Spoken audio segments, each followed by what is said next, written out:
Welcome to DarkPsychologyWorld channel. I hope you like it.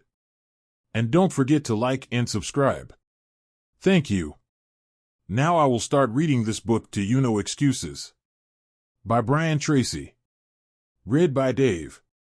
Introduction: The Miracle of Self-Discipline. Mark Twain said that there are 1,000 excuses for failure, but never a good reason. Why are some people more successful than others? Why do some people make more money, live happier lives, and accomplish much more in the same number of years than the great majority? What is the real secret of success? Often I begin a seminar with a little exercise. I ask the audience how many people here would like to double their incomes. Almost everyone smiles and raises their hands. I then ask how many people here would like to lose weight, get out of debt, achieve financial independence. Again, everyone smiles, some people cheer, and they all raise their hands. Then I say, wonderful, these are great goals that everyone has. We all want to make more money, spend more time with our families, be fit and trim, and achieve financial independence. Not only do we all want the same things, but we all know what we have to do to achieve them, and we all intend to do those things sometime. But before we get started, we decide that we need to take a little vacation to a wonderful fantasy place called Someday I'll. We say that someday I'll read that book. Someday I'll start that exercise program. Someday I'll upgrade my skills and earn more money. Someday I'll get my finances under control and get out of debt. Someday I'll do all the things that I know I need to do to achieve all my goals someday. Probably 80% of the population lives on Sunday I'll most of the time. They think and dream and fantasize about all the things they're going to do someday. And who are they surrounded by on Someday I'll? Other people on Someday I'll. And what is the chief topic of conversation on Someday I'll? Excuses. They all sit around and swap excuses for being on the island. Why are you here? They ask each other. And not surprisingly, their excuses are largely the same. I didn't have a happy childhood. I didn't get a good education. I don't have any money. My boss is really critical. My marriage is no good. No one appreciates me, or the economy is terrible. They have come down with the disease of excusitis, which is invariably fatal to success. They all have good intentions, but as everyone knows, the road to hell is paved with good intentions. The first rule of success is simple. Vote yourself off the island. No more excuses. Do it or don't do it, but don't make excuses. Stop using your incredible brain to think up elaborate rationalizations and justifications for not taking action. Do something, do anything, get on with it. Repeat to yourself, if it's to be, it's up to me. Losers make excuses, winners make progress. Now, how can you tell if your favorite excuse is valid or not? It's simple. Look around and ask, is there anyone else who has my same excuse, who is successful anyway? When you ask this question, if you're honest, you'll have to admit that there are thousands and even millions of people who've had it far worse than you, who have gone on to do wonderful things with their lives, and what thousands and millions of other people have done, you can do as well if you try. It's been said that if people put as much energy into achieving their goals as they spend making up excuses for failure, they would actually surprise themselves. But first, you have to vote yourself off the island. Very few people start off with many advantages. Personally, I did not graduate from high school. I worked at laboring jobs for Several years. I had a limited education, limited skills, and a limited future. And then I began asking that question. Why are some people more successful than others? This question changed my life. Over the years, I've read thousands of books and articles on the subjects of success and achievement. It seems that the reasons for these accomplishments have been discussed and written about for more than 2,000 years in every conceivable way. One quality that most philosophers, teachers, and experts agree on is the importance of self-discipline. Discipline is what you must have to resist the lure of excuses. It is self-discipline that enables you to vote yourself off the island. It is the key to a great life, and without it, no lasting success is possible. The development of self-discipline changed my life, and it will change yours as well. By continually demanding more from myself, I became successful in sales and then in management. I caught up on my schooling and took an MBA degree in my 30s, which required thousands of hours of determined study. I imported Suzuki vehicles into Canada before anyone else, set up 65 dealerships, and sold $25 million worth of the vehicles. And this is all after I had started with no knowledge of the industry. What I had, however, was the discipline and determination to learn what I needed to know, and then to apply and do what I needed to do. I got into real estate development with no knowledge or experience, applied the power of discipline, which was then backed by hundreds of hours of work and study. I then went on to build shopping centers, industrial parks, office buildings, and residential subdivisions. With self-discipline, I have built successful businesses in training, consulting, speaking, writing, recording, and distribution. My audio and video programs, books, seminars, and training programs have sold more than $500 million worth in 36 languages in 54 countries. Over the years, I've consulted for more than 1,000 companies and trained more than 5 million people and live seminars and talks. In every case, the practice of self-discipline has been essential to my success. I discovered that you can achieve almost any goal you set for yourself if you have the discipline to pay the price to do what you need to do and to never give up. So who should read this book? This book is written for ambitious, determined men and women who want to achieve everything that is possible for them in life. It is written for people who are hungry to do more, to have more, and to be more than they ever have been before. Perhaps the most important insight of all with regard to success is that to achieve greatly, you must become a different person. It is not the material things you accomplish or require that matter so much as it is the quality of the person that you must become to accomplish well above the average. The development of self-discipline is the high road that makes everything possible for you. This book will serve as your step-by-step guide to becoming a remarkable person who is capable of making remarkable achievements. A chance encounter reveals the reason for success. Some years ago, I was attending a conference in Washington, D.C. During the lunch break, I was eating at a nearby food fair. The area was crowded, so I sat down at the last open table by myself, even though it was a table for four.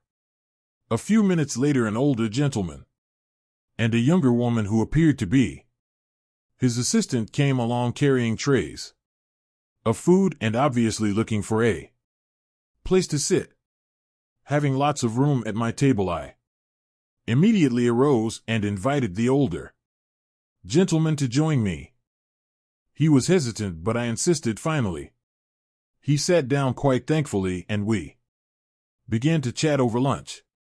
It turned out that his name was Cop Meyer. As it happened, I immediately knew who he was. He was a legend in the field of success and achievement. Cop Meyer had written 4 best-selling books, each of which contained 250 success principles that he had derived from more than 50 years of research and study. I had read all 4 books from cover to cover, each more than once. After we had chatted for a while, I asked him the question that many people in this situation would ask. Of all the 1,000 success principles that you have discovered, which do you think is the most important? He smiled at me with a twinkle in his eye, as if he had been asked this question many times, and he replied, without hesitating, the most important success principle of all was stated by Albert Hubbard, one of the most prolific writers in American history at the beginning of the 20th century. He said, self-discipline is the ability to do what you should do, when you should do it, whether you feel like it or not. He went on to say there are 999 other success principles that I have found in my reading and experience, but without self-discipline, none of them work. With self-discipline, they all work. Thus, self-discipline is the key to personal greatness. It's the magic quality that opens all doors for you and makes everything else possible. With self-discipline, the average person can rise as far and as fast as his talents and intelligence can take him. But without self-discipline, a person, with every blessing of background, education, and opportunity, will seldom rise above mediocrity. Your 2 worst enemies. Just as self-discipline is the key to success, the lack of self-discipline is the major cause of failure, frustration, underachievement, and unhappiness in life. It causes us to make excuses and sell ourselves short. Perhaps the 2 biggest enemies of success, happiness, and personal fulfillment, are first the path of least resistance, and second the expediency factor. The path of least resistance is what causes people to take the easy way in almost every situation. They seek shortcuts to everything. They arrive at work at the last minute and leave at the first opportunity. They look for get-rich-quick schemes and easy money. Over time, they develop the habit of always seeking an easier, faster way to get the things they want, rather than doing what is hard but necessary to achieve real success. The expediency factor, which is an extension of the law of least resistance, is even worse when leading people to failure and underachievement. This principle says people invariably seek the fastest and easiest way to get the things they want right now, with little or no concern for the long-term consequences of their behaviors. In other words, most people do what is expedient, what is fun and easy, rather than what is necessary for success. Every day and every minute of every day, there's a battle going on inside of you between doing what is right, hard, and necessary, like the angel on one shoulder, or doing what is fun, easy, and a little or no value, like the devil on your other shoulder.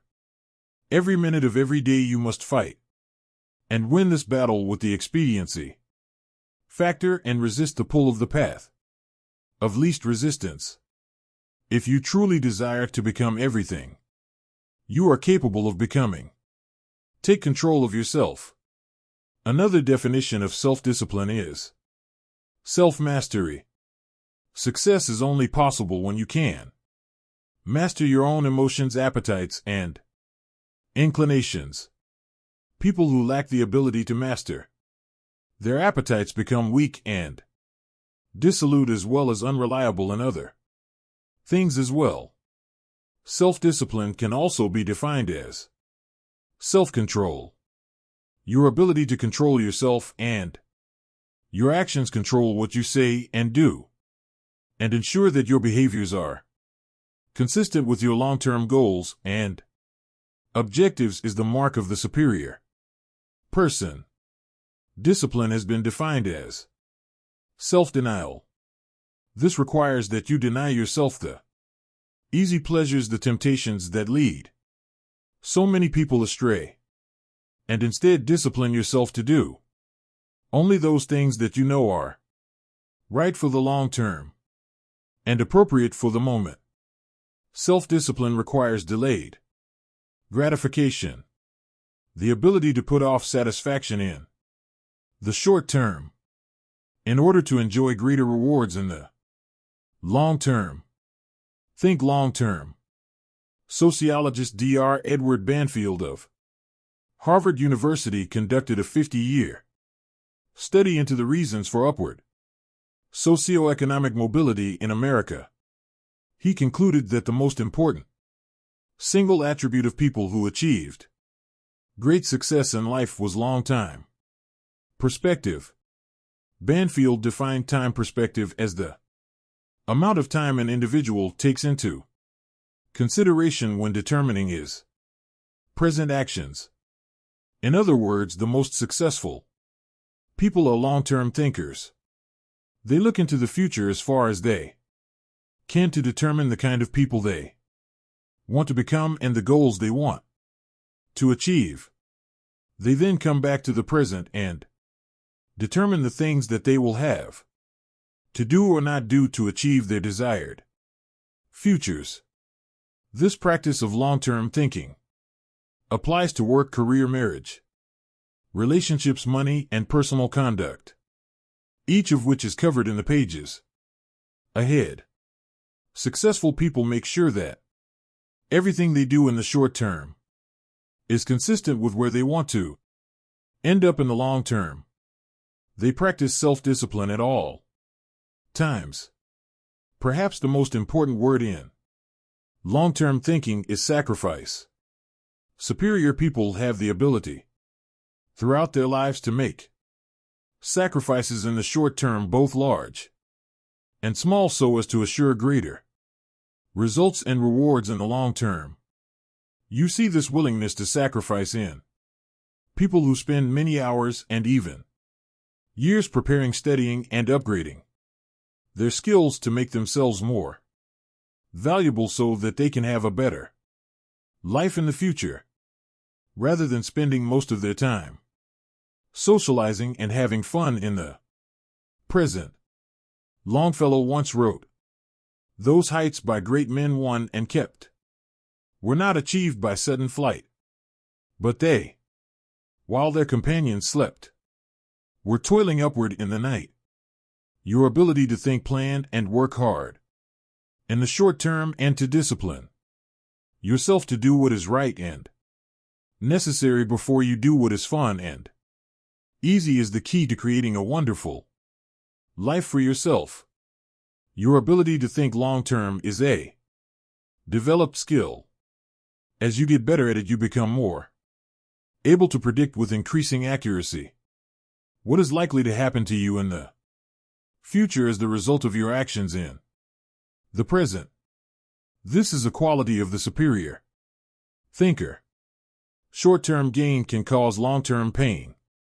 There are two laws that you fall victim to when you fail to practice self-discipline. The first is called the law of unintended consequences. This law states that the unintended consequences of an action can be far worse than the intended consequences of that behavior because of a lack of long-term thinking.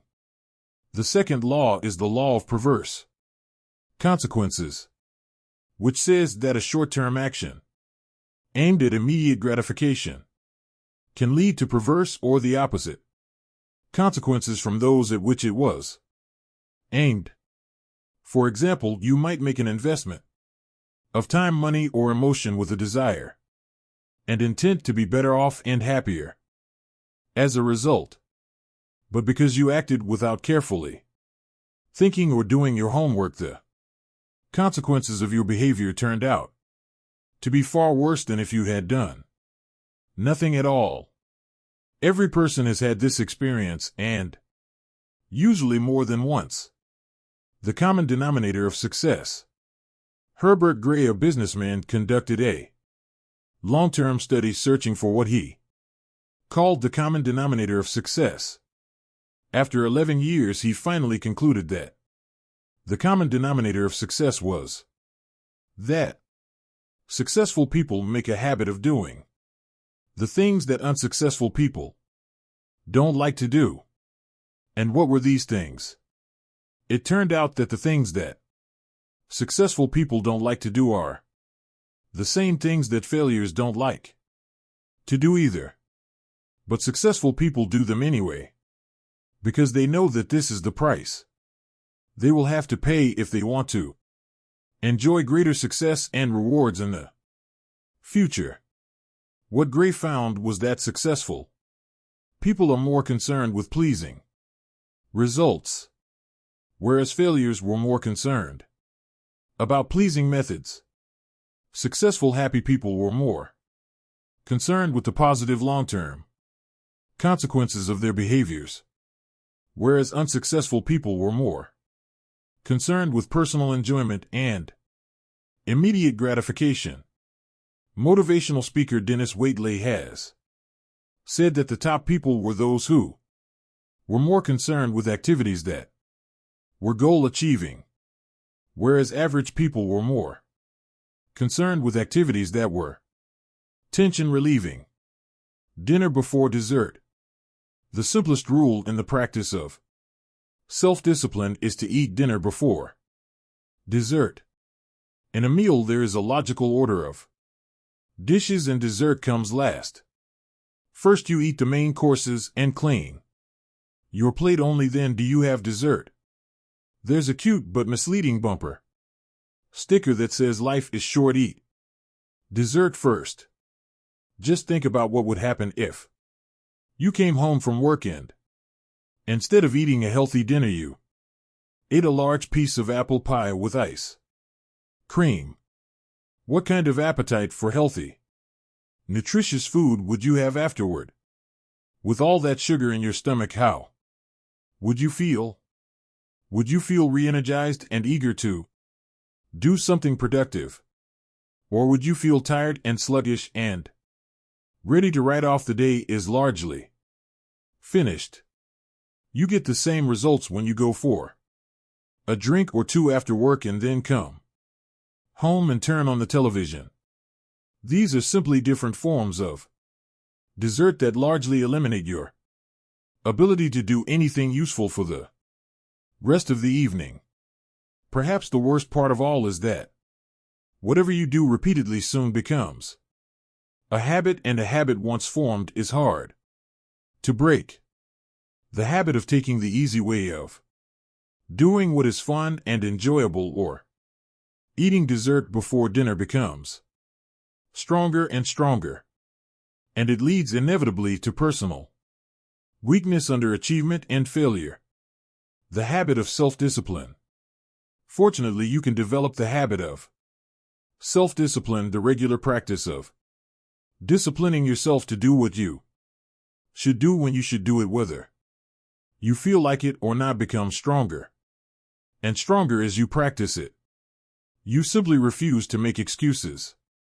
Bad habits are easy to form but hard to live with.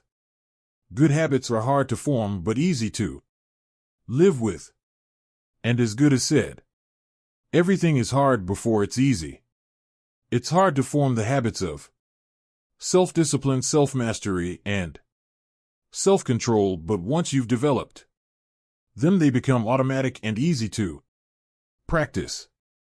When the habits of self-discipline are firmly entrenched in your behavior, you start to feel uncomfortable when you're not behaving in a self-disciplined manner. The best news is that all habits are learnable. You can learn any habit you need to learn in order to become the kind of person that you want to become. You can become an excellent person by practicing self-discipline whenever it's called. For every practice of self-discipline strengthens every other discipline. Unfortunately, every weakness in discipline weakens your other disciplines as well. To develop the habit of self-discipline, you first make a firm decision about how you will behave in a particular area of activity. You then refuse to allow exceptions until the habit of self-discipline in that area is firmly established. Each time you slip as you resolve once again to keep practicing self-discipline until it becomes easier for you to behave in a disciplined way than to behave in an undisciplined way. The big payoff. The payoff for developing high levels of self-discipline is extraordinary. There is a direct relationship between self-discipline and self-esteem. The more you practice self-mastery and self-control, the more you like and value yourself. The more you discipline yourself, the greater is your sense of self-respect and personal pride. The more you practice self-discipline, the better is your self-image. You see yourself and think about yourself in a more positive way. You feel happier and more powerful as a person. The development and maintenance of the habit of self-discipline is a lifelong task, an ongoing battle. It never ends. The temptation to follow the path of least resistance and the expediency factor lurk continually in the back of your mind. They are always waiting for an opportunity to pounce, to lead you astray into doing what is fun, easy, and unimportant rather than what is hard, necessary, and life-enhancing. Napoleon Hill concluded his best-selling book of the same name by saying that self-discipline is the master key to riches. Self-discipline is the key to self-esteem, self-respect, and personal pride. The development of self-discipline is your guarantee that you will eventually overcome all your obstacles and create a wonderful life for yourself. The ability to practice self-discipline is the real reason why some people are more successful and happy than others. How this book is written in the pages ahead, I will describe the 21 areas in life in which the practice of self-discipline is vital to fulfilling your full potential and achieving everything that is possible for you. This book is divided into 3 sections for greater ease of use. Part 1 is entitled Self-Discipline and Personal Success. In these 7 chapters you will learn how to release more and more of your personal potential by practicing self-discipline in every area of your personal life, including setting goals, building character, accepting responsibility, developing courage, and backing everything you do with persistence and determination. In the 7 chapters of Part 2 you will learn how to achieve vastly more than ever before in the areas of business, sales, and personal finance. You learn why and how self-discipline is essential to becoming a leader in your field, to operating a business more profitably, to making more sales, investing more intelligently, and managing your time for maximum results. Finally, in the 7 chapters of Part 3 you will learn how to apply the miracle of self-discipline to your personal life. You will learn how to practice self-discipline in the areas of happiness, health, fitness, marriage, children, friendship, and the attainment of peace of mind. You will learn how to enhance the quality of your life in your relationships in every area. In each chapter, one will show you how you can incorporate higher levels of self-discipline and self-mastery into everything you do. In the pages ahead, you will learn how to Take complete control over your own personal and professional development, and how to become a stronger, happier, more self-confident person in every area of your life that is important to you.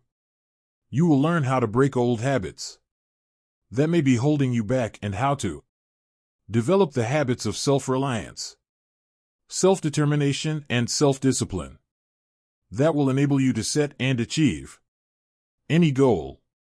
You'll learn how to take complete control over your mind, your emotions, and your future. When you master the power of self-discipline, you will become unstoppable like a force of nature. You will never make excuses for not making progress. You will accomplish more in the next few months and years than most people accomplish in a lifetime. Part 1. Self-discipline and personal success. Your success in life depends more on the person you become than on the things you do or acquire. As Aristotle wrote, the ultimate end of life is the development of character. In these chapters, you will learn how to develop and use discipline in order to become an excellent person. You'll learn how to develop greater self-esteem, self-respect, and personal pride. You will learn the essential disciplines required for personal greatness and how to build them into your own character and personality. Chapter 1. Self-discipline and success. Plato wrote, "The first and best victory is to conquer self." Why do some people accomplish so much more in their personal and professional lives than others? This question has occupied some of the very best minds throughout human history. More than 200-300 years ago, Aristotle wrote that the ultimate aim of human life is to be happy. He said that the great question that each of us must answer is, how shall we live in order to be happy? Your ability to ask and answer that question correctly for yourself and then to follow where your answer leads you will largely determine whether you achieve your own happiness and how soon. Begin with your own personal definition. How do you define success? If you could wave a magic wand and make your life perfect in every way, what would it look like? Describe your ideal life. If your business, work, and career were ideal in every way, what would they look like? What would you be doing? What sort of a company would you work for? What position would you have? How much money would you earn? What kind of people would you work with? And especially, what would you need to do more or less of to create your perfect career? If your family life were perfect in every way, what would it look like? Where would you live and how would you be living? What kind of a lifestyle would you have? What sort of things would you want to have and do with the members of your family if you had no limitations and you could wave a magic wand? In what ways would you change your family life today? If your health were perfect, how would you describe it? How would you feel? How much would you weigh? How would your levels of health and fitness be different from what they are today? Most of all, what steps could you take immediately to begin moving toward your ideal levels of health and energy?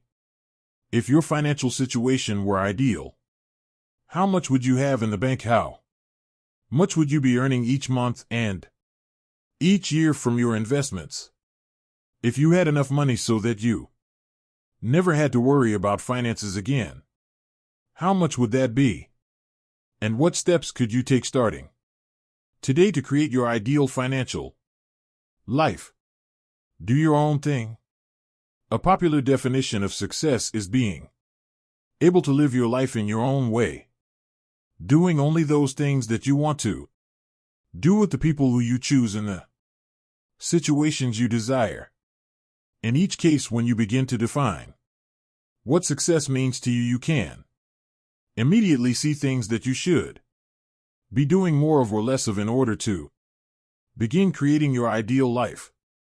And the biggest thing that holds you back from moving in the direction of your dreams is usually a lack of self-discipline. And your favorite excuses. It's not that you don't know what to do, but rather that you don't have the discipline to make yourself do what you should do whether you feel like it or not. Join the top 20%. In our society, the top 20% of people earn 80% of the money and enjoy 80% of the riches and rewards. This Pareto principle has been proven over and over again since it was first formulated in 1895 by Vilfredo Pareto. Your first goal in your career should be to get into the top 20 in your chosen field. In the 21st century, there's a premium on knowledge and skill. The more knowledge you acquire and the greater skill that you apply, the more competent and valuable you become. As you get better at what you do, your income earning ability increases like compound interest. Unfortunately, the majority of people, the bottom 80%, make little or no effort to upgrade their skills. Most people, according to Jeffrey Colvin's 2009 book, Talent is Overrated, learn their jobs in the first year of their employment and then they never get any better. It is only the top people in every field who are committed to continuous improvement. Because of this increasing disparity of productive ability based on knowledge, skill, and hard work, the top 1% of people in America today control as much as 33% of the financial assets, starting with nothing. Interestingly, almost everyone starts out the same in life with little or nothing. Almost all fortunes in America and worldwide are first generation. This means that most individuals started with little or nothing and earn everything they own in their current lifetime. The wealthiest people in America are almost all first-generation multi-billionaires. This is the case with wealthy Americans, such as Bill Gates, Warren Buffett, Larry Ellison, Michael Dell, and Paul Allen. Fully 80% of millionaires and multimillionaires started with little money, often penniless and sometimes deeply in debt with few advantages, such as Sam Walton, who died worth more than $100 billion. Why have these people been able to achieve so much when so many have achieved so little? In their book, The Millionaire Next Door, Thomas Stanley and William Danko interviewed more than 500 millionaires and surveyed 11,000 more over a 25-year period. They asked them why they felt they had been able to achieve financial independence when most of the people around them who started at the same place were still struggling. Fully 85% of this new generation of millionaires replied by saying something like, "I didn't have a better education or more intelligence, but I was willing to work harder than anyone else." Hard work is the key. The indispensable requirement for hard work is self-discipline. Success is only possible when you can overcome the natural tendency to cut corners and take the easy way. Lasting success is only possible when you can discipline yourself to work hard for a long, long time. As I mentioned in the introduction, I started my own life with no money or advantages. For years, I worked at laboring jobs at which I earned just enough to get from paycheck to paycheck. I stumbled into sales when I could no longer find a laboring job where I spun my wheels for many months before I began asking that question. Why is it that some people are more successful in selling than others? One day, a top salesman told me that the top 20% of salespeople earn 80% of the money. I had never heard that rule before. This meant that the bottom 80% of salespeople had to be satisfied with the remaining 20% with what was left over after the top people had taken the lion's share. I decided then and there that I was going to be in the top 20. And this decision changed my life. The great law. Then I learned the iron law of the universe, which made getting into the top 20% possible. It was the law of cause and effect, or sowing and reaping. This law says that for every effect, there is a specific cause or series of causes. This law says that if you want to achieve success in any area, you must determine how success is achieved in that area and then practice those skills and activities repeatedly until you achieve the same results. Here's the rule: if you do what other successful people do over and over again, nothing can stop you from eventually enjoying the same rewards that they do. But if you don't do what successful people do, nothing can help you. The law of sowing and reaping from the Old Testament is a variation of the law of cause and effect. It says that whatsoever a man soweth, that also shall he reap. This law says that whatever you put in, you get out. It also says that whatever you are reaping today is a result of what you have sown in the past. So if you're not happy with your current crop, it's up to you starting today to plant a new crop to begin doing more of those things that lead to success and to stop engaging in those activities that lead nowhere. Success is predictable. Success is not an accident. Sadly, failure is not an accident either. You succeed when you do what other successful people do over and over until these behaviors become a habit. Likewise, you fail if you don't do what successful people do. In either case, nature is neutral. Nature does not take sides. Nature doesn't care. What happens to you is simply a matter of law, the law of cause and effect. You can look at yourself as a machine with a default mechanism. Your default mechanism is the almost irresistible attraction of the expediency factor and the path of least resistance that I described in the introduction. In the absence of self-discipline, your default mechanism goes off automatically. This is the main cause of underachievement and the failure to realize your true potential. When you are not working deliberately, consciously, and continuously to do be and have those things that constitute success for you, your default mechanism is at work. You end up doing those fun, easy, and low value things in the short term that lead to frustration, financial worries, and failure in the long term. The great oil man H.L. Hunt, who was at one time the richest self-made billionaire in the world, was once asked by a television journalist for his secrets of success. He replied, "There are only 3 requirements for success. First, decide exactly what it is you want in life.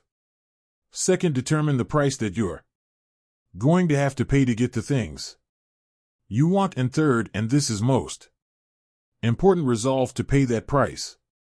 One of the most important requirements for success, once you have decided what it is that you want, is the quality of willingness. Successful people are willing to pay the price, whatever it is, and for as long as it takes until they achieve the results they desire. Everyone wants to be successful. Everyone wants to be healthy, happy, thin, and rich. But most people are not willing to pay the price. Occasionally they may be willing to pay part of the price, but they're not willing to pay the whole price. They always hold back. They always have some excuse or rationalization for not disciplining themselves to do everything that they need to do to achieve their goals. Pay the price. How can you tell when you have paid the full price of success? It's simple. Look around you. There it is. You can always tell how much of the price of success you have paid by looking at your current lifestyle and your bank account. By the law of correspondence, your outer world will, like a mirror, always reflect the person you are and the price that you have paid on the inside. There's an interesting point about the price of success. It must always be paid in full and in advance. Success, however you define it, is not like a restaurant where you pay after you've enjoyed your meal. Instead, it's like a cafeteria where you can choose whatever you want, but you must pay for it before you eat it. Motivational speaker Zig Ziglar says the elevator to success is out of order, but the stairs are always open. Learn from the experts.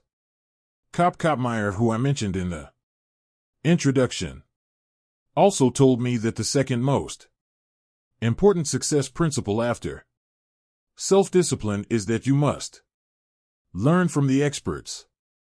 He said you will never live long enough to learn it all for yourself.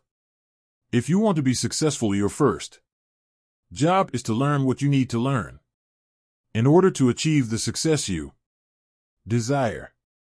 Learn from the experts. Read their books.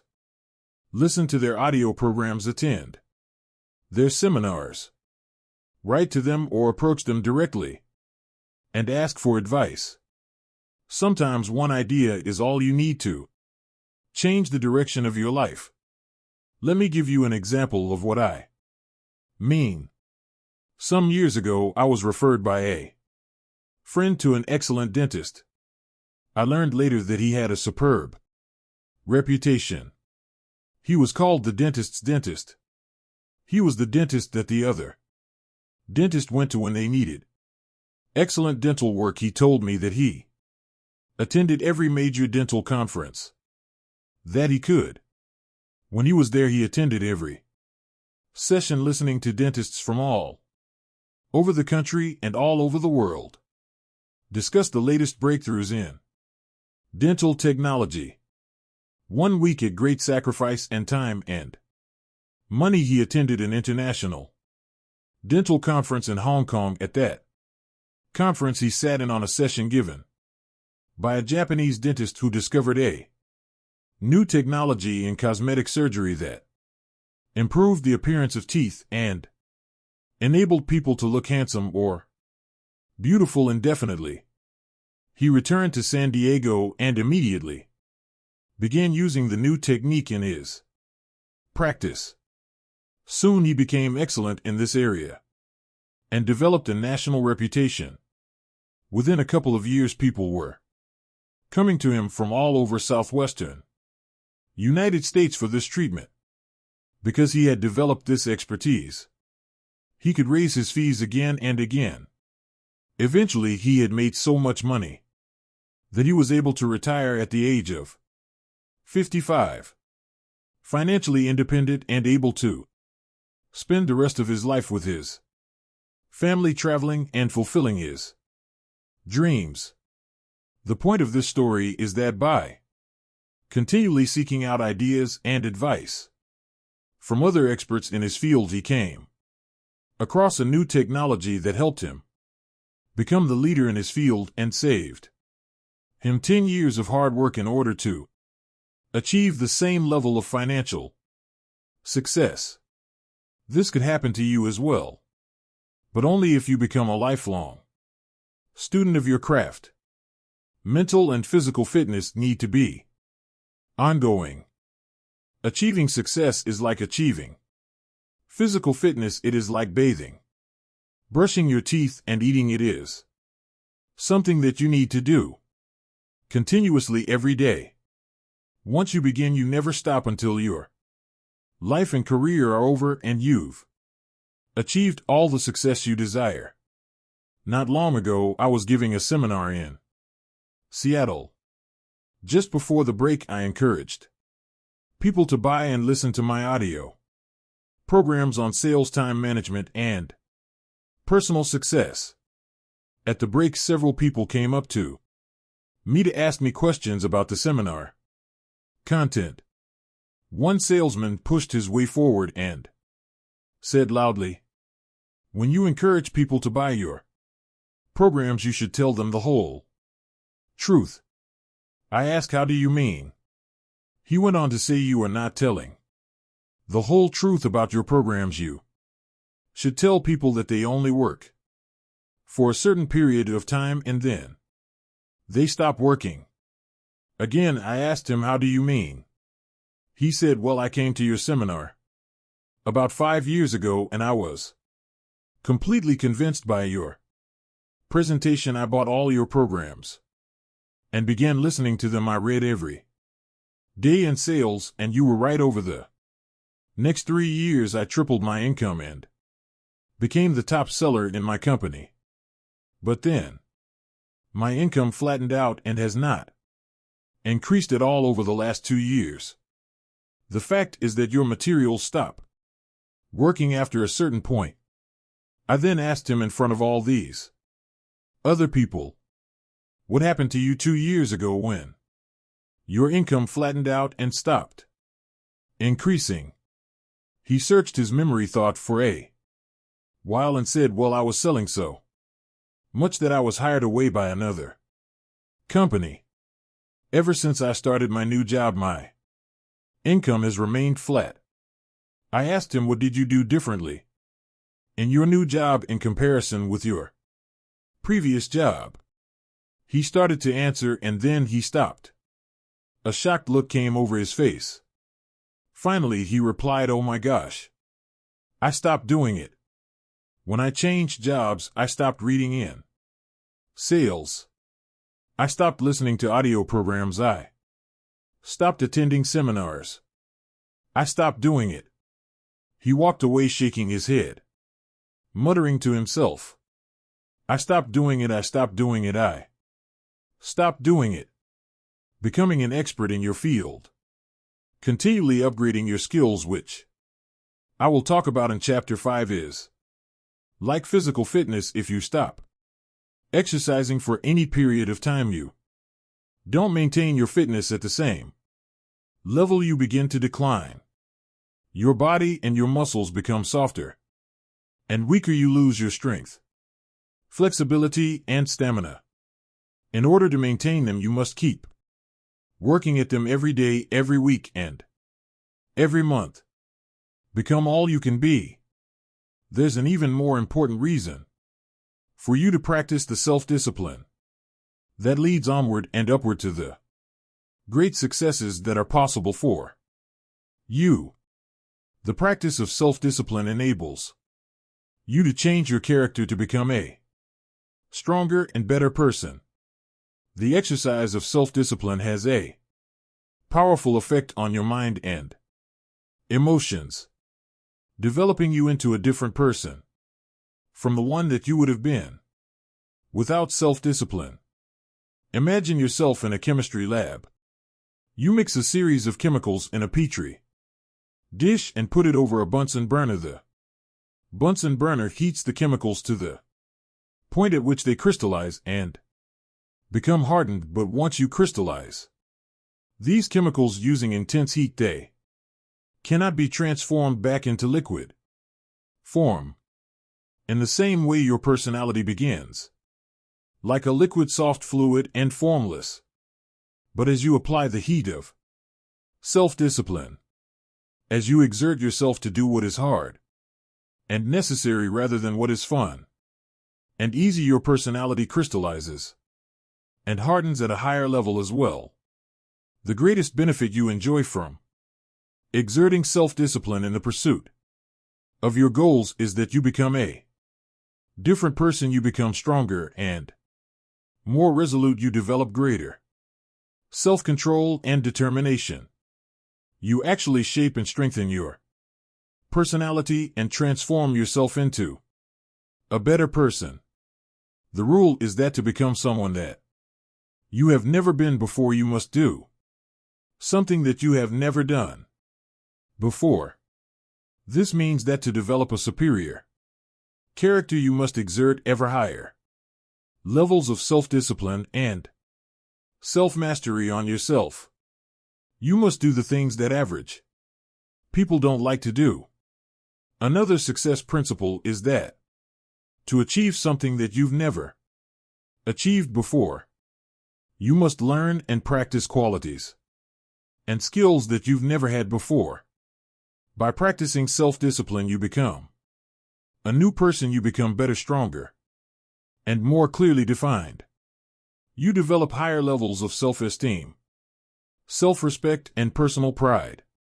You move yourself up the ladder of human evolution and become a person of higher character and resolve.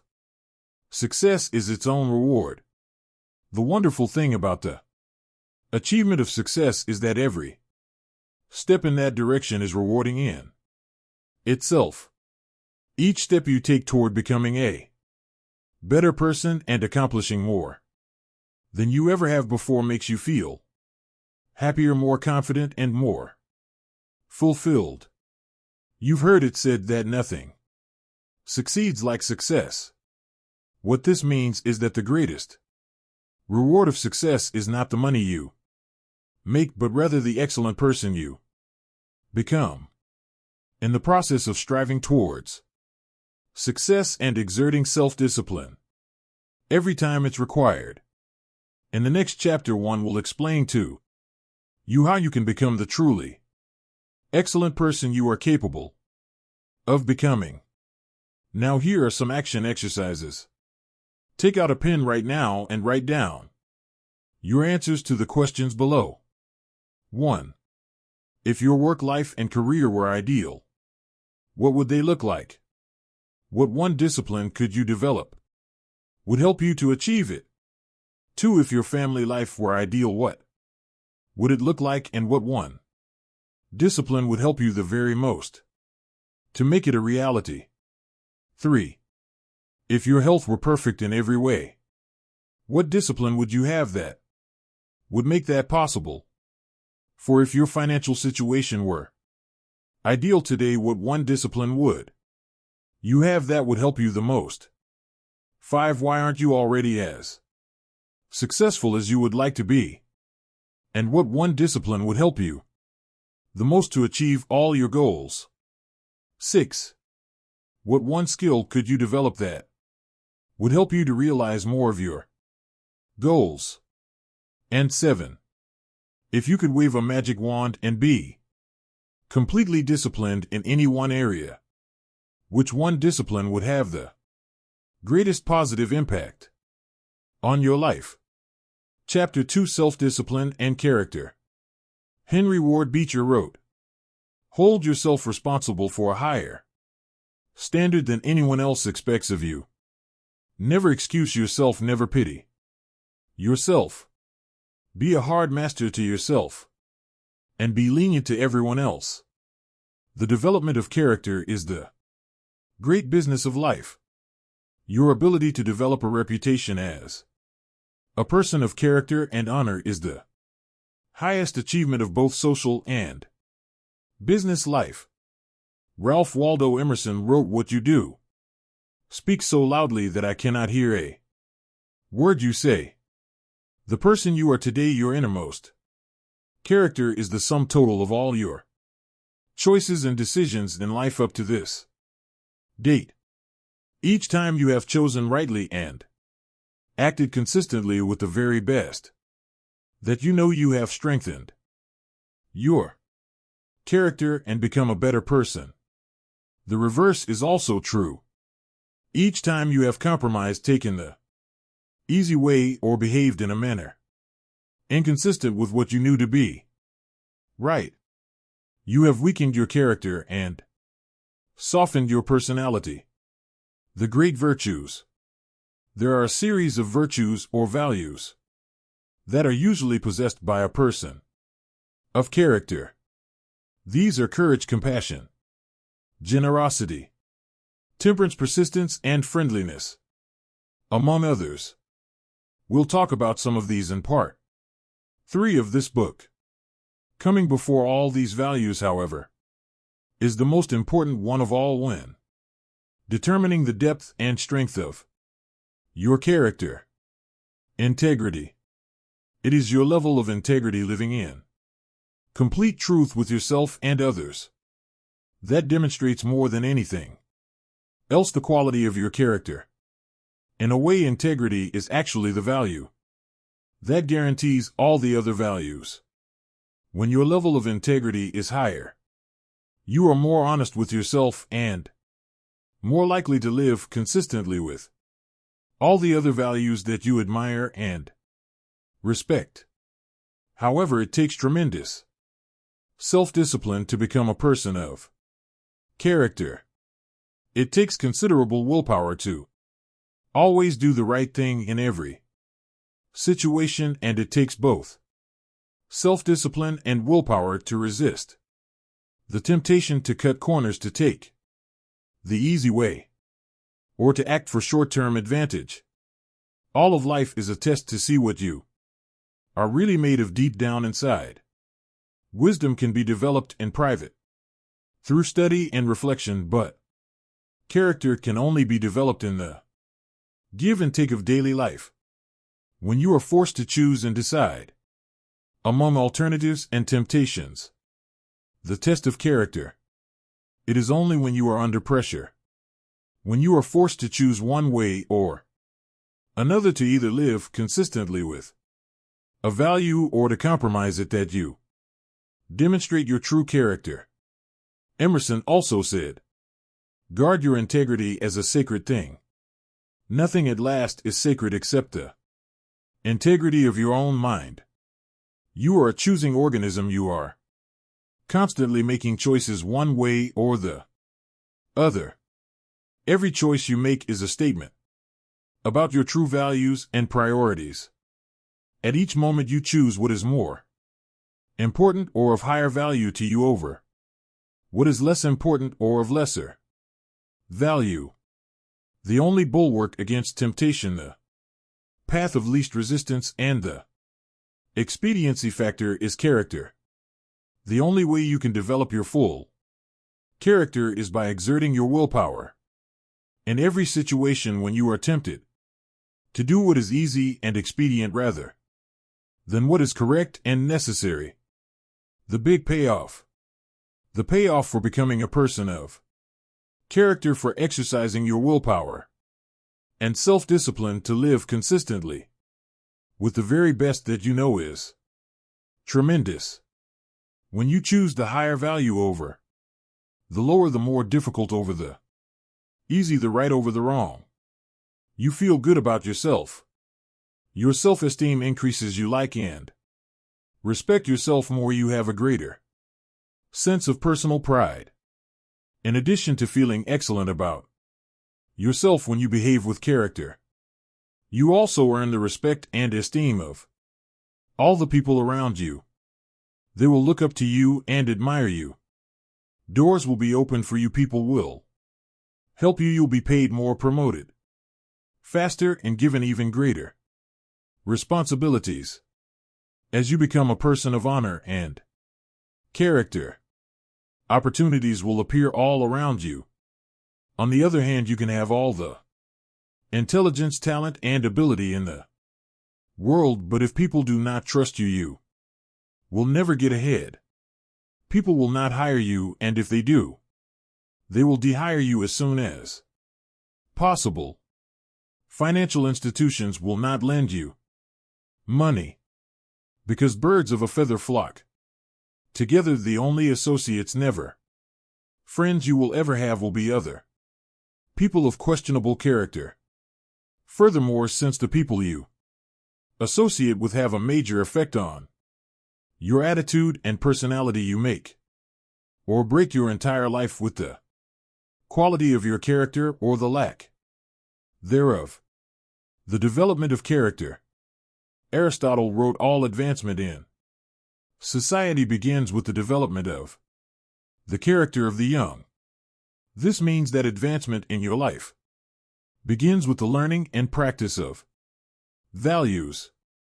You learn values in one or all of three ways: instruction, study, and practice. Let's look at each of these more closely. Teach your children values. One of the chief roles of parenting is to teach children values. This requires patient instruction and explaining values to them over and over again as they are growing up. Once is never enough. The value and the importance of living by that value must be explained. Parents must not only give illustrations, but also contrast the adherence to a value, especially that of telling the truth, with its opposite, that of lying or telling half-truths. Children are very susceptible to the lessons they receive from the important people in their lives as they are growing up. They accept what you say as their parent, as a fact, as absolute truth. They absorb what you say like a sponge. You write your description of values on their souls, which are like wet clay, so that what you write becomes a permanent part of the way they see the world and relate to life. More than anything else, as we'll see in Chapter 19, you demonstrate your values in your behavior. Your children watch you and strive to emulate the values that you not only teach and preach but also practice. And they are always watching. The Rockefeller family children were famous for being taught financial values at an early age. Even though their father was one of the richest men in America, the children were given tasks and chores to perform before they received their allowances. They were then instructed on how to spend their allowances, how to save, how much to give to charity, and how much to invest. As a result, they grew up to become successful businessmen and statesmen.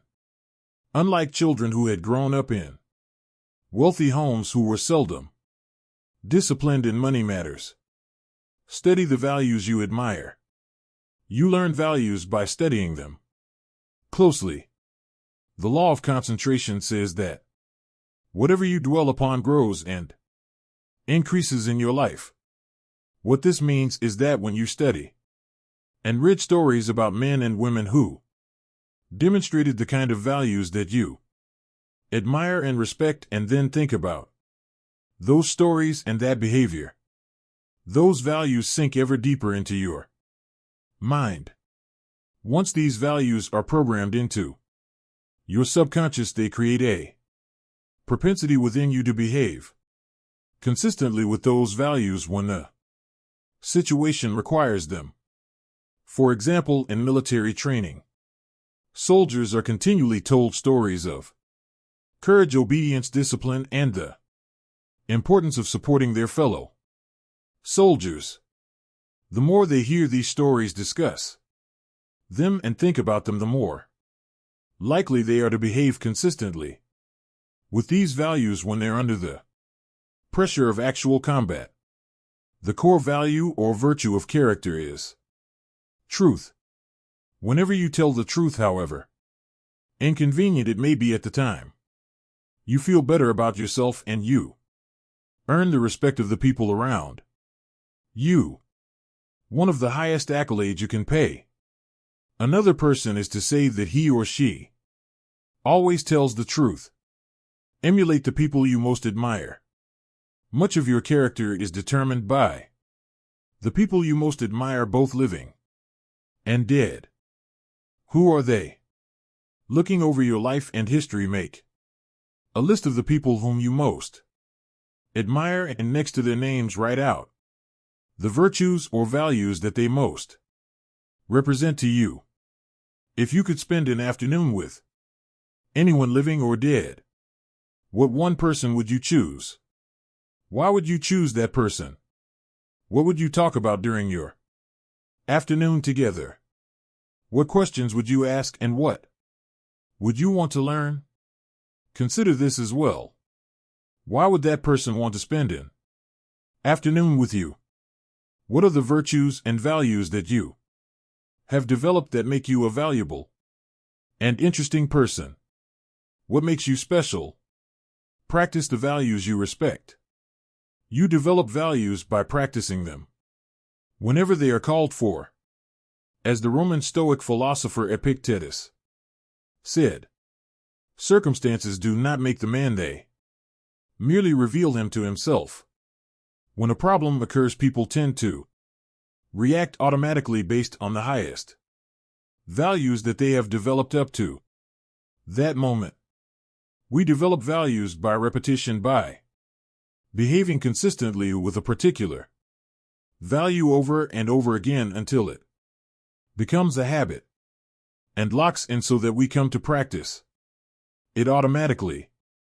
Men and women with highly developed characters behave in a manner consistent with their highest values, and they do so without thought or hesitation. There's no question in their minds about whether or not they're doing the right thing. The structure of personality. The psychology of character involves the three parts of your personality: your self-ideal, your self-image, and your self-esteem.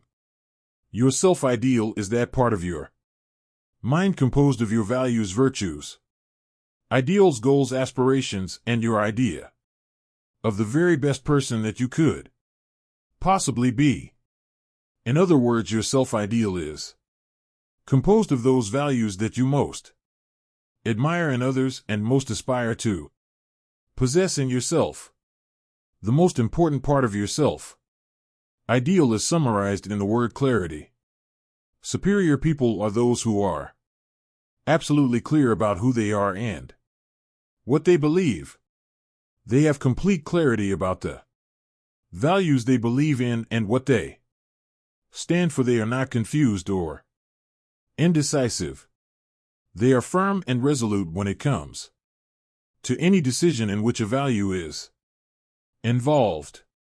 On the other hand, weak and irresolute people are fuzzy and unclear about their values. They have only a vague notion of what is right or wrong in any situation. As a result, they take the path of least resistance and act expediently. They do whatever seems to be the fastest and easiest thing to get what they want in the short term, giving little or no consideration or concern about the consequences of their acts. The evolution of character. In biology, life forms are categorized from the least to the most complex, from single-celled plankton all the way up to the increasingly complex spectrum of life to the human being. Similarly, human beings can be organized along a spectrum as well, from the least to the most developed. The lowest forms of humans are those with no values, virtues, or character. These people always act expediently and take the path of least resistance in their search for immediate gratification. At the highest levels of development of the human race, however, are those men and women of complete integrity who would never compromise their honesty or their character for anything, including the threat of financial loss, pain, or even death. George Washington is famous for his honesty, which was demonstrated in the story in which he admitted that he had cut down the cherry tree. In the same vein, the founding fathers of the United States wrote that we hereby pledge our lives, our fortunes, and our sacred honor to the signing of the Declaration of Independence. In his book Trust, the Social Virtues and the Creation of Prosperity, philosopher Francis Fukuyama observed that societies worldwide can be divided into two kinds: high trust and low trust. He also argues that the highest trust societies, those in which integrity is most admired, encouraged, and respected, are also the most law-abiding, free, and prosperous. At the other end of the societal spectrum, however, are those societies characterized by tyranny, thievery, dishonesty, and corruption. Each of these are without exception both undemocratic and poor. Trust is the key.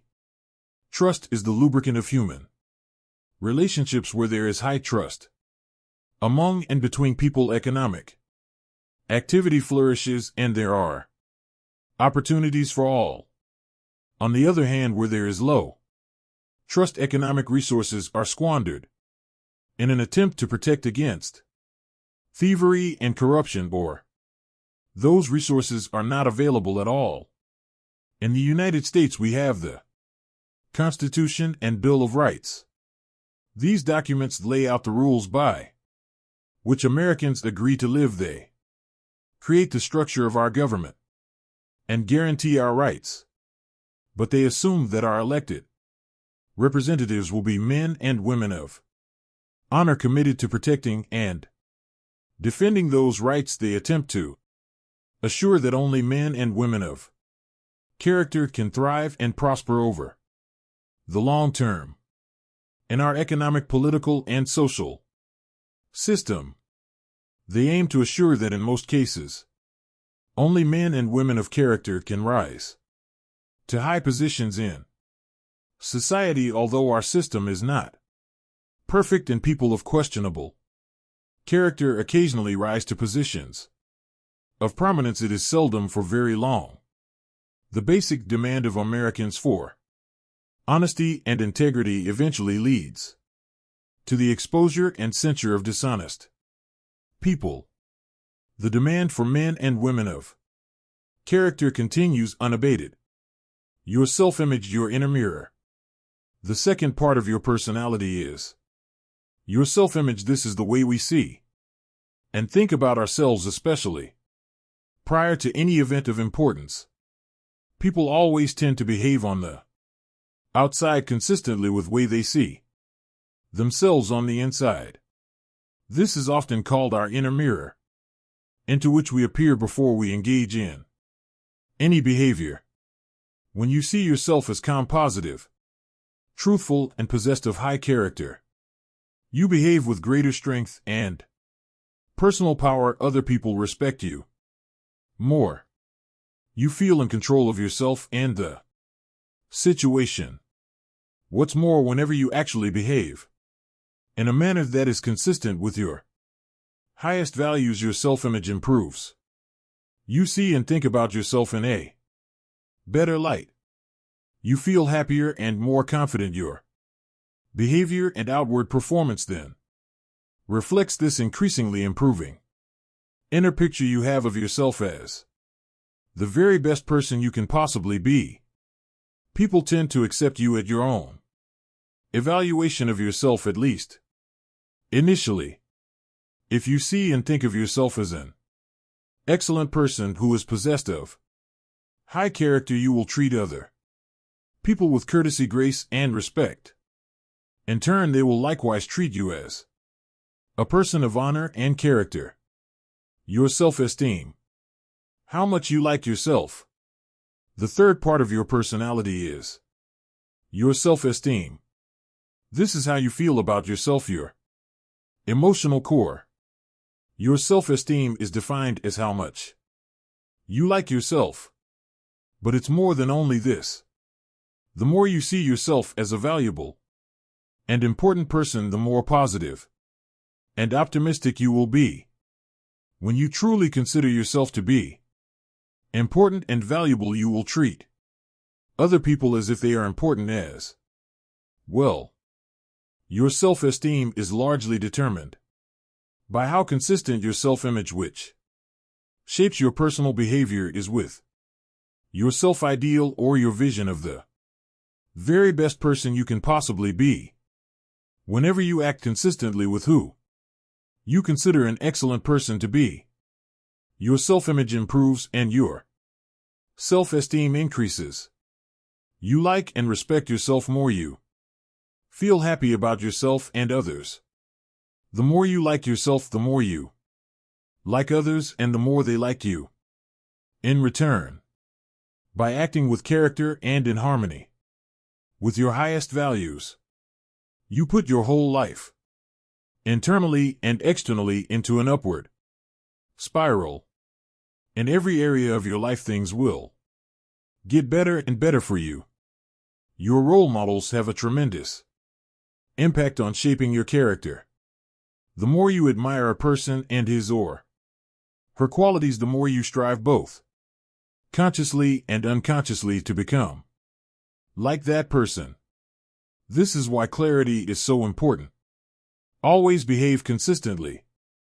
Whenever you act in a way that is consistent with your values, you feel good about yourself. Whenever you compromise your values for any reason, you feel bad about yourself. This also means that when you compromise your values, your self-confidence and self-esteem go down. You feel uneasy and inferior, inadequate, and uncomfortable. When you compromise your values deep down inside, you feel that something is fundamentally wrong. Almost all human problems can be solved by a return to your highest values and your innermost convictions. When you look back, there have probably been situations in your life when you have compromised your values in order to save an investment, keep a job, preserve a relationship, or maintain a friendship. In each case, you have felt worse and worse until you finally broke it off and walked away. And how did you feel when you finally had the strength of character to walk away? You felt wonderful. Whenever you use your willpower and strength of character to return to the values that are most dear to you, you are rewarded with a wonderful feeling of happiness and exhilaration. You feel energized and free. You wonder why you didn't make that decision a long time ago. Do the right thing. In the development of character that is based on self-discipline and willpower, long-term thinking is essential. The more you think about the long-term consequences of your behavior, the more likely it is that you will do the right thing in the short term. So when you have to make a choice or decision, always ask the magic question: what's important here? Practice the universal maxim of Immanuel Kant the philosopher. He said, "Resolve to behave as though your every act were to become a universal law for all people." One of the great questions for the development of character is this: what kind of a world would this world be if everyone in it was just like me? Whenever you slip, whenever you do or say something that is inconsistent with your highest values, immediately get back on your horse. Say to yourself, "This is not like me," and resolve that next time you'll do better. What you dwell upon grows. If you are in a situation today in which you are not living up to your highest values, make a decision this very minute to confront the situation and straighten it out. The minute you do, you will once again feel happy and back in control. There's an old Indian story. On my shoulders are two wolves. One is a black wolf, evil, who continually tempts me to do and say the wrong things. On my other shoulder is a white wolf that continually encourages me to live up to my very best. A listener asked the old man, "Which of these wolves has the greatest power over you?" The old man replied, "The one I feed." By the law of concentration, whatever you dwell upon grows and increases in your life. When you think and talk about the virtues and values that you most admire and respect, you therefore program those values deeper and deeper into your subconscious until they begin to operate automatically in every situation. Whenever you exercise your self-discipline and willpower to live your life consistently with those values that you most aspire to be known for, you begin to move rapidly along the path to becoming an excellent person. Now here are some action exercises for you. Take out a sheet of paper and write out your answers to these questions. 1. Name 3 people living or dead who you most admire and describe one quality of each of them that you respect. 2. Determine the most important virtue or quality in your life that you strive the most to practice or emulate. 3. Identify those situations in which you feel the most confident, in which you feel like the very best person you could possibly be. 4. What situations give you your greatest feelings of self-esteem and personal worth? 5. If you are already an excellent person in every respect, how would you behave differently from today onward? 6. What one quality would you like people to think of when your name is mentioned? And what could you do to ensure this happens? 7. In what one area do you need to be more truthful and practice higher levels of integrity than you do today? Whatever your answers, write them down and then begin to practice them. Chapter 3. Self-discipline and responsibility. J. Paul Getty said, "The individual who wants to reach the top in business must appreciate the might and force of habit. He must be quick to break those habits that can break him, and hasten to adopt those practices that will become the habits that help him achieve the success he desires." Your ability and willingness to discipline yourself to accept personal responsibility for your life is essential to happiness, health, success, achievement, and personal leadership. Accepting responsibility is one of the hardest of all disciplines, but without it, no success is possible. The failure to accept responsibility and the attempt of voiced responsibility for things in your life that make you unhappy onto other people, institutions, and situations completely distorts cause and effect, undermines your character, weakens your resolve, and diminishes your humanity. It leads to making endless excuses. My great revelation. When I was 21, I was living in a tiny apartment and working as a construction laborer. I had to get up at 5:00 a.m. so that I could take 3 buses to work in order to be there by 8 a.m. I didn't get home until 7 p.m. tired out from carrying construction materials all day. I was making just enough money to get by, and I had no car, almost no savings, and just enough clothes for my needs. I had no radio or television. It was in the middle of a cold winter, with the temperature at -35 degrees Fahrenheit, so I seldom went out in the evening. Instead, if I had enough energy, I sat in my small apartment at my little table in my kitchen nook and read. One evening late at night, as I was sitting there by myself at the table, it suddenly dawned on me that this is my life. This life was not a rehearsal for something else. The game was on, and I was the main character as in a play. It was like a flash bulb going off in my face. I looked at myself and around me at my small apartment, and I considered the fact that I had not graduated from high school. The only work that I was qualified to do was manual labor. I earned just enough money to pay my basic expenses, and I had very little left over at the end of the month. I suddenly knew that unless I changed, nothing else was going to change. No one else was going to do it for me. In reality, no one else really cared. I realized at that moment that from that day forward, I was completely responsible for my life and for everything that happened to me. I was responsible.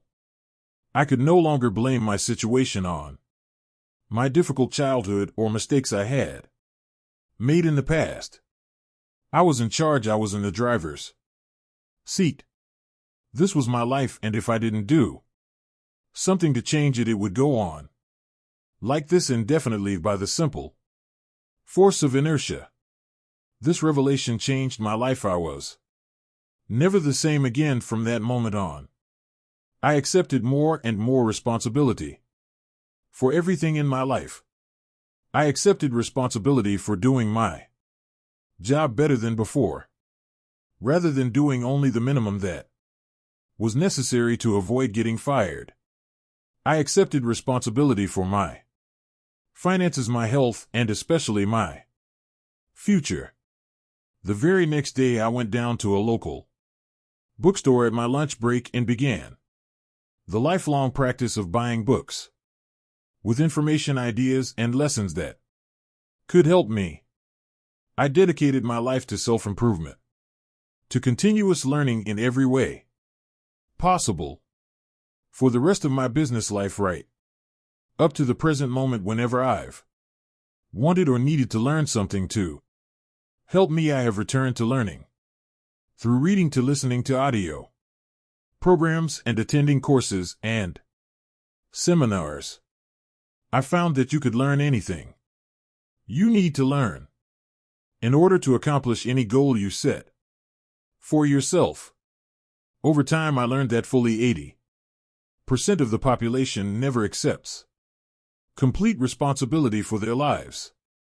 They continually complain, criticize, make excuses, and blame other people for things in their lives about which they're not happy.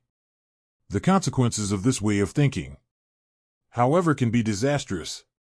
They can sabotage all hopes for success and happiness later in life, from childhood to maturity. When you are growing up from an early age, you become conditioned to see yourself as not responsible for your life. This is normal and natural. When you're a child, your parents are in charge. They make all your decisions. They decide what food you will eat, what clothes you will wear, what toys you will play with, what home you will live in, what school you'll attend, and what activities you'll engage in during your spare time. Because you are young, innocent, and unknowing, you do what they want you to do. You have little choice or control. As you grow up, however, you begin to make more and more of your own decisions in each of these areas.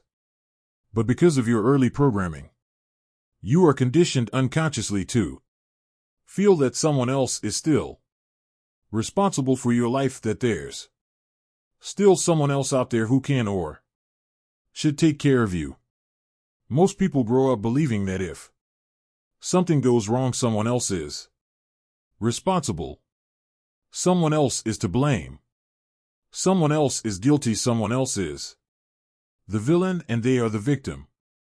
As a result, most people make more and more excuses for the things in their lives, past and present, that make them unhappy. Get over the mistakes your parents made. If your parents criticized you or got angry with you for mistakes you made when you were growing up, you began to unconsciously assume that somehow you were at fault. If your parents punished you physically or emotionally for doing or not doing something that pleased or displeased them, you felt inferior and inadequate. When your parents withheld their love to punish you for not doing something they demanded, you might have grown up with deep feelings of guilt, unworthiness, and undeservingness. All these negative feelings could then intersect to make you feel like a victim, like you are not responsible for yourself or your life once you became an adult.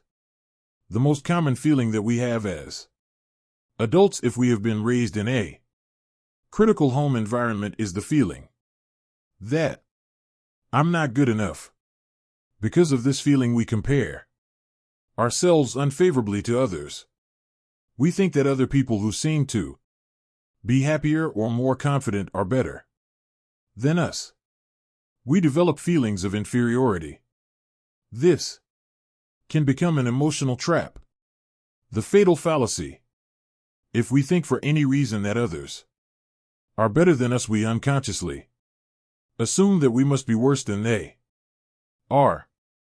If they are worth more than we are, we assume that we must be worth less This feeling of inadequacy or worthlessness lies at the root of most personality problems in our lives, as well as most political and social problems in our world, both nationally and to escape from these feelings of guilt and worthlessness that have been instilled in us as the result of destructive criticism in childhood, we lash out at our world, other people, and situations in any part of our life with which we are unhappy or discontented. Our first reaction is to look around and ask, who's to blame?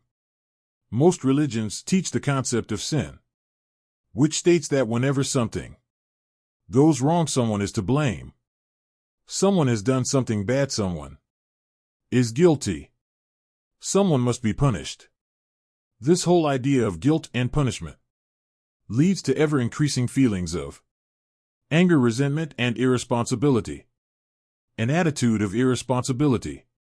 Our courts today are clogged with thousands of people demanding redress and payment for something that went wrong in their lives. Backed up by ambitious plaintiff lawyers, people go to court demanding compensation, even if they themselves are completely at fault for what happened. Especially if they are at fault, people don't want to accept responsibility. People spill hot coffee on themselves and sue the fast food restaurant that sold them the coffee in the first place. People get drunk and drive off the road, and then turn around and sue the manufacturer of the 15-year-old car they were driving. People climb up on a stepladder and lean over too far, falling to the ground. They then sue the ladder manufacturer for their injury. In each case, people are attempting to escape responsibility for their own behaviors by blaming someone else, making excuses, and then demanding compensation. Eliminating negative emotions. The common denominator of all people is the desire to be happy. In its simplest terms, happiness arises from the absence of negative emotions. Where there are no negative emotions, all that is left is positive emotions. Therefore, the elimination of negative emotions is your great business in life. If you truly wish to be happy, there are dozens of negative emotions. Although the most common are guilt, resentment, envy, jealousy, fear, and hostility, they all ultimately boil down to a feeling of anger directed either inward or outward. Anger is directed inwardly when you bottle it up rather than expressing it constructively to others. Anger is directed outwardly when you criticize or attack other people. Psychosomatic illness. Negative emotions are the major causes of psychosomatic illness. This occurs when the mind psycho makes the body soma sick. Negative emotions, especially as expressed in the form of anger, weaken your immune system and make you susceptible to colds, flu, and other diseases. Uncontrolled bursts of anger can actually bring about heart attacks, strokes, and nervous breakdowns. Here's the great discovery. All negative emotions, especially anger, depend for their very existence on your ability to blame someone or something else for something in your life that you're not happy about. It takes tremendous self-discipline to refrain from blaming others for our problems. It takes enormous self-control to refuse to make excuses. It takes tremendous self-discipline for you to accept complete responsibility for everything you are, everything you become, and everything that happens to you. Even if you are not directly responsible for something that happens, like Hurricane Katrina, you are responsible for your responses for what you do and say from that moment forward. It takes tremendous self-mastery for you to take complete control of your conscious mind and deliberately choose to think positive, constructive thoughts. that enhance your life and improve the quality of your relationships and results. But the payoff of this form of positive thinking is tremendous. Blaming is easy. By following the path of least resistance, the easiest and most mindless behavior of all is for a person to lash out and blame someone else anytime anything goes wrong. For any reason, people who develop the habit of automatically blaming often become angry at things. Blaming inanimate objects when they do not function as expected is so silly that it almost becomes a mild form of insanity. People become angry at doors that stick. They swear at tools that they are using when they themselves make a mistake. They get mad when their car doesn't start, even if it is an inanimate object. If it doesn't work perfectly, then the thing must be to blame. People will often kick a car that they are mad at or a box that they tripped over. The antidote to negative emotions. The fastest and most dependable way to eliminate negative emotions is to immediately say, "I am responsible." Whenever something happens that triggers anger or negative reaction of any kind, quickly neutralize the feelings of negativity by saying, "I am responsible." The law of substitution says that you can substitute a positive thought for a negative one. Since your mind can only hold one thought at a time, when you deliberately choose the positive thought, "I am responsible," you cancel out any other thought or emotion. At that moment, it is not possible to accept responsibility and remain angry at the same time. It's not possible to accept responsibility and experience negative emotions. It's not possible to accept responsibility without becoming calm, clear, positive, and focused once more. As long as you are blaming someone else for something in your life that you don't like, you will remain a mental child. You continue to see yourself as small and helpless, like a victim. You continue to lash out. However, when you begin to accept responsibility for everything that happens to you, you transform yourself into a mental adult. You will see yourself as being in charge of your own life and no longer a victim. In Alcoholics Anonymous, people who are having problems with drinking attend meetings with others going through the same situation. What they have found is that until the individual accepts responsibility for his or her problems, both with alcohol and in other areas of life, no progress is possible. But after the person accepts responsibility, everything is possible. This is true with almost every difficult situation in life in which you project your unhappiness onto other people or factors outside yourself. Money and emotions. Many of our biggest problems and concerns in life have to do with money. Earning it, spending it, investing it, and especially losing it. As a result, many of our negative emotions are associated with money in some way. However, the fact is that you are responsible for your financial life. You choose, you decide, you're in charge. You cannot blame your financial problems or situation on other people. You are in the driver's seat. So it is only when you accept responsibility for your income. Who chose to accept the job you are working at, your bills? Who spent the money that put you into debt?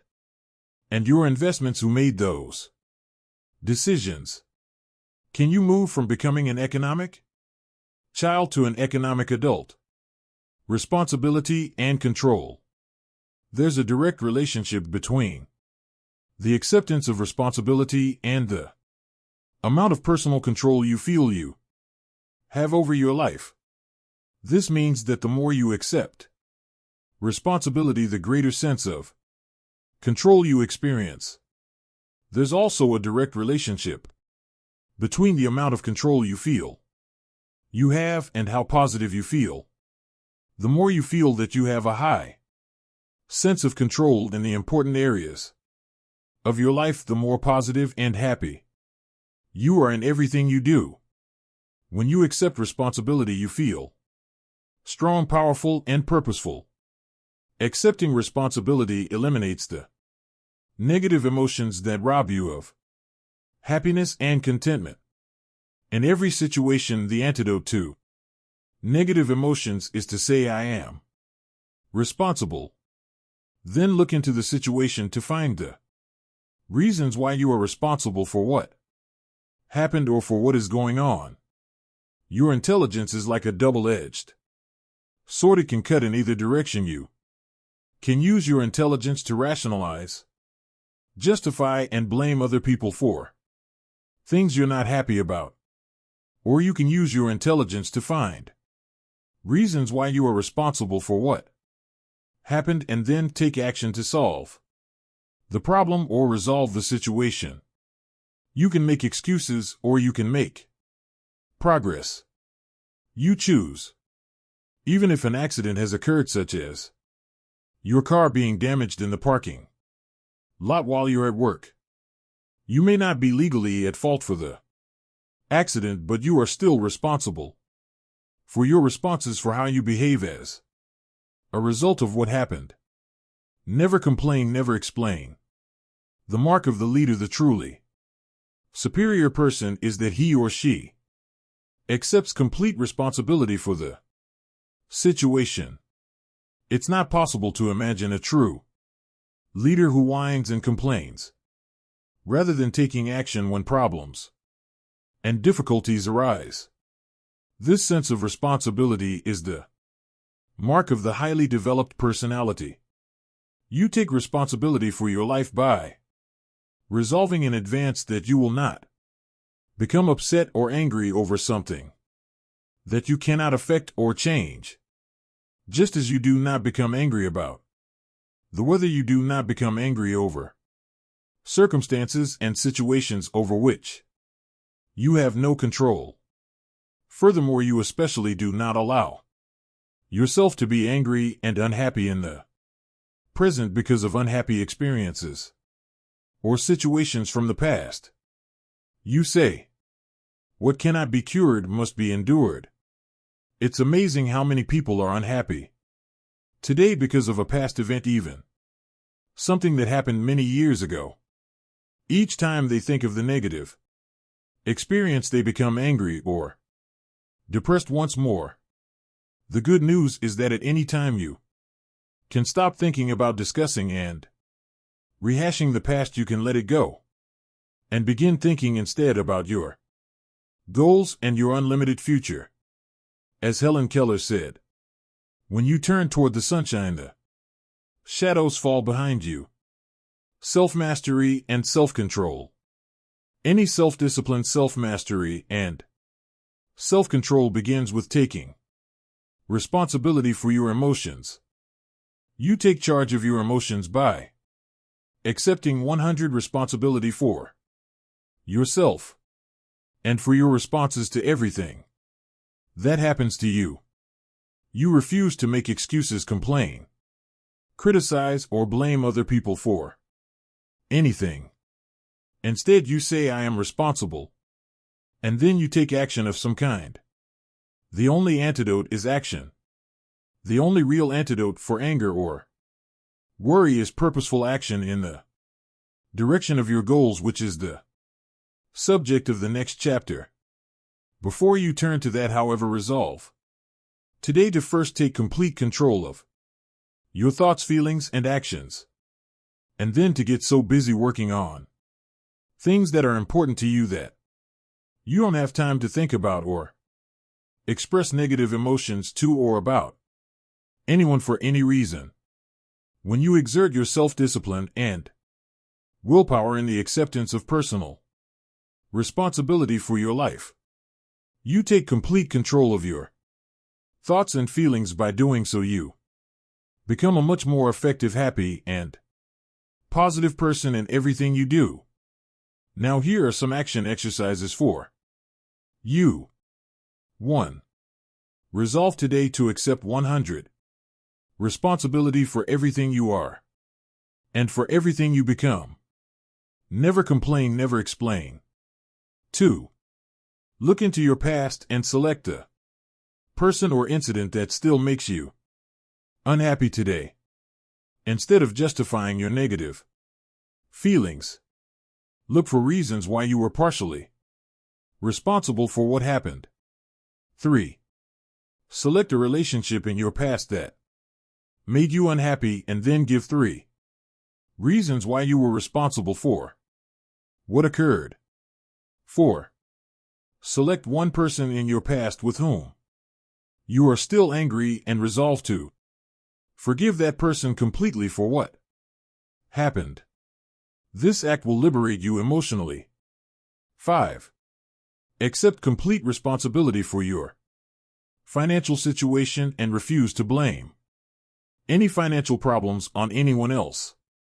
Now, what steps are you going to take to resolve that situation?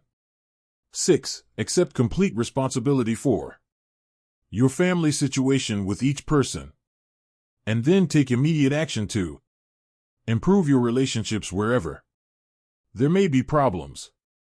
And number 7.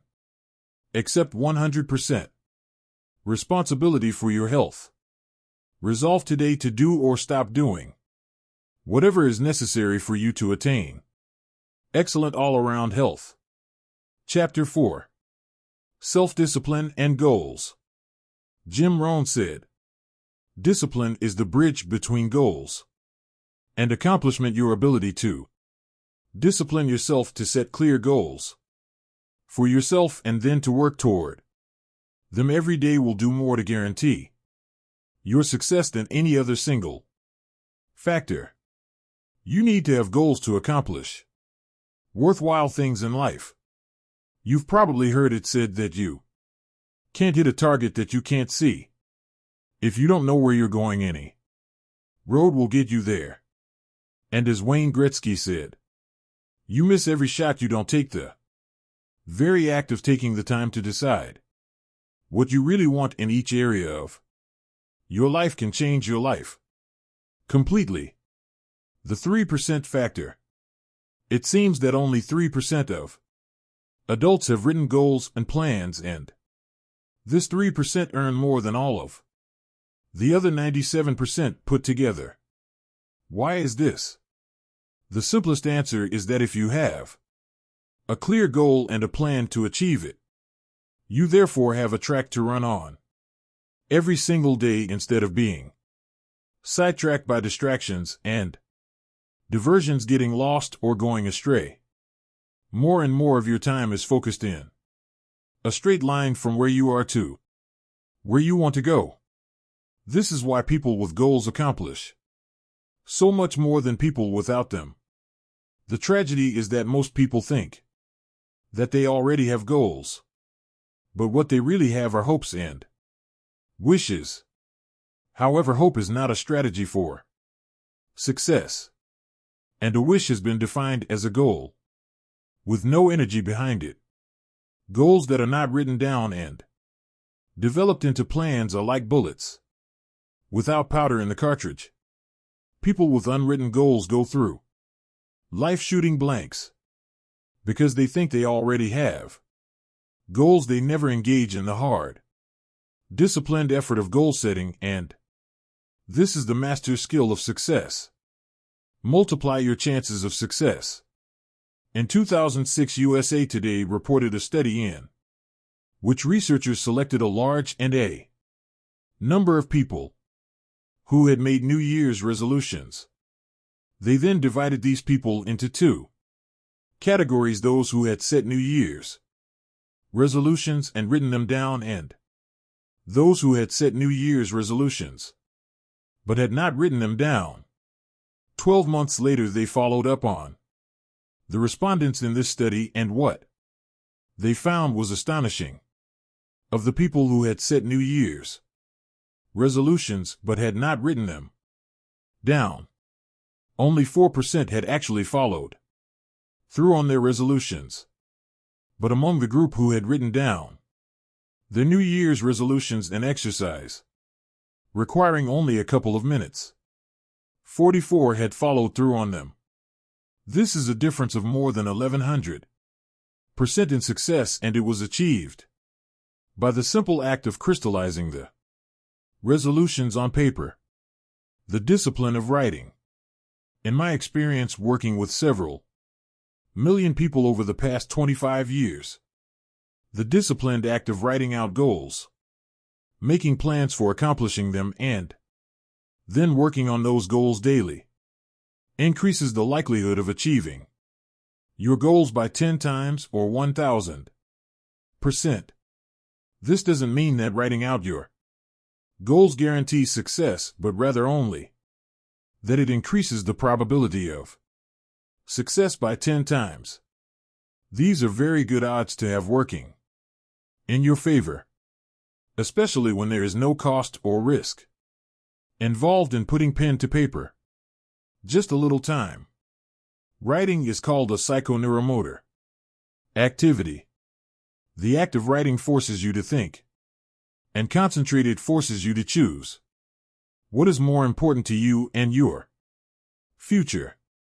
As a result, when you write down a goal, you impress it into your subconscious mind, which then goes to work 24 hours a day to bring your goal to reality. Sometimes I tell my seminar audiences, only 3% of adults have written goals, and everyone else works for those people. In life, you either work to achieve your own goals or you work to achieve the goals of someone else.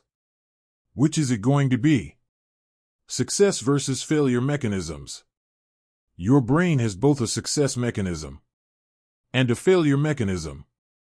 The failure mechanism is the temptation to follow the undisciplined path of least resistance, to do what is fun and easy rather than what is hard and necessary. Your failure mechanism operates automatically throughout your life, which is the major reason why most people fail to fulfill their individual potentials.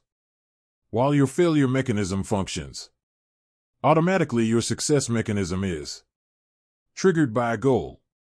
When you decide on a goal, you override your failure mechanism and can help you change the direction of your life. You go from being a ship without a rudder drifting with the tide to being a ship with a rudder, a compass, and a clear destination, sailing in a straight direction towards your goal. The power of goals. A client of mine recently told me an interesting story. He said that he had attended one of my seminars in 1994 where I spoke about the importance of writing down goals and making plans for accomplishing them. At that time, he was 35 years old, selling cars for a dealership in Nashville and earning about $50,000 a year. He told me that that day changed his life. He began writing out his goals and plans and working on them daily. 12 years later, he was earning more than $1 million a year and was the president of a fast-growing company that sells services to some of the biggest companies in the country. He told me that he could not imagine what his life would have been like if he had not taken out a piece of paper and written down the goals he wanted to achieve in the years ahead. Take control of your life. Aristotle wrote that human beings are teleological organisms, which simply means that we are purpose-driven. Therefore, you only feel happy and in control of your life when you have a clear goal that you aren't working toward each day. This also means that this ability to become a lifelong goal setter is one of the most important disciplines you will ever develop.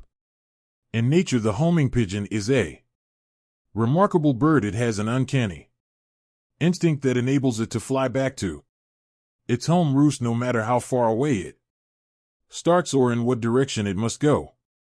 You can take a homing pigeon out of its roost, put it in a cage, put the cage in a box, cover the box with a blanket, and put the covered box in the back of a pickup truck. You could then drive 1,000 miles in any direction, open up the truck, take out the box, take off the blanket, open the cage, and throw the homing pigeon up into the air. The homing pigeon will circle 3 times, get its bearings, and then fly straight back to its home roost. This is the only creature on Earth that has this ability except for human beings. Except for you. You also have this remarkable homing ability within your own brain. But with one special difference. The homing pigeon seems to know instinctively exactly where its home roost is located. It then has the ability to fly directly back to that roost. In contrast, when human beings program a goal into their minds, they can then set out without having any idea where they will go or how they will achieve that goal. But by some miracle, they will begin to move unerringly toward that goal, and the goal will begin to move toward them. Still, many people are hesitant to set goals. They say, I want to be financially independent, but I have no idea how I'm going to get there. As a result, they don't even set financial success as a goal. But the good news is that you don't need to know how to get there. You just need to be clear about what you want to accomplish, and the goal-striving mechanism in your brain will guide you unerringly to your destination. For example, you can decide that you are going to find your ideal job in which you work for and with people you like and respect, and do work that is both challenging and enjoyable. You take some time to write down an exact description of what your ideal job and workplace would look like. And then you go out into the job market and begin searching. After a series of interviews, you will often walk into the right place at the right time and find yourself in exactly the right job. Almost everyone has had this experience at one time or another. You can have it by design rather than by chance, simply by developing absolute clarity about what you really want. The 7-step method to achieving your goals. There are 7 simple steps that you can follow to set and achieve your goals faster. There are more complex and detailed goal-achieving methodologies, but this 7-step method will enable you to accomplish 10 times more than you've ever accomplished before, and you will do so far faster than you can currently imagine. Step 1. Decide exactly what you want. Be specific. If you want to increase your income, decide on a specific amount of money, rather than to just make more money. Step 2. Write it down. A goal that is not in writing is like cigarette smoke. It drifts away and disappears. It is vague and insubstantial. It has no force, effect, or power. But a written goal becomes something that you can see, touch, read, and modify if necessary. Step 3. Set a deadline for your goal. Pick a reasonable time period and write down the date when you want to achieve it. If it's a big enough goal, set a final deadline and then set sub-deadlines or interim steps between where you are today and where you want to be in the future. A deadline serves as a forcing system in your brain, just as you often get more done when you're under the pressure of a specific deadline. Your subconscious mind works faster and more efficiently when you have decided that you want to achieve a goal by a specific time. The rule is there are no unrealistic goals, there are only unrealistic deadlines. What do you do if you don't achieve your goal by your deadline? Simple, you set another deadline. A deadline is just a guesstimate. Sometimes you will achieve your goal before the deadline, sometimes at the deadlines, and sometimes after the deadline. When you set your goal, it will be within the context of a certain set of external circumstances, but these circumstances may change, causing you to change your deadline as well. Be flexible. Step number 4. Make a list of everything that you could think of that you could possibly do to achieve your goal. As Henry Ford said, the biggest goal can be accomplished if you just break it down into enough small steps. Make a list of the obstacles and difficulties that you will have to overcome, both external and internal, in order to achieve your goal. Make a list of the additional knowledge and skills that you will require in order to achieve your goal. Make a list of the people whose cooperation and support you will require to achieve your goal. Make a list of everything that you can think of that you will have to do, and then add to this list as new tasks and responsibilities occur to you. Keep writing until your list is complete. Step 5. Organize your list by both sequence and priority. A list of activities organized by sequence requires that you decide what you need to do first, what you need to do second, and what you need to do later on. In addition, a list organized by priority enables you to determine what is more important and what is less important. Sequence and priority are the same, but often they are not. For example, if you want to start a particular kind of business, the first item in order of sequence might be for you to purchase a book or enroll in a course on that business, but what is most important is your ability to develop a business plan based on complete market research that you can use to gather the resources you need and actually start the business you have in mind. Step 6. Take action on your plan immediately. Take the first step, and then the second step, and the third step. Get going, get busy, move quickly. Don't delay. Remember, procrastination is not only the thief of time, it's the thief of life.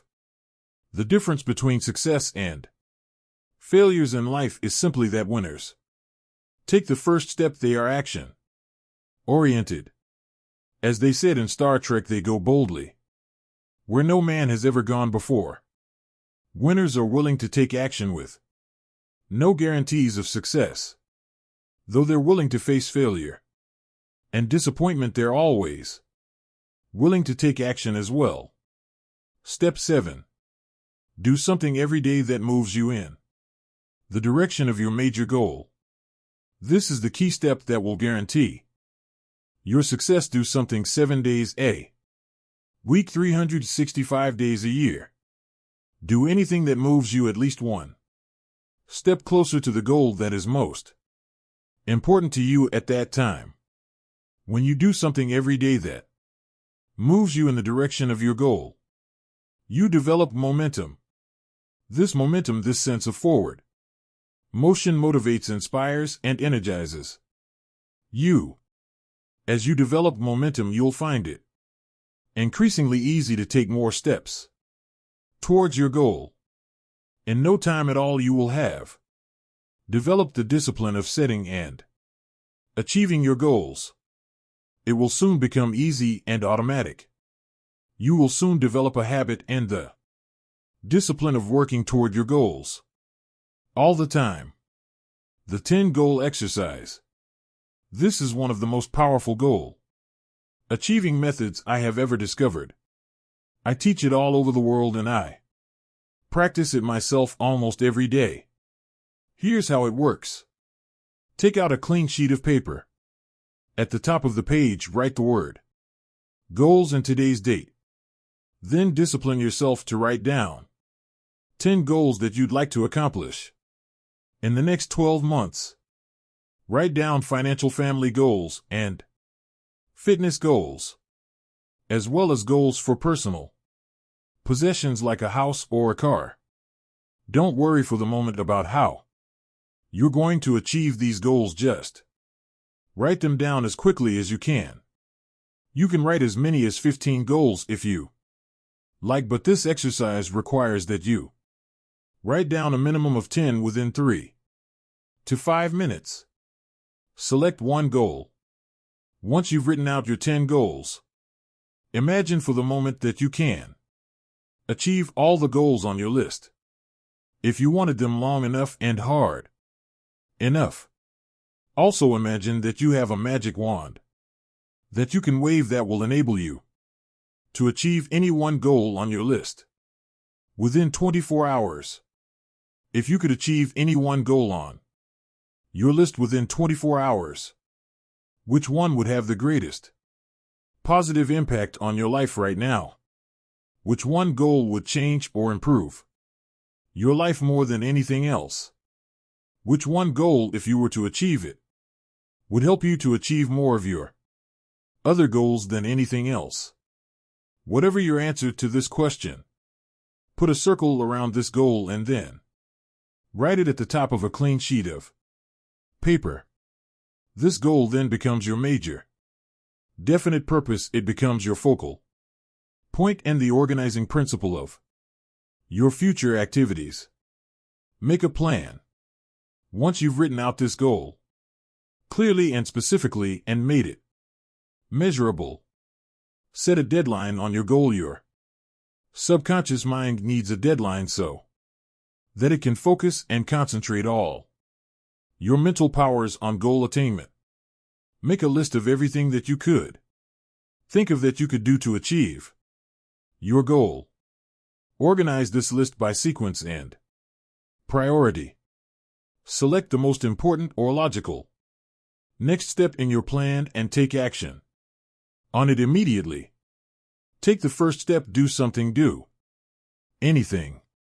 Resolve to work on this goal every single day until it's achieved. From this moment forward, as far as you are concerned, failure is not an option.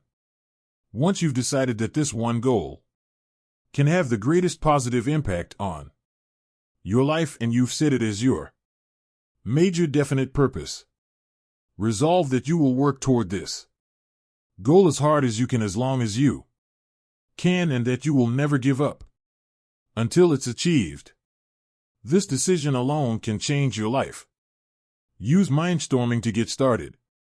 Here's another technique that you can use to dramatically increase the likelihood that you will achieve your most important goal. This is the most powerful creative thinking technique I've ever seen. More people have become wealthy using this method than any other way. Take another clean sheet of paper, write out your major definite purpose, your number one goal, at the top of the page in the form of a question. Then discipline yourself to write a minimum of 20 answers to the question. For example, if your goal is to earn a certain amount of money by a certain date, you would write the question, how can I earn this amount of money by this specific date?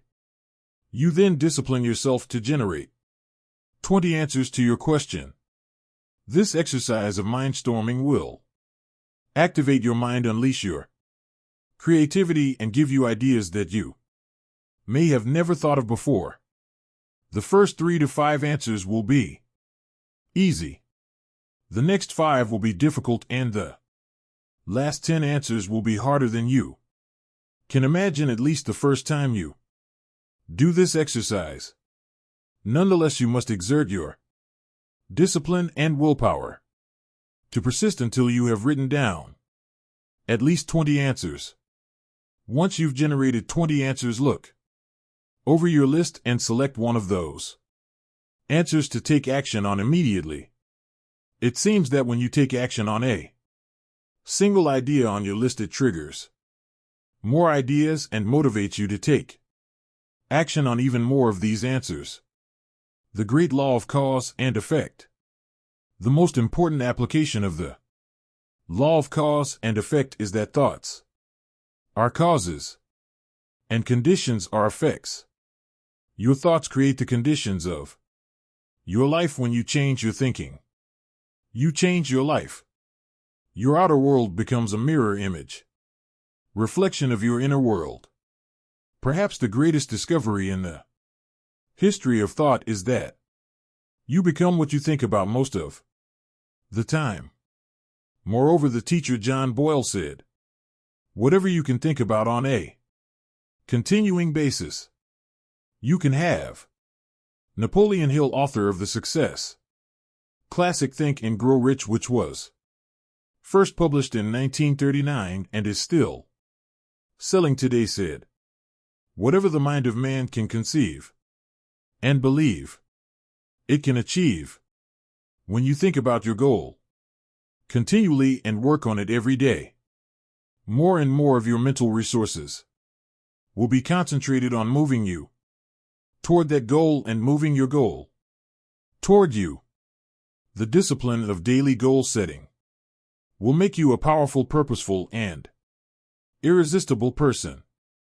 You'll develop self-esteem, self-confidence, and self-respect as you feel yourself moving toward your goals faster and faster. You will ultimately become unstoppable. In the next chapter, I'll explain how the use of self-discipline to develop personal excellence is the most powerful step you can take to achieve all your material and emotional goals. Now here's some action exercises for you. 1.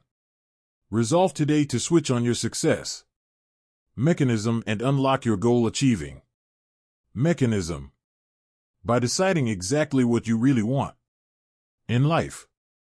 2. Make a list of 10 goals that you want to achieve in the foreseeable future.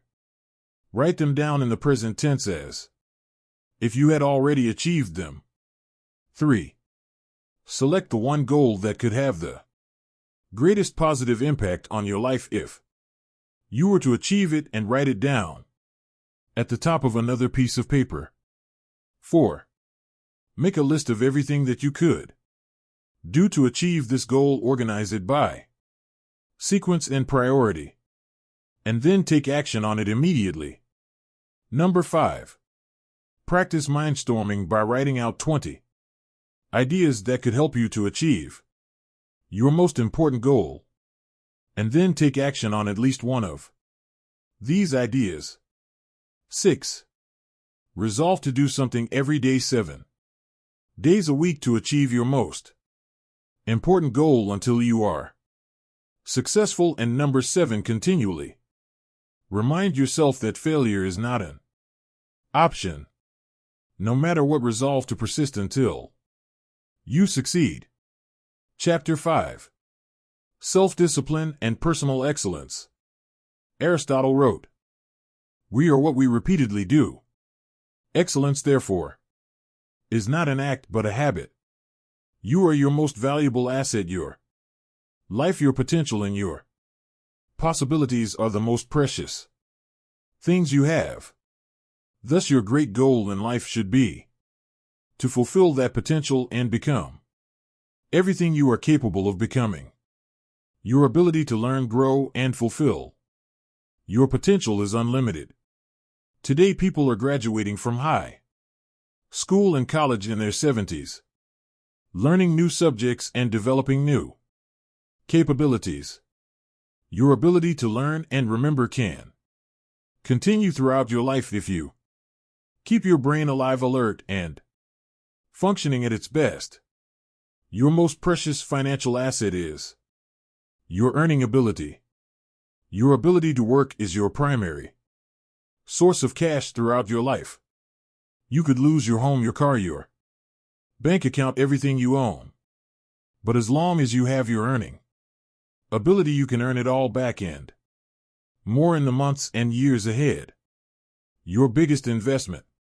Most people don't realize this. They take their earning ability for granted, but it has taken you your entire life to develop your earning ability.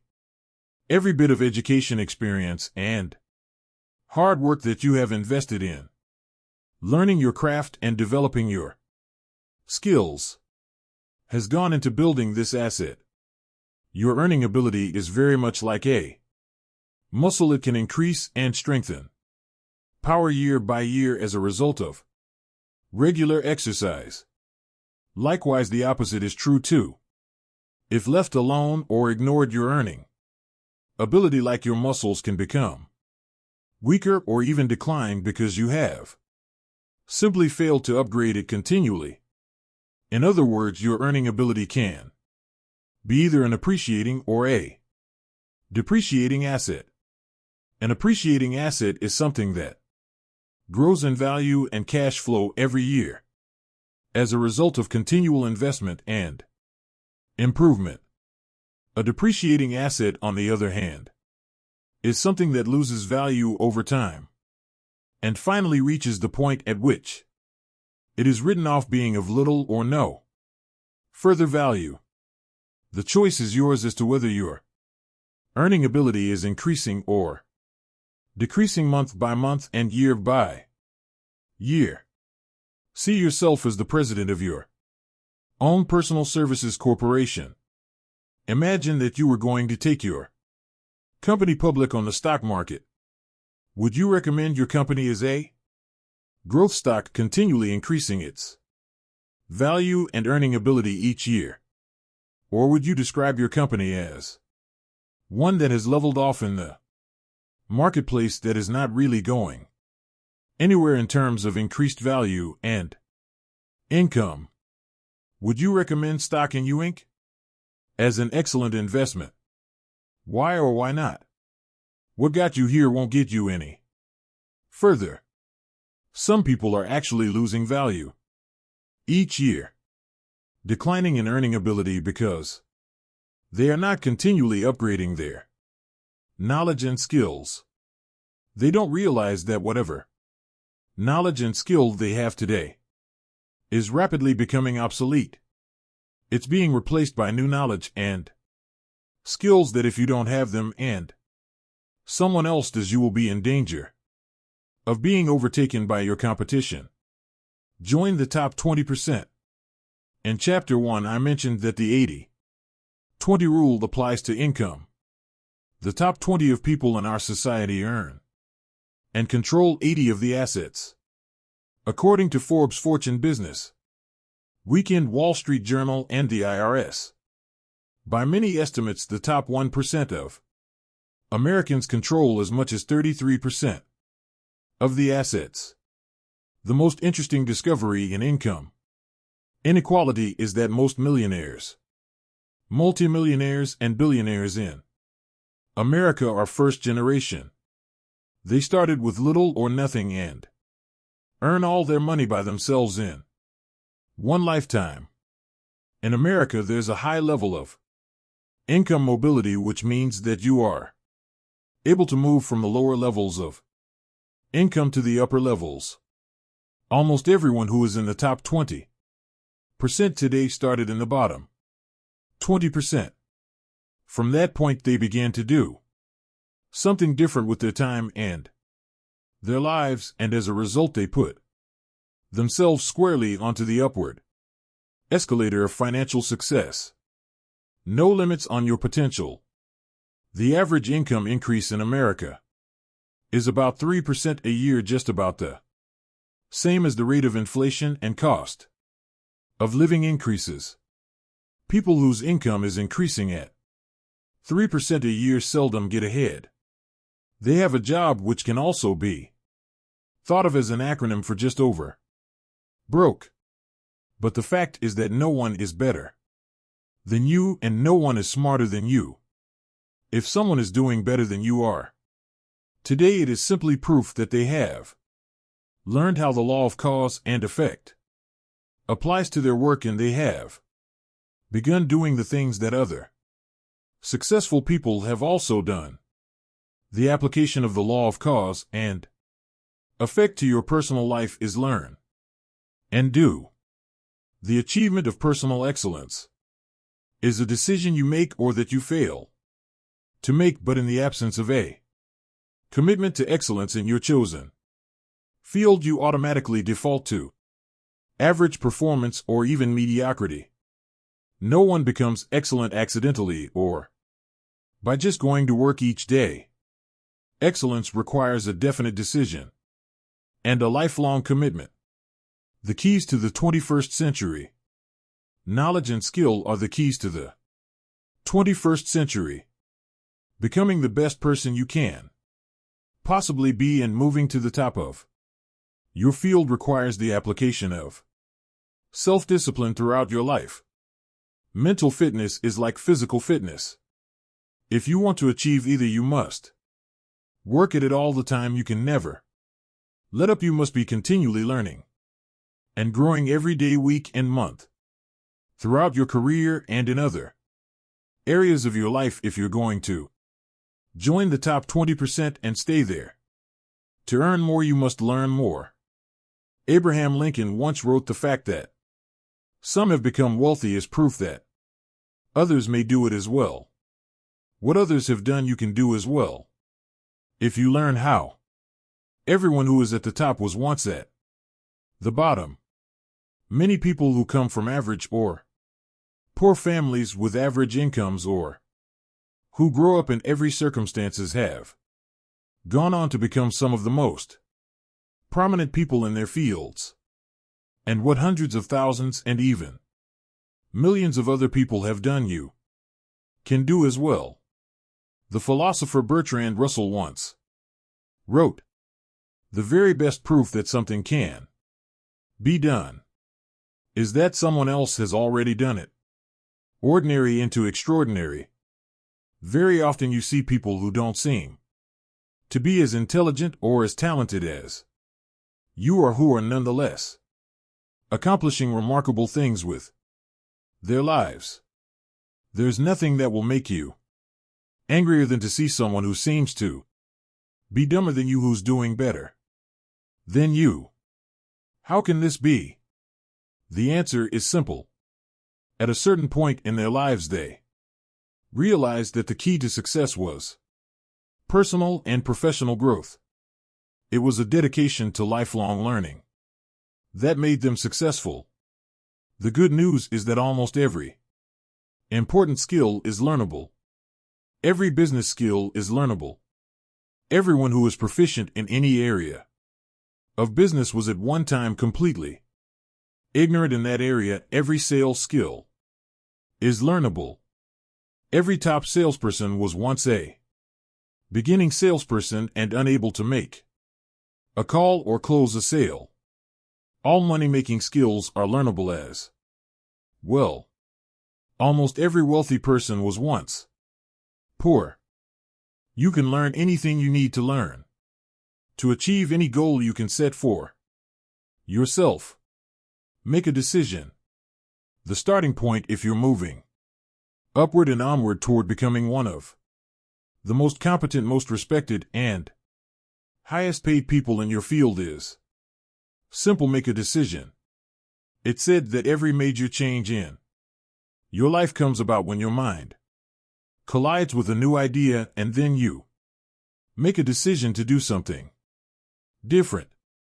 You make a decision to complete your education, upgrade your skills, or get into a good college.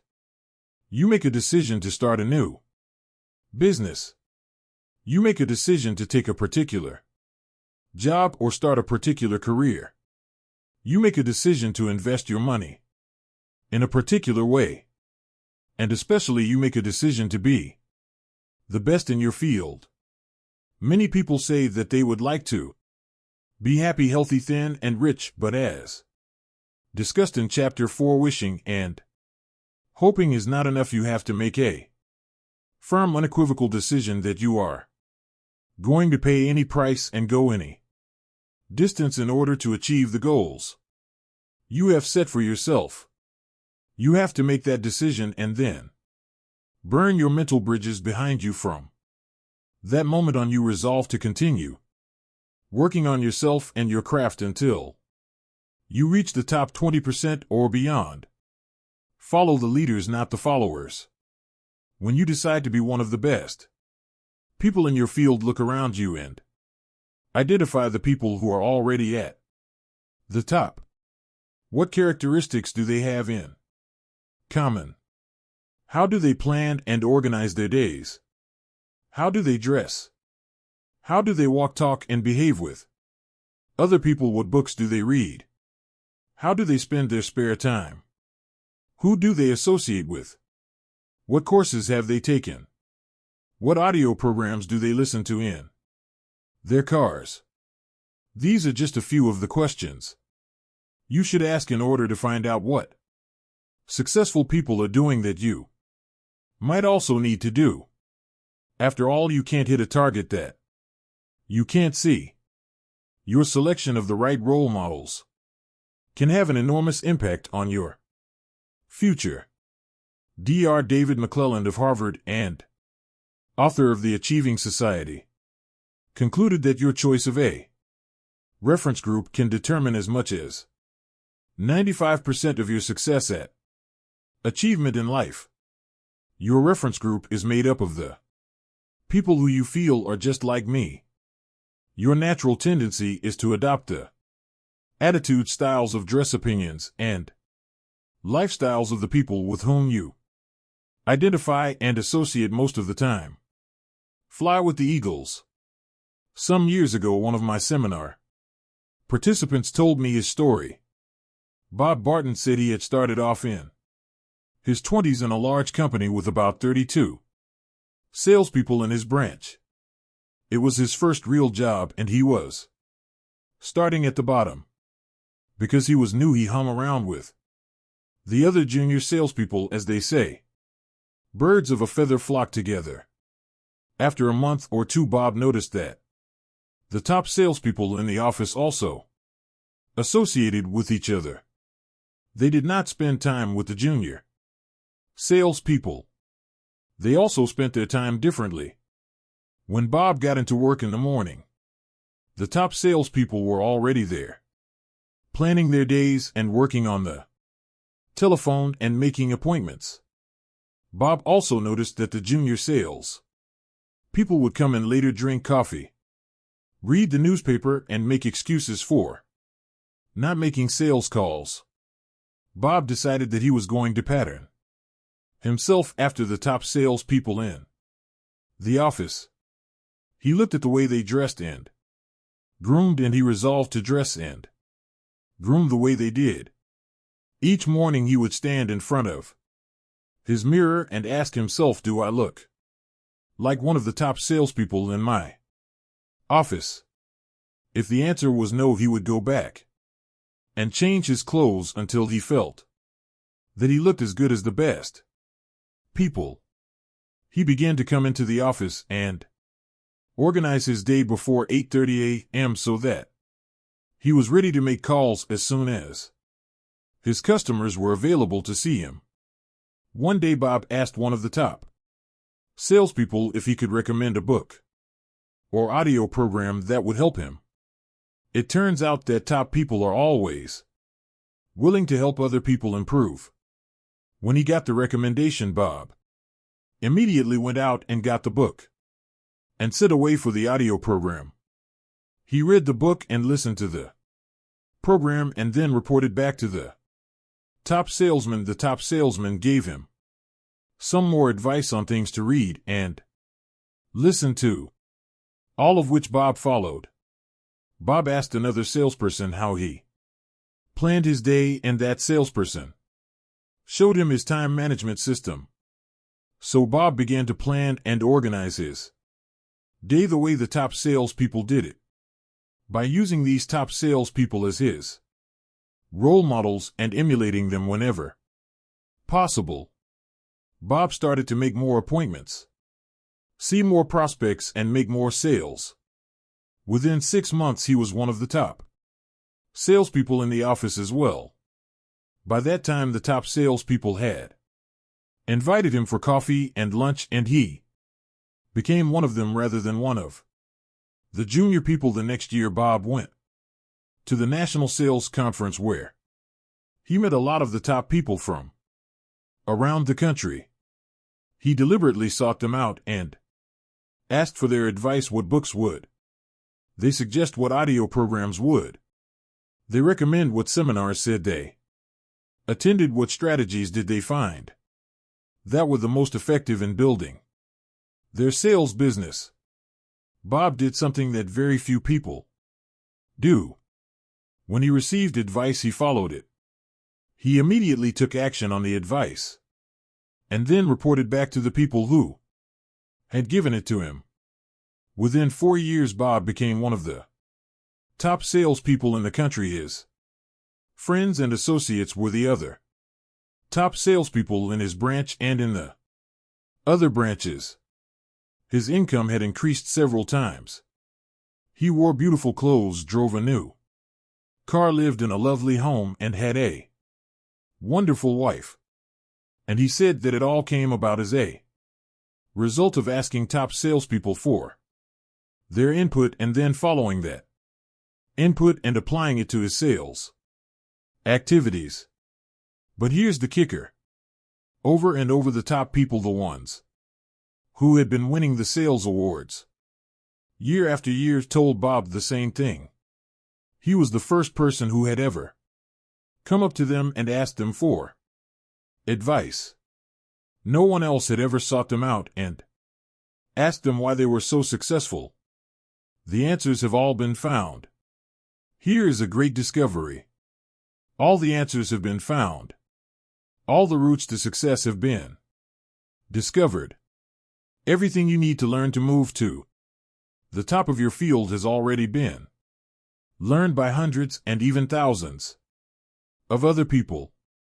And if you ask them for advice, they will give it to you. Successful people will have their phone calls held, cancel other appointments, and put their work aside to help other people to be successful, but you must ask and then you must follow their advice once they give it to you. If you can't ask them directly, read their books and attend their talks and seminars. Listen to audio programs created by successful people. Sometimes you can send them emails and ask for advice. Learn from the best. Set high income as a goal. If your goal is to be in the top 20 of moneymakers in your field, the first thing you need to do is to find out what the people in the top 20 are earning today. This information is available. Just ask around. Check industry statistics. Go on to Google. You can find this information if you look for it. Once you know the income target at which you are aiming, write it down as your goal. Make a plan to achieve this level of income and work on it every day. Never stop until you reach it. The secret to high income in business and sales is quite simple. Learn and do.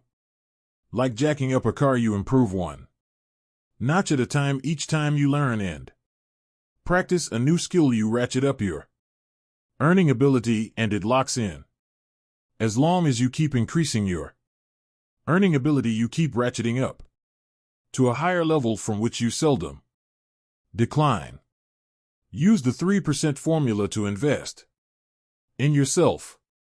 To guarantee your lifelong success, make a decision today to invest 3% of your income back into yourself. This seems to be the magic number for lifelong learning.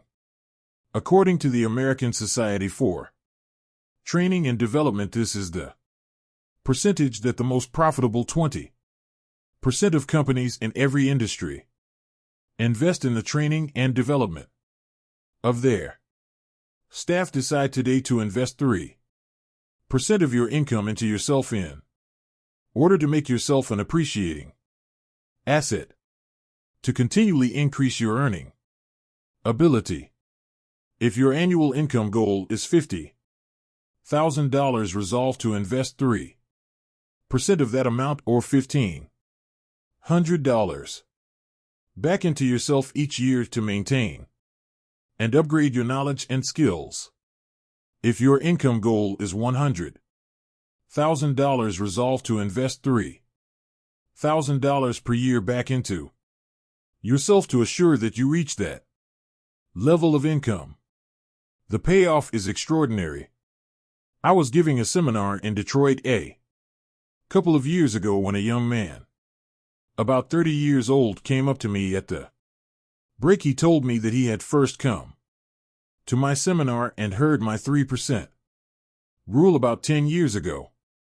At that time he had dropped out of college, was living at home, driving an old car and earning about $20,000 a year as an office salesman. He decided after the seminar that he was going to apply the 3% rule to himself, and he did so immediately. He calculated 3% of his income of $20,000 would be $600.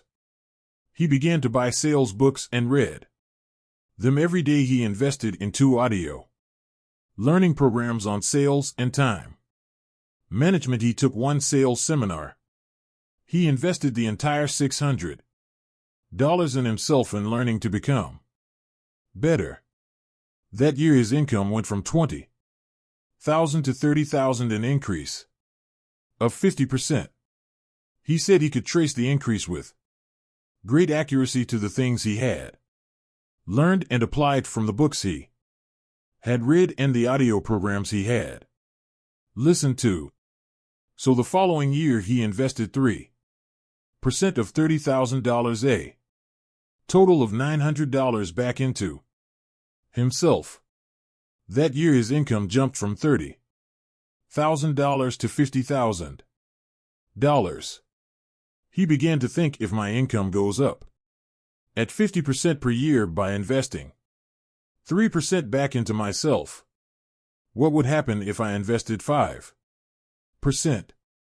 The next year he invested 5% of his income, $2,500, into his learning program. He took more seminars, traveled cross country to a conference, bought more audio and video learning programs, and even hired a part-time coach. And that year his income doubled to $100,000. After that, like playing Texas Hold'em, he decided to go all in and raise his investment into himself to 10% per year. He told me that he'd been doing this ever since. I asked him, how has investing 10% of your income back into yourself affected your income? He smiled and said, I passed $1 million in personal income last year, and I still invest 10% of my income in myself every single year. I said, wow, that's a lot of money. How do you manage to spend that much money on personal development? He said, it's hard. I have to start spending money on myself in January in order to invest it all by the end of the year. I have an image coach, a sales coach, and a speaking coach. I have a large library in my home with every book, audio program, and video program on sales and personal success I can find. I attend conferences, both nationally and internationally, in my field, and my income keeps going up every year. There are 3 simple steps to become the best.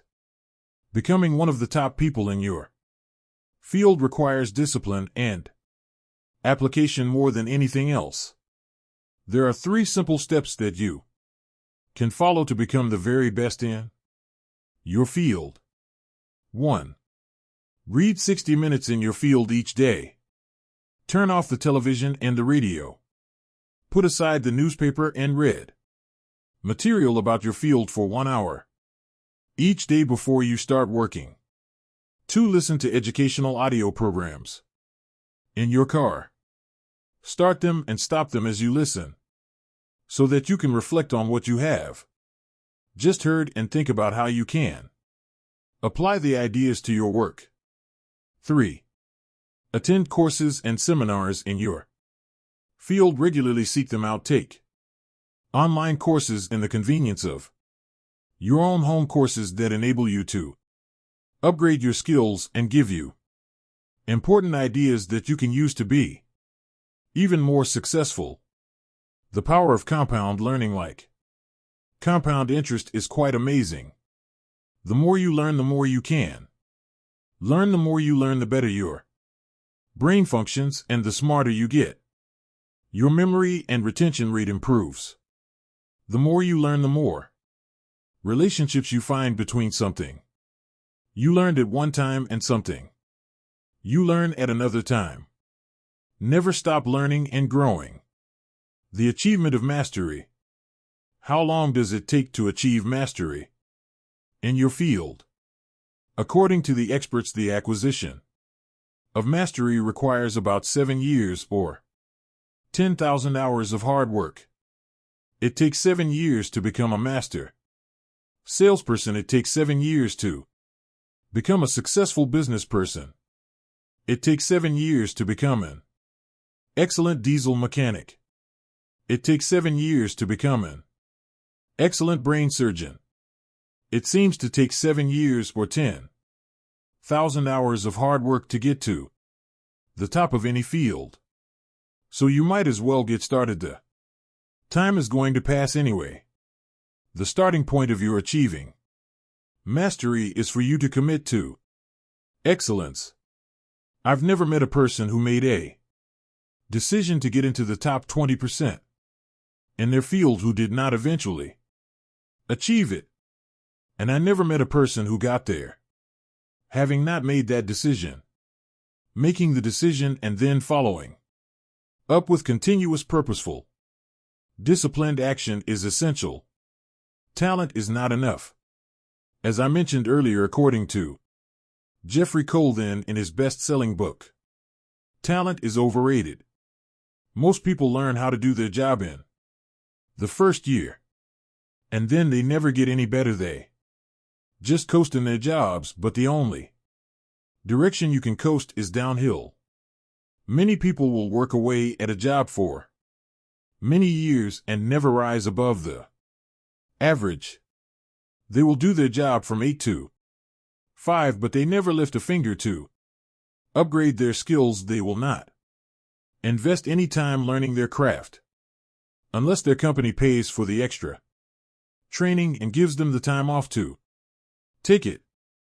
The average person does only an average job, and as a result he earns an average income and worries about money all his life.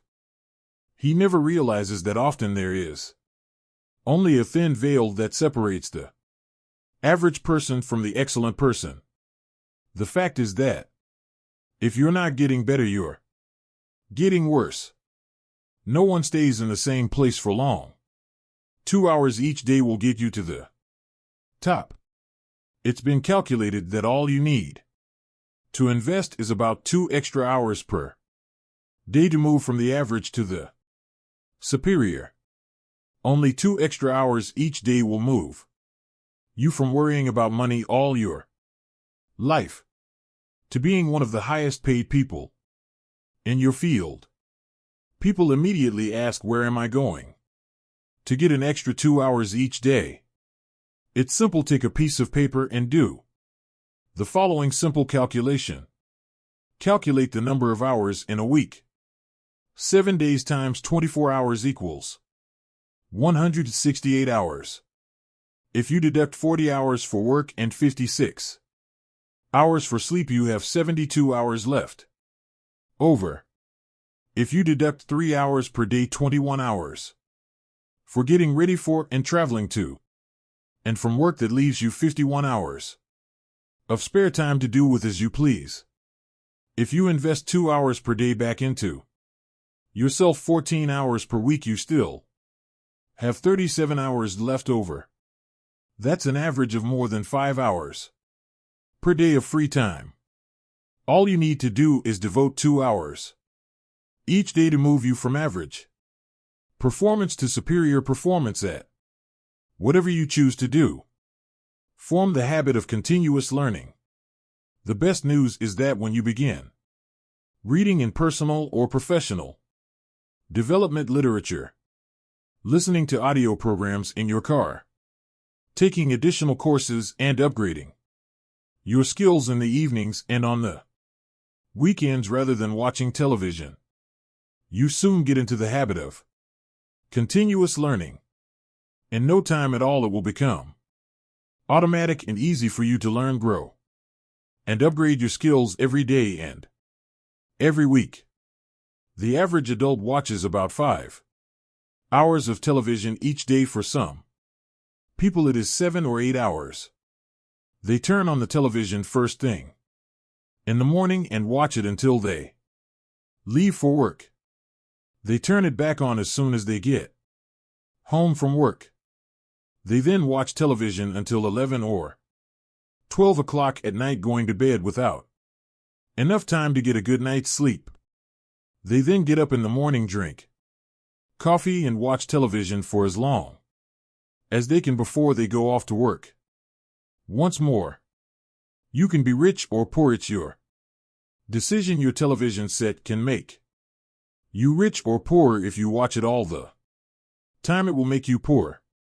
Psychologists have shown that the more television you watch, the lower are your levels of energy and self-esteem.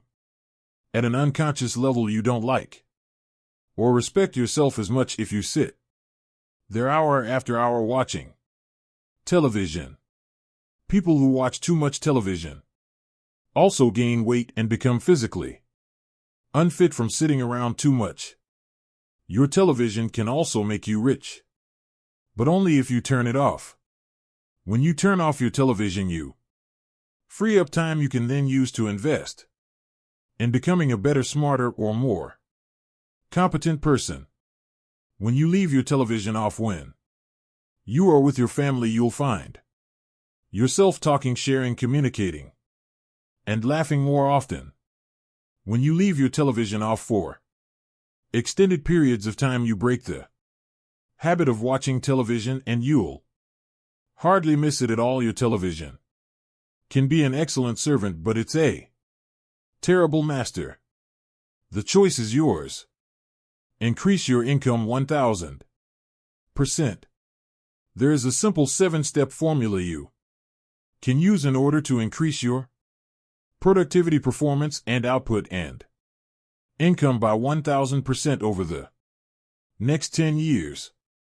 It works for everyone who tries it. It is simple. First, answer this question.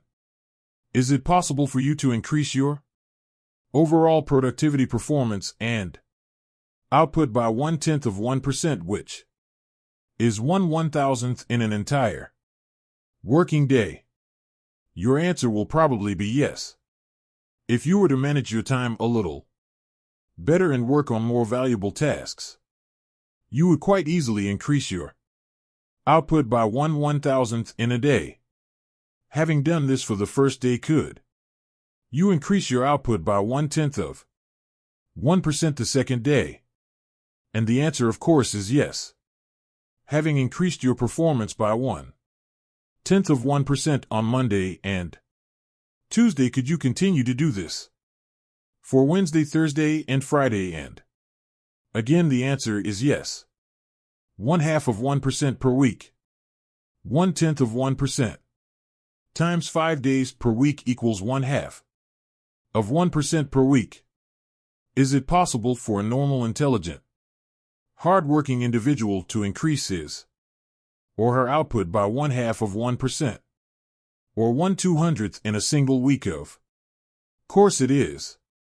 Having done this for the first week, could you keep up the same pace of personal development the second week? Of course you could. Could you get 1/1000th% better 5 days a week for an entire month?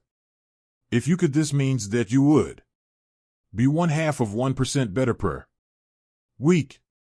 Multiplied times 4 or 2% more productive in an entire month. There are 13 4-week months in a year. 4 times 13 equals 52. Having become 2% better in a month, could you repeat that in the second month, in the third month, the fourth month, and so on? Of course you could, by working on yourself a little bit each day, learning new skills, getting better at your key task, setting priorities, and focusing on higher value activities. You can become 26% more productive over the course of an entire year. Having achieved this goal for the first year, could you do it for the second year? And then the third, could you keep it up for 10 years? And the answer, of course, is yes, and the best news is that when you continue to work on yourself, it becomes easier and easier for you to get better and better as the weeks and months go by. By the law of accumulation, or the law of incremental improvement, by the end of 12 months you would be 26% better. If you continue to improve at 26% per year by the end of 10 years, with compounding you could be 1,004% more productive. Your income would increase at the same rate. This formula works if you do. There are 7 steps in the 1,000% formula. Step 1. Arise 2 hours before your first appointment or before you have to be at work. Invest the first hour in yourself by reading something educational, motivational, or spiritual. As Henry Ward Beecher once said, the first hour is the rudder of the day. When you get up and invest the first hour in yourself, you set yourself up mentally to have an excellent day. You'll be more positive, alert, creative, and productive all day long when you start your day by investing the first hour in yourself. If you read in your field 1 hour per day, that will translate into about 1 book per week. 1 book per week will translate into about 50 books per year. Since the average adult reads less than 1 nonfiction book per year, if you were to read 50 books in your field each year, do you think that would give you an edge in your profession? Do you think that it would move you ahead of virtually everyone else in your business? Of course it would. If you read 50 books per year for 10 years, this would be 500 books that would help you to improve your productivity, performance, and income. At the very least, you would need a bigger house just to hold your books. And you'd be able to afford it. Reading 1 hour per day in your field will make you a national authority in 3 to 5 years. This alone can give you your 1,000% increase over the course of your career. Step 2. Rewrite your goals every day. Get a spiral notebook and rewrite your major goals in the present tense every morning before you start out, without looking back at what you wrote the previous day. This writing and rewriting is the process of programming instructions into the guidance mechanism of your mind. When you rewrite your 10 goals each morning, you will continually see and think of opportunities to achieve those goals all day long. You will become more focused, channeled, and directed. You'll be more purposeful and determined, and you will achieve your goals much faster than if they were merely wishes floating around in the back of your mind. Writing and rewriting your goals each day can give you your 1,000 increase in income over 10 years. Step 3. Plan every day in advance. Make a list and set priorities on your work before you start off.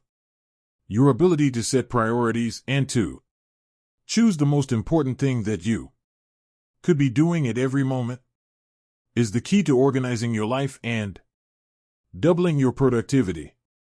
We'll talk in detail about time management techniques in Chapter 12. Working on your top priorities can increase your income by 1,000% over 10 years, and it is probably impossible to achieve without it. Step 4. Discipline yourself to concentrate single-mindedly on one thing. Choose the most important thing that you can do each day. Then start on it first thing and work on it until it's 100 complete. Your ability to focus and concentrate When you develop and hone it into a habit, all by itself will enable you to double your productivity, performance, and output in the next month. And it will give you your 1000% increase over 10 years. Step 5. Listen to educational audio programs in your car. The average business person who drives spends 500 to 1,000 hours per year behind the wheel of their car. When you turn your car into a university on wheels, a mobile classroom, you get the educational equivalent of 1 to 2 full-time university semesters as you drive around. Many people have gone from rags to riches by simply listening to educational audio programs in their cars as they drive from place to place. You could do the same. This alone could give you your 1000% increase. Step number 6. Ask 2 magic questions. After every call or event, first ask yourself, what did I do right? Then ask yourself, what would I do differently? The first question, what did I do right, forces you to think through and recall all the correct things that you did in that last meeting, presentation, or event. Even if it was not successful, write them down. The second question, what would I do differently, forces you to think through all the different ways you could improve your performance in a similar situation. Write these ideas down as well. In both cases, by reviewing your performance by thinking about what you did right and what you would do differently, you program yourself to perform even better the next time. This is one of the fastest and most powerful exercises in personal growth and development I have ever discovered. This process dramatically speeds up the rate at which you move into the top 20%. Step 7. Treat every person you meet like $1 million customer. Treat each person you meet and work with, both at home and in the office, as though he or she is the most important person in the world. When you treat people as if they are valuable and important, they will return the favor by treating you as if you are valuable and important as well. They will want to be associated with you, work for you, buy from you, and introduce you to their friends. You begin treating people like $1 million customers by starting at home with the members of your family. Remember, they are the most important people in your life. So when you start your day, well, first thing in the morning, by making the members of your family feel important and telling them that you love them, you'll be more positive, relaxed, and happier for the rest of the day. Fully 85% of your success will be determined by how much people like and respect you, especially in business and sales. Never miss an opportunity to treat people well. When you practice these 7 steps each day for a month, you will see changes and improvements in your life, work, and income that will astonish you. After a month of regular practice, you'll have formed a new habit of continuous personal improvement that can carry you onward and upward for the rest of your life. Be the best. Lifelong personal development and the commitment to personal excellence requires tremendous dedication, discipline, and willpower. The greatest payoff is that every time you learn and apply something new, your brain releases endorphins, which make you feel happier and more excited about your future. Every time you learn and apply something new, you'll have a greater sense of personal power. Your self-esteem, self-respect, and personal pride will increase. You'll feel very much in control of your earning ability, which is one of the most important parts of your life. In the next chapter, we'll talk about the importance of courage, of overcoming the fears and doubts that hold most people back. It is often the case that we know what We need to do, but we lack the courage to take the risks that accompany trying anything new. Instead, we make excuses for inaction. Now here are some action exercises that you can do. Number 1. Make a decision today to invest in yourself and getting better as if your future depends on it, because it does.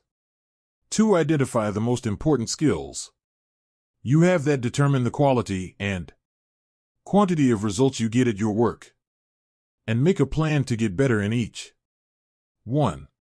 3.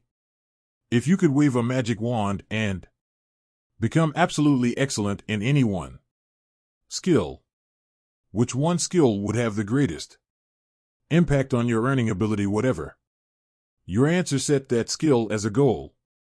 Make a plan and work on it every day. 4. Set excellent performance in your work as a goal, and then determine exactly what you will need to do every day to join the top 20% or better in your field. 5. Look ahead 3 to 5 years and determine the new knowledge and skills you will need in order to lead your field in the future, then start acquiring them today. 6. Select the top person in your field, the one you admire most, and use him or her as a role model for your own development. And 7. Commit yourself today to lifelong learning and never let a day go by without getting better in some area. Chapter 6. Self-discipline and courage. Mark Twain said, "Courage is not absence of fear, it is control of fear, mastery of fear." You need large amounts of self-discipline to deal courageously with all the fear-inducing events of your life. This is probably why Churchill said, "Courage is rightly considered the foremost of the virtues, for upon it all others depend." The fact is that everyone is afraid, and usually of many things. This is normal and natural. Often fear is necessary to preserve life, prevent injury, and guard against financial mistakes. So if everyone is afraid, what is the difference between the brave person and the coward? The only difference is that the brave person disciplines himself to confront, deal with, and act in spite of the fear. In contrast, the coward allows himself to be dominated and controlled by the fear. Someone once said that with regard to warfare, although it applies to any situation, the difference between the hero and the coward is that the hero sticks in there 5 minutes longer. Fortunately, all fears are learned. No one is born with fears. Fears can therefore be unlearned by practicing self-discipline repeatedly with regard to fear until it goes away. The most common fears that we experience, which often sabotage all hopes for success, are the fears of failure, poverty, and loss of money. These fears cause people to avoid risk of any kind and to reject opportunity. When it's presented to them, they're so afraid of failure that they're almost paralyzed when it comes to taking any chances at all. There are many other fears that interfere with our happiness. People fear the loss of love or the loss of their jobs and their financial security. People fear embarrassment or ridicule. People fear rejection and criticism of any kind. People fear the loss of respect or esteem of others. These and many other fears hold us back throughout life. Fear paralyzes action. The most common reaction in a fear situation is the attitude of "I can't." This is the fear of failure and loss that stops us from taking action. It is experienced physically, starting in the solar plexus. When a person is really afraid, their mouth and throat goes dry, their heart starts pounding, sometimes they breathe shallowly, and their stomach turns often. They feel like getting up and running to the bathroom. These are all physical manifestations of the inhibitive negative habit pattern, which we all experience from time to time. Whenever a person is in the grip of fear, he feels like a deer caught in the headlights of a car. This fear paralyzes action. It often shuts down the brain and causes the individual to revert to the fight or flight reaction. Fear is a terrible emotion that undermines our happiness and can hold us back throughout our lives. Do the opposite. Aristotle described courage as the golden mean between the extremes of cowardice and impetuousness. He taught that to develop a quality that you lack, act as if you already had that quality in every situation where it is called for. In modern terms, however, we say, fake it until you make it. You can actually change your behavior by affirming, visualizing, and acting as if you already have the quality you desire. By affirming, by repeating the words I can do it emphatically whenever you feel afraid for any reason, you can cancel the feeling of I can't. Every time you repeat the words I can do it with conviction, you override your fear and increase your confidence. By repeating this affirmation over and over again, you can eventually build your courage and confidence to the point where you are unafraid. Visualize yourself as unafraid. By visualizing yourself performing with confidence in an area where you are fearful, your visual image will eventually be accepted by your subconscious mind as instructions for your performance. Your self-image, the way you see yourself and think about yourself, is eventually altered by feeding your mind these positive mental pictures of yourself performing at your best. By using the act as if method, you walk, talk, and carry yourself exactly as you would if you were completely unafraid in a particular situation. You stand up straight, smile, move quickly and confidently, and in every respect act as if you already had the courage that you desire. The law of reversibility says that if you feel a certain way, you will act in a manner consistent with that feeling. But if you act in a manner consistent with that feeling, even if you don't feel it, the law of reversibility will create the feeling that is consistent with your actions. This is one of the greatest breakthroughs in success psychology. You develop the courage you desire by disciplining yourself repeatedly to do the thing you fear, until that fear eventually disappears. And it will blow away the fear. When I work with sales organizations, they often ask me how to help a salesperson break out of a sales slump, especially in a tough economy.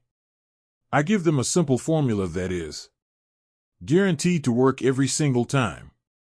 It is called the 100 call method. In practicing this method, I instruct the salesperson to go out and call on 100 prospects as fast as he can without caring at all whether or not he makes a sale.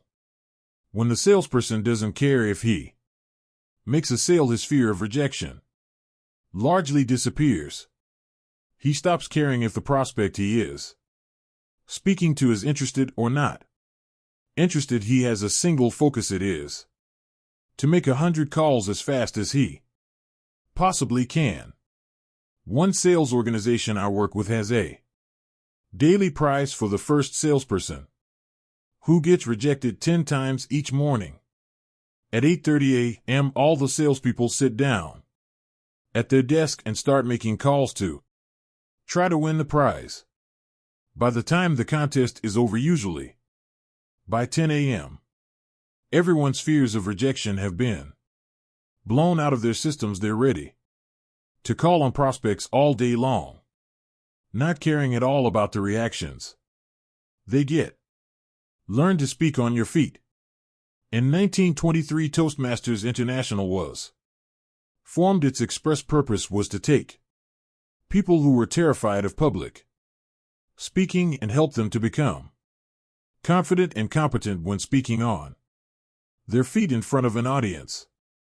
According to the Book of Lists, 54% of adults rate the fear of public speaking ahead of the fear of death. But Toastmasters International had a solution. They created a system based on what psychologists call systematic desensitization. Once a week at a luncheon or dinner meeting, small groups of Toastmasters come together. Each person is required to stand up and give a short talk on a specific subject in front of a group of their peers. At the end of each talk, the speaker receives applause, positive input, and comments from the other members. At the end of the evening, each person is given a grade on their talk, even if it was only for 30 or 60 seconds. After 6 months of attending Toastmasters meetings, the individual will have stood on his feet and spoken 26 times, receiving positive applause and feedback each time. Because of this continuous positive reinforcement, his confidence increases dramatically. As a result of this process, countless Toastmasters have gone on to become excellent public speakers and prominent people in their businesses, organizations, and communities. Their fears of public speaking are gone forever. Eliminate 2 fears at once. Psychologists have found that certain fears are bundled together in the subconscious mind, like wires on the same circuit. If you can overcome your fears in one of these areas, you will also eliminate other fears on the same circuit. The fear of rejection, or call reluctance, seems to be bundled together with a fear of public speaking. When you discipline yourself to join Toastmasters or to take a Dale Carnegie course to learn to speak confidently on your feet, your fears of rejection largely disappear as well. Your level of self-confidence in all your interactions with others increases dramatically. Your whole life changes in a positive way. Confront your fears. Your ability to confront, deal with, and act in spite of your fears is the key to happiness and success. One of the best exercises you can practice is to identify a person or situation in your life of which you are afraid and resolve to deal with that fear situation immediately. Do not allow it to make you unhappy for another minute. Resolve to confront the situation or person and put the fear behind you. A woman in one of my seminars told me that her boss was a very negative person. He was constantly criticizing and berating her about her work, even though she was one of the highest rated employees in the organization. He was making her life miserable. She didn't want to give up her job, but she was afraid of confronting him. She asked me what she should do. I gave her this advice, which I've subsequently given to many other people. The only reason that one person bullies another is because they feel they can get away with it. The only way to deal with a bully is to confront him. Bullies are actually cowards at heart, and they will flee from a confrontation. I told her to do this. The next time your boss criticizes you for any reason, turn to him and say quite firmly, "I would appreciate it if you not talk to me like that ever again. It hurts my feelings and stops me from doing my job the way you want." I told her to look him straight in the eye after she had finished making this statement. Well, she had tremendous courage. Rather than putting up with this situation any longer, the next time her boss began to berate her, she squared off with him and said those words. She wrote to me and told me what had happened just as I had predicted. He stopped dead in his tracks. He immediately apologized and mumbled, and then quickly went back to his office. He never criticized her again. She told me that she could have ended his bad treatment of her many months before if she had only had the courage to confront him directly the first time it happened. As Eleanor Roosevelt said, no one can make you feel inferior without your consent. Move toward the fear when you identify a fear and discipline yourself to move toward it. It grows smaller and more manageable. What's more, as your fears grow smaller, your confidence grows larger. Soon your fears lose their control over you. In contrast, when you back away from a fear-inducing situation or person, your fear grows larger and larger. Soon it dominates your thinking, and feeling preoccupies you during the day and often keeps you awake at night. Leaders have two types of courage. In leadership, the most common quality is that of vision. Leaders have a clear vision of where they want to take their organizations. Leaders also have a clear vision of where they want to be sometime in the future in their personal lives. The second most common quality of leaders is that of courage. Leaders have the courage to do whatever is necessary to fulfill their vision. They lead from the front and dare to go forward. There are two types of courage that you need. First, you need the courage to launch, to take action, to take a leap of faith. You need the courage to go all in without any guarantee of success and with a high possibility of failure, at least in the short term.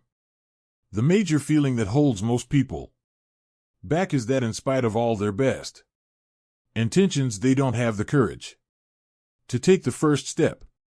The second type of courage that you need is called courageous patience.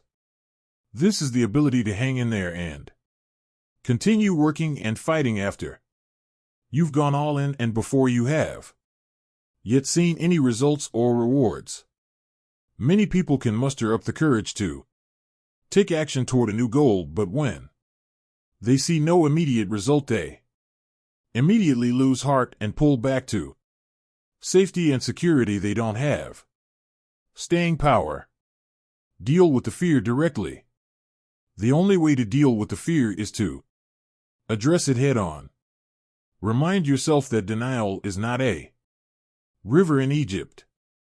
The natural tendency of many people is to deny that they have a problem caused by a fear of some kind. They're afraid of confronting it in turn. It becomes a major source of stress, unhappiness, and psychosomatic illness. Be willing to deal with the situation or person directly. As Shakespeare said, take arms against the sea of troubles, and in so doing end them. The companion of fear is worry. Like twin sisters, fear and worry go around together. Mark Twain once wrote, "I have worried about a lot of things in life, and most of them never happened."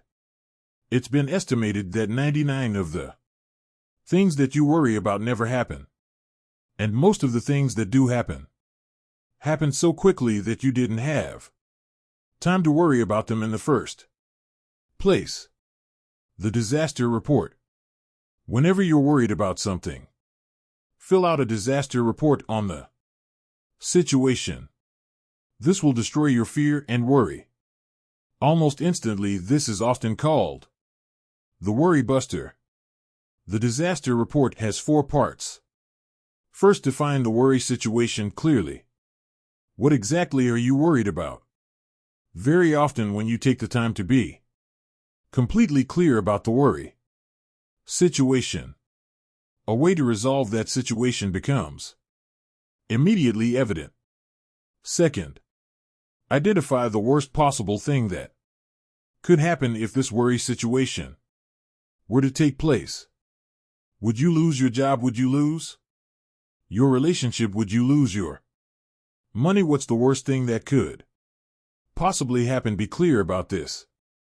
In many cases, you will see that should the worst occur, it would not ruin you. It might be inconvenient or uncomfortable, but you would eventually recover. You will find that it's probably not worth all the worry that you are devoting to it. The third step in the disaster report is to resolve to accept the worst possible outcome should it occur. Say to yourself, well, if that happens, it won't kill me, I'll find a way to get along. Most of the stress of worry comes from denial, from not being willing to face the worst possible thing that could happen. But once you resolve to accept the worst, should it occur, all the worry and stress seems to disappear. Fourth, begin immediately to improve on the worst. Take every step that you possibly can to make sure that the worst possible outcome does not occur. Take action immediately, do something, get on with it, act quickly, get so busy making sure that the worst thing does not happen that you have no time to worry. The real antidote. In the final analysis, the only real cure for fear or worry is disciplined, purposeful action in the direction of your goals. Get so busy working on your goals or the solutions to your problems that you have no time to be afraid or to worry about anything. When you practice the self-discipline of courage and force yourself to face any fear-inducing situation in your life, your self-esteem goes up, your self-respect increases, and your sense of personal power grows. You eventually reach the point in life where you're not afraid of anything. Once you've developed the courage to step out in faith, you must then develop the self-discipline of persistence, which we'll talk about in the next chapter. Now here are 7 action exercises for you. 1. Identify your 3 biggest fears in life right now. What are they? 2.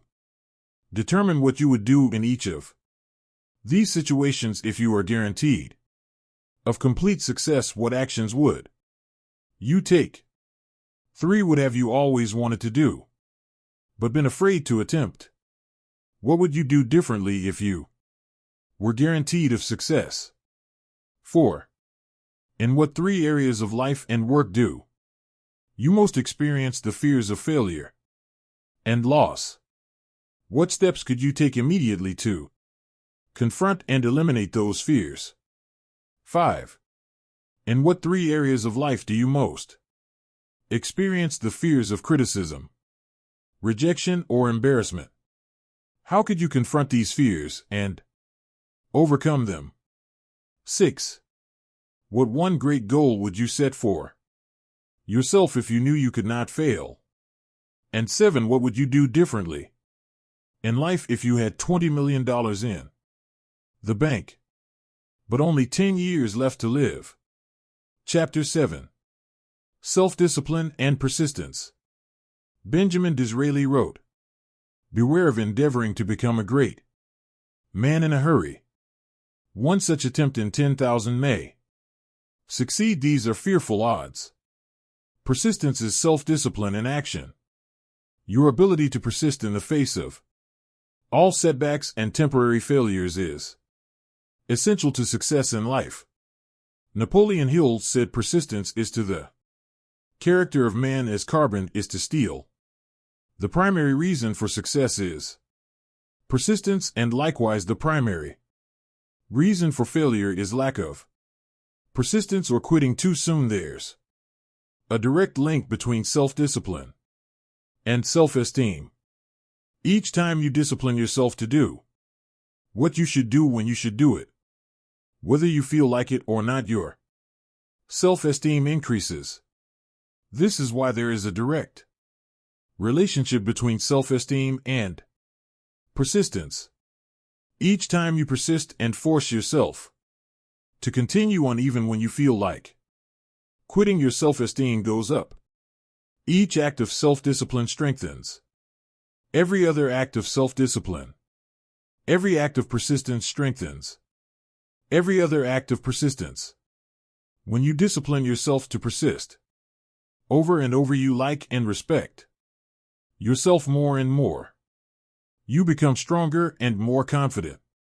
Eventually you become unstoppable. The reward of persistence.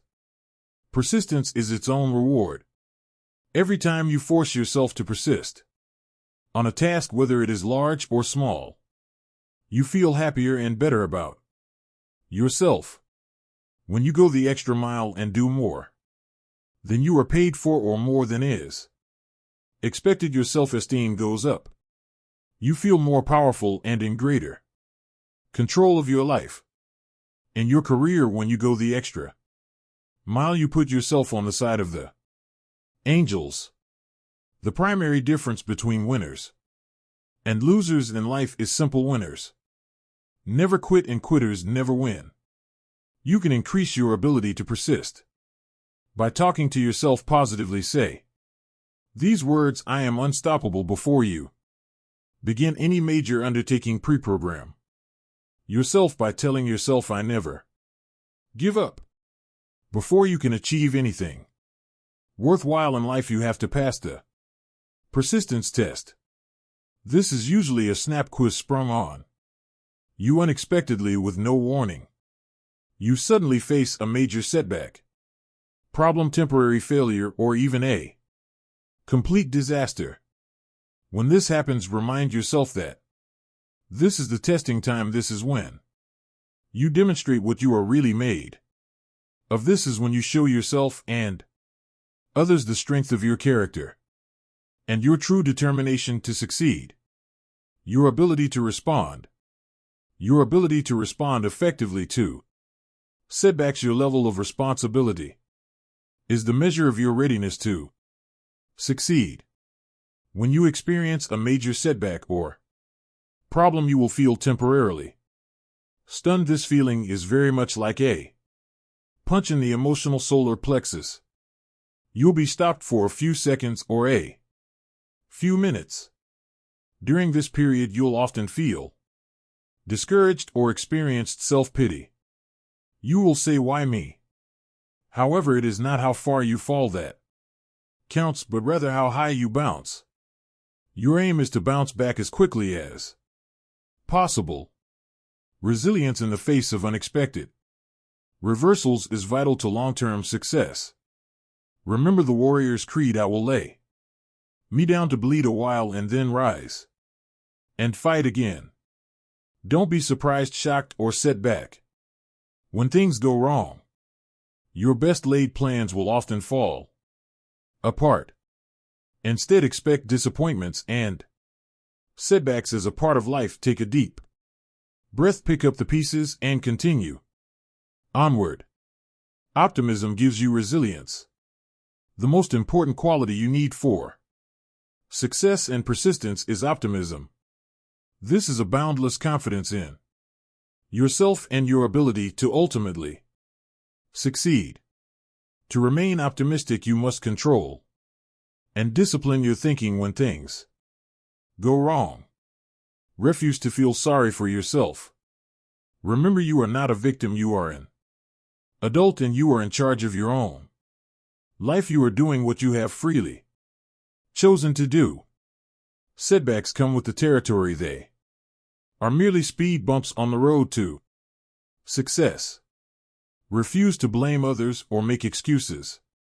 When you complain or blame other people, it just makes you feel and sound petty and small, and what's worse, it takes away your personal power. Whenever you criticize or complain, it makes you feel weaker and reduces your ability to deal effectively with the situation. Instead, greet every setback by repeating, I am responsible. Look for the reasons why you are responsible for what happened rather than trying to pass on the blame to other people. No excuses. Be proactive versus reactive. Resolve to focus on the solution and what can be done now, rather than on what happened and who's to blame. Think in terms of the actions you can take to resolve the situation, rather than what went wrong and who is To blame. To remain optimistic, look for the good in every situation. When you look for something good, you'll always find something good. Furthermore, while you're looking for something good, because your conscious mind can only hold one thought at a time, you'll automatically become positive, optimistic, and back in full control. Seek the valuable lesson in every problem or difficulty. Every setback you face contains one or more lessons that have been sent to you to help you to be more successful in the future. The difference between success and failures is simple. Failures feel sorry for themselves when things go wrong, whereas successful people look for the valuable lesson they can learn that will help them in the future. Look for the gift. Norman Vincent Peale used to say, when God wants to send you a gift, he wraps it up in a problem. The bigger the gift that God wants to send you, the bigger the problem he wraps it up in. Instead of concentrating on the problem, look for the gift. Wonderfully enough, you will always find it. What's more, sometimes the gift or valuable lesson can be of far greater value than the cost of the problem itself. Sometimes one lesson that you learn in dealing with a problem can be the key to your long-term success. As Napoleon Hill wrote, within every problem or obstacle lies the seed of an equal or greater opportunity or benefit. Your job is to find it. Continually think of yourself as a strong, powerful, resolute person in the face of adversity. In World War I, a British general was described by his superiors. There he stands like an iron peg, driven into the frozen ground, immovable. Let this be an accurate description of you whenever you face difficulties or problems of any kind. Resolve to stand like an iron peg driven into the frozen ground. Resolve in advance. When you resolve in advance that you will never give up, your success is virtually guaranteed. In the final analysis, nothing can really stop you but yourself. In life, it doesn't matter how many times you get knocked down. All that matters is how many times you get back up. If you continue to get back up and press onward, you must eventually reach your goal. Each time you exert yourself disciplined to persist in the face of adversity, you also increase your self-esteem and self-confidence. Then as your self-esteem increases, you feel stronger, more powerful, and more unstoppable. When you feel better and stronger, you become more capable of persisting the next time and then the time after that. By disciplining yourself to persist in the face of all adversity, you put your life onto an upward spiral of self-esteem, self-discipline, and persistence until you eventually become like a force of nature. Persistence is in action. In Part 2, you will learn the specific things you can do to apply these principles to the practical areas of life to achieve greater success in your work and career and to fulfill your potential in the months and years ahead. Now, here are some action exercises for you. Number 1, identify one area in your life where you need to persist even harder to achieve your goal, and then take action in that area. 2. Identify a goal in your life that you did not accomplish because you failed to persist through to completion. What steps could you take today to succeed in that area? 3. Identify one big goal that you achieved because you persisted and refused to give up no matter how difficult it became. 4. Decide on your major definite purpose in life, the one goal that if you achieved, it would have the greatest positive impact on your life. 5. Write down your goal clearly. Make a detailed plan of action to accomplish it. And then tell yourself that failure is not an option. 6. Make a decision today that you will persist until you succeed, no matter what happens, because I am unstoppable. 7. Resolve to set and achieve one important goal, overcoming the inevitable difficulties, problems, and setbacks you will experience, and work on it until you succeed. Repeat this process over and over until persistence becomes a habit. Part 2.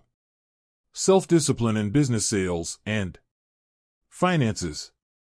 In this part, you will learn how to develop the discipline necessary to join the top 10% of people in your field. You'll learn how to increase your productivity, performance, output, and results. You'll learn how to become one of the most respected and esteemed people in your organization and your industry. Chapter 8. Self-discipline and work. Vince Lombardi said, "Leaders aren't born, they are made, and they're made just like anything else, through hard work. And that's the price we'll have to pay to achieve that goal, or any goal. There is perhaps no area of your life where self-discipline has a greater impact on your future than in your work. Yet if you're like most people, from the time you start in the morning and then continuing throughout the day, you're surrounded by people and events that draw you away from doing the things that are most important. However, it is through doing your most important tasks that you move onward and upward quickly and dependably in your career." A group of senior executives was asked, "What are the most important qualities that a person would need to be promoted in your company?"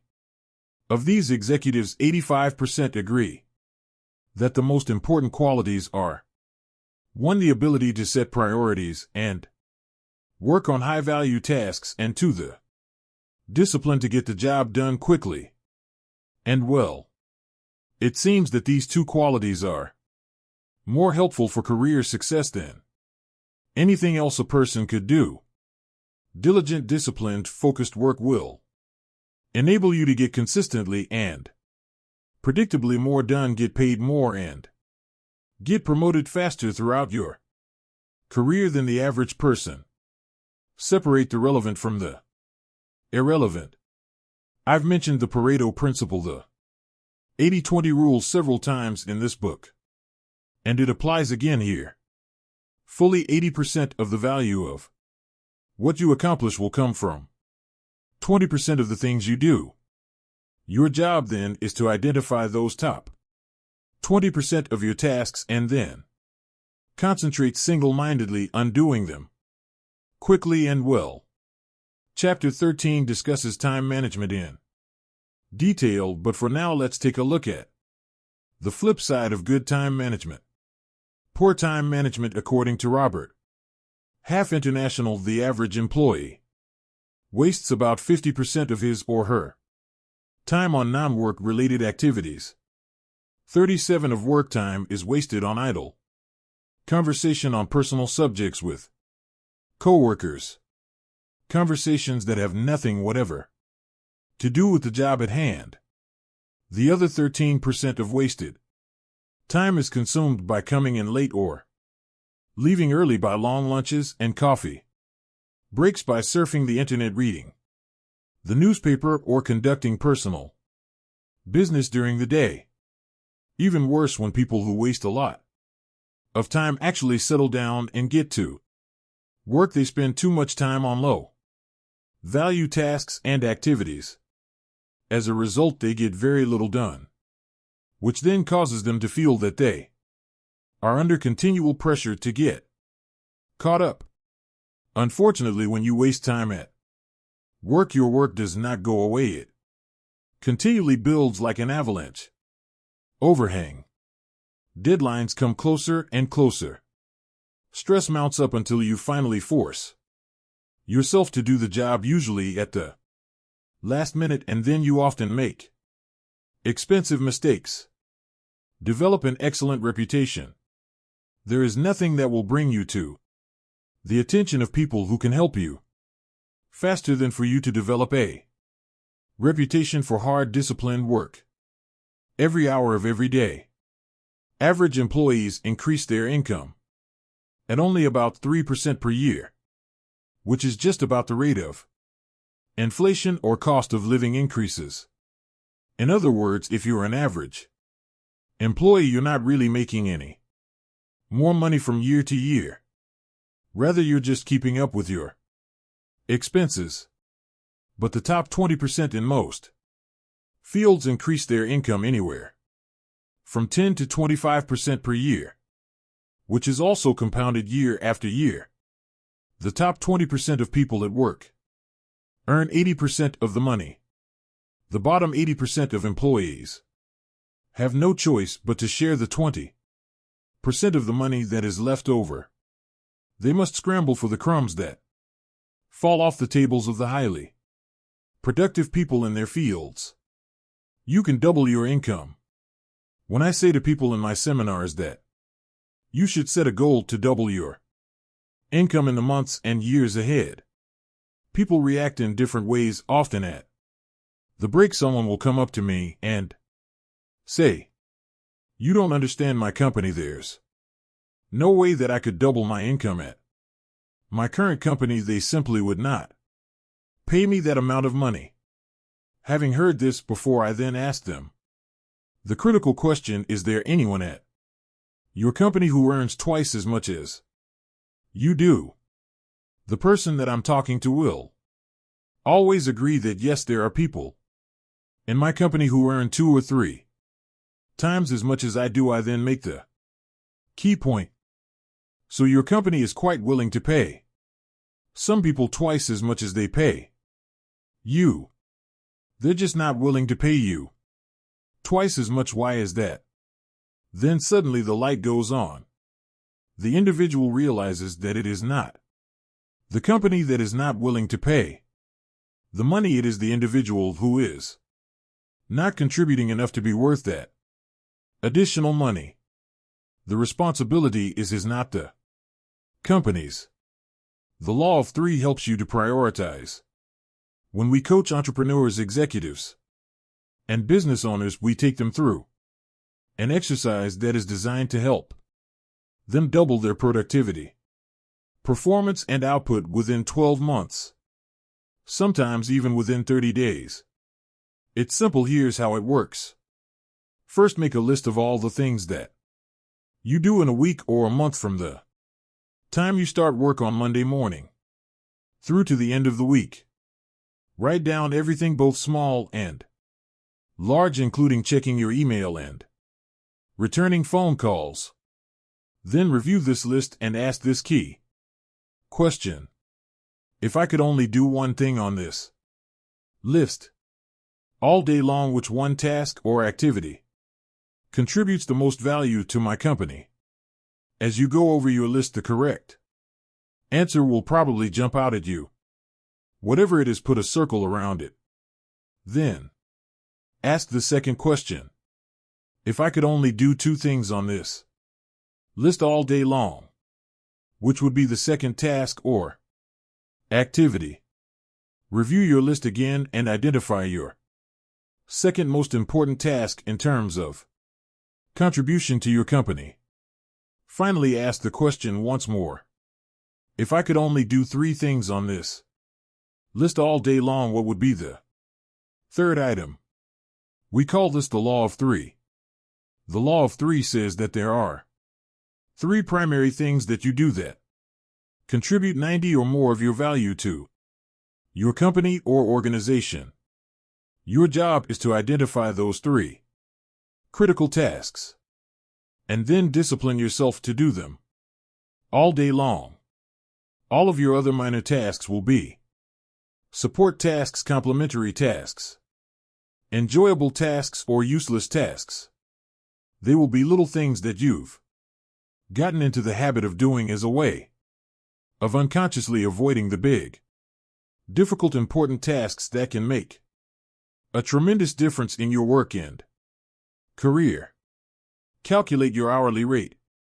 Another way for you to double your income is for you to use the hourly rate method of calculating your personal value and your time allocation. First, determine the amount that you earn each hour. You do this by dividing your annual income by the number 2,000, which is roughly the number of hours that an entrepreneur or executive works each year in our society. 40 hours a week times 50 weeks a year. For example, if you earn $50,000 a year divided by 2,000, your hourly rate would be $25. If you earn $100,000 per year divided by 2,000, your hourly rate would be $50. Whatever it is from that moment onward, resolve to do only those things that pay you your hourly rate or better. Refuse to do those things that someone else can do at a lower hourly rate than you. Do not waste your time doing things so low value or no value while your other important tasks are building up. Get on the same page about what work is most important. Once you have made a list of all the results you feel you have been hired to accomplish and you have determined your 3 most important things that you do to justify your hourly rate, take your list of key activities to your boss and have your boss organize your job based on his or her priorities. You need to do this because you must be sure. Benjamin Trigo, co-founder of the Kepner Trigo consulting firm and author of The Rational Manager, once said the very worst use of time is to do very well what need not be done at all. Yet it is amazing how many people are working hard on tasks that are little or no value to their bosses.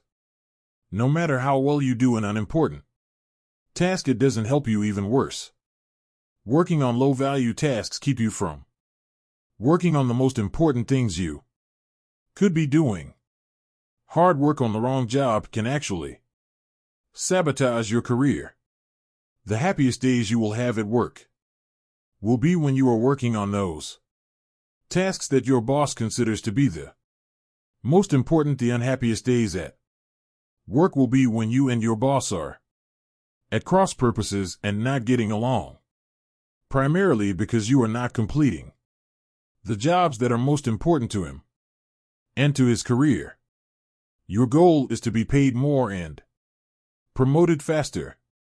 Your goal is to become one of the most valuable and highest paid people in your field. Your job is first to make yourself valuable and then to make yourself indispensable to your company. This requires first and foremost that you are always working on those tasks your boss considers most important. Work all the time you work. The key to doubling your productivity and output and eventually your income is to really work all the time you're at work. Simply put, when you work or work, don't waste time. Don't delay. Don't chat with coworkers or sit around drinking coffee. Don't read the newspaper or surf the internet when you come into work in the morning. Put your head down and then work all day long. The biggest time wasters in the world of work are other people who want to talk with you, distract you, delay you, and take up the time that you should be spending on high-value tasks. When a time waster approaches you and says, "Do you have a minute to talk?" you reply by saying, "Yes, but not now." Why? Don't we talk at lunchtime or after work? In the meantime, I have to get this job finished. I have to get back to work. When you tell people that you're under the gun, that you have to get a task finished for your boss, they will usually leave you alone. If you do this often enough, they will develop the habit of leaving you alone and instead find someone else with whom to waste time. Keep yourself motivated and focused by talking to yourself in a positive way. Your mantra from now on should be, Back to work, back to work, back to work. Whenever you find yourself slowing down on a major task, begin repeating to yourself those magic words. Back to work. Who works hardest? The Secret Survey. Imagine that an outside company is going to do a study of all the people who work in your organization. They're going to give each person a list of all the employees and ask them to rate their fellow employees in terms of who works the hardest, the second hardest, and so on. They're then going to give this list of people organized from the hardest worker down to the laziest to your superiors.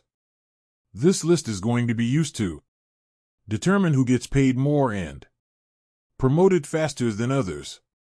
Now, imagine that this survey is already being taken, but in secret. The fact is, in any organization, everyone knows who works harder than anyone else. Everyone knows who works less and who does not pull their weight. Everyone knows it's not a secret at all. Resolve today that if a survey like this were to be taken 1 year from today, you would win the contest. Resolve today that you are going to develop the reputation for being the hardest working person in your business. This will do more to help you than almost anything else. When you are surrounded by time-wasting people and situations, it takes tremendous self-discipline to work all the time. You're at work. You must constantly fight against distractions and interruptions so that you can get back to work. The success formula. When I began my career working for a large company, I was the low man on the totem pole. Everyone had been there longer than me and was ahead of me in the company pecking order. Even though I was in my early 30s, I still had no idea how to play the game or what to do to get ahead in the cutthroat corporate competition that existed. Somewhat by accident, I stumbled onto the formula that made me successful. It was very simple. Whenever my boss gave me something to do, I did it immediately. Like a dog chasing after a thrown stick. I would immediately throw myself at the task completed and hurry back to my boss with a finished job. Initially, he would smile and say something like, "I didn't really need it done that quickly, but thank you for getting it done." When I was caught up with my work, instead of relaxing, I would go to my boss and say, "I'm all caught up. I want more work to do. I want more responsibility." These words became my mantra. I want more responsibility. Again, my boss, who was preoccupied with an enormous number of projects, would say something like, "Okay, leave it with me. I'll think about what else I can give you to do." Every day, like a broken record, I would go to my boss at the end of the day and say, "I'm all caught up. I would like more responsibility." Bit by bit, he began to toss me sticks. He would give me a little task to do to keep me busy. Whatever it was, I would go out, immediately complete the task, and bring in the results. I would then say, "I'm all caught up. I want more responsibility." Within 6 months, he began to see me as the go-to guy. Whenever he had something he needed done quickly, he passed by everyone else and gave it to me. He knew that whatever he asked me to do, I would do it quickly. Once my boss asked me to fly to Reno to begin development work on a property that the company was purchasing. He told me I could go sometime in the next couple of weeks. Instead, I left the next morning. I went straight to the lawyer who was handling the transaction, and then to the engineer who was in charge of the development work. I immediately sensed that something was seriously wrong with this land purchase. I didn't know what it was, but as I went from person to person asking questions and gathering information, by the end of the day, just a few hours Before this $2 million transaction was set to close and the money would change hands forever, I found that we were about to be sold a piece of land that had no water and was therefore undevelopable because of complex laws and limited riparian rights. Water rights. The property was a worthless piece of ground that could not be developed within the next 100 years. If we had proceeded with the purchase, we would have lost $2 million.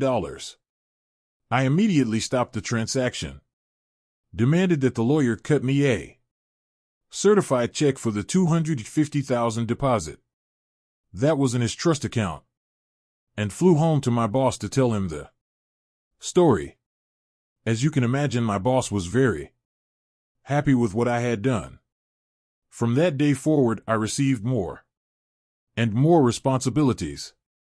Within another year, I was running 3 divisions of the company and had a staff of 42 people in 3 cities. I later learned that my boss paid me more money than anyone else who ever worked for him, and he did so all on the basis of results and profitability. This is why whenever people ask me how to succeed in business by really trying, I give them the same advice. Whatever your boss gives you to do, do it quickly and well. Then go and ask for more responsibility. And when you get it, do the job quickly and well until you get a reputation for being the person who does things fast. This will help you advance in your career more than any other reputation you could develop. The price. Here is a simple 3-part formula for success at work. Come in a little earlier, work a little harder, and stay a little later. This will move you so far ahead of your competitors that they will never catch up. Come into work 1 hour earlier before anyone else arrives. Use that time to plan and organize your day and get started on your most important tasks. Make sure that whatever time your boss comes to work, you are always there, working before he arrives. Second, work a little harder. Don't waste time. Don't chat with coworkers. Work through lunchtime so that you can get on top and stay on top of your main tasks and responsibilities. Third, work 1 hour later than your coworkers. If they leave at 5 o'clock, you leave at 6. Use that extra time to complete your important tasks and get yourself organized for the following day. When you come in 1 hour earlier, work through lunch and work 1 hour later, you add 3 full productive hours to your day, because there are no interruptions when you work during these time periods. You'll actually accomplish 2 or 3 times as much as you would during your other work hours when you're constantly interrupted by other people and telephone calls. In fact, you can double or even triple your productivity, performance, and output by simply adding these 3 hours to your workday. The good news is that by coming in earlier and leaving later, you don't lose anything. You merely avoid the traffic tie-ups and slowdowns, and most people suffer through on their ways to and from work. The 40+ formula to succeed faster at work. Use the 40+ formula. This formula says that you can tell where you're going to be 5 years from now by looking at the number of hours that you put in today in excess of 40 hours per week. If all you do is put in the regular 40 hours that everyone else puts in, all you will do is survive. Your annual increases will be 3 or 4%. You will have a job, but your income increases will go up at the same rate as everyone else. It is when you begin to put in more than 40 hours that you give yourself an advantage over most of the other people in your company and your business. Make it a habit to do more than what you are paid for. Discipline yourself to put in more than you take out. Every hour that you work over 40 hours a week is an investment in your future success. The highest paid people in America in every field work 50 to 60 hours per week.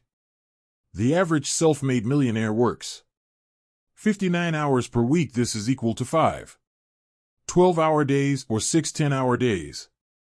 Most successful people at the beginning of their careers work 6 days a week. Sometimes 7. Moreover, they worked all the time they were at work. They didn't waste time. They realized that in order to reap a great harvest later in their careers, they had to sow a lot of seeds in the springtime of their career. Look at the part: dress for success. Finally, to succeed at work, you need to discipline yourself to look the part. Remember, birds of a feather flock together. When it comes to presentation, this means that people like to promote others who look like them. Your bosses are very sensitive to the appearance of their staff. They like to promote people who they are proud to introduce to their friends and colleagues. Be sure that you dress and groom in such a way that your boss would be proud to take you out for lunch and introduce you to others as a representative of his or her company. Each morning before you go to work, look in the mirror and ask yourself, do I look like one of the top people in my field? If you don't, go back and change and keep changing until you look like one of the top people in your business. Learn how to dress for success. Read books and articles or ask others for advice. Look at the most successful people in your business and dress the way they do.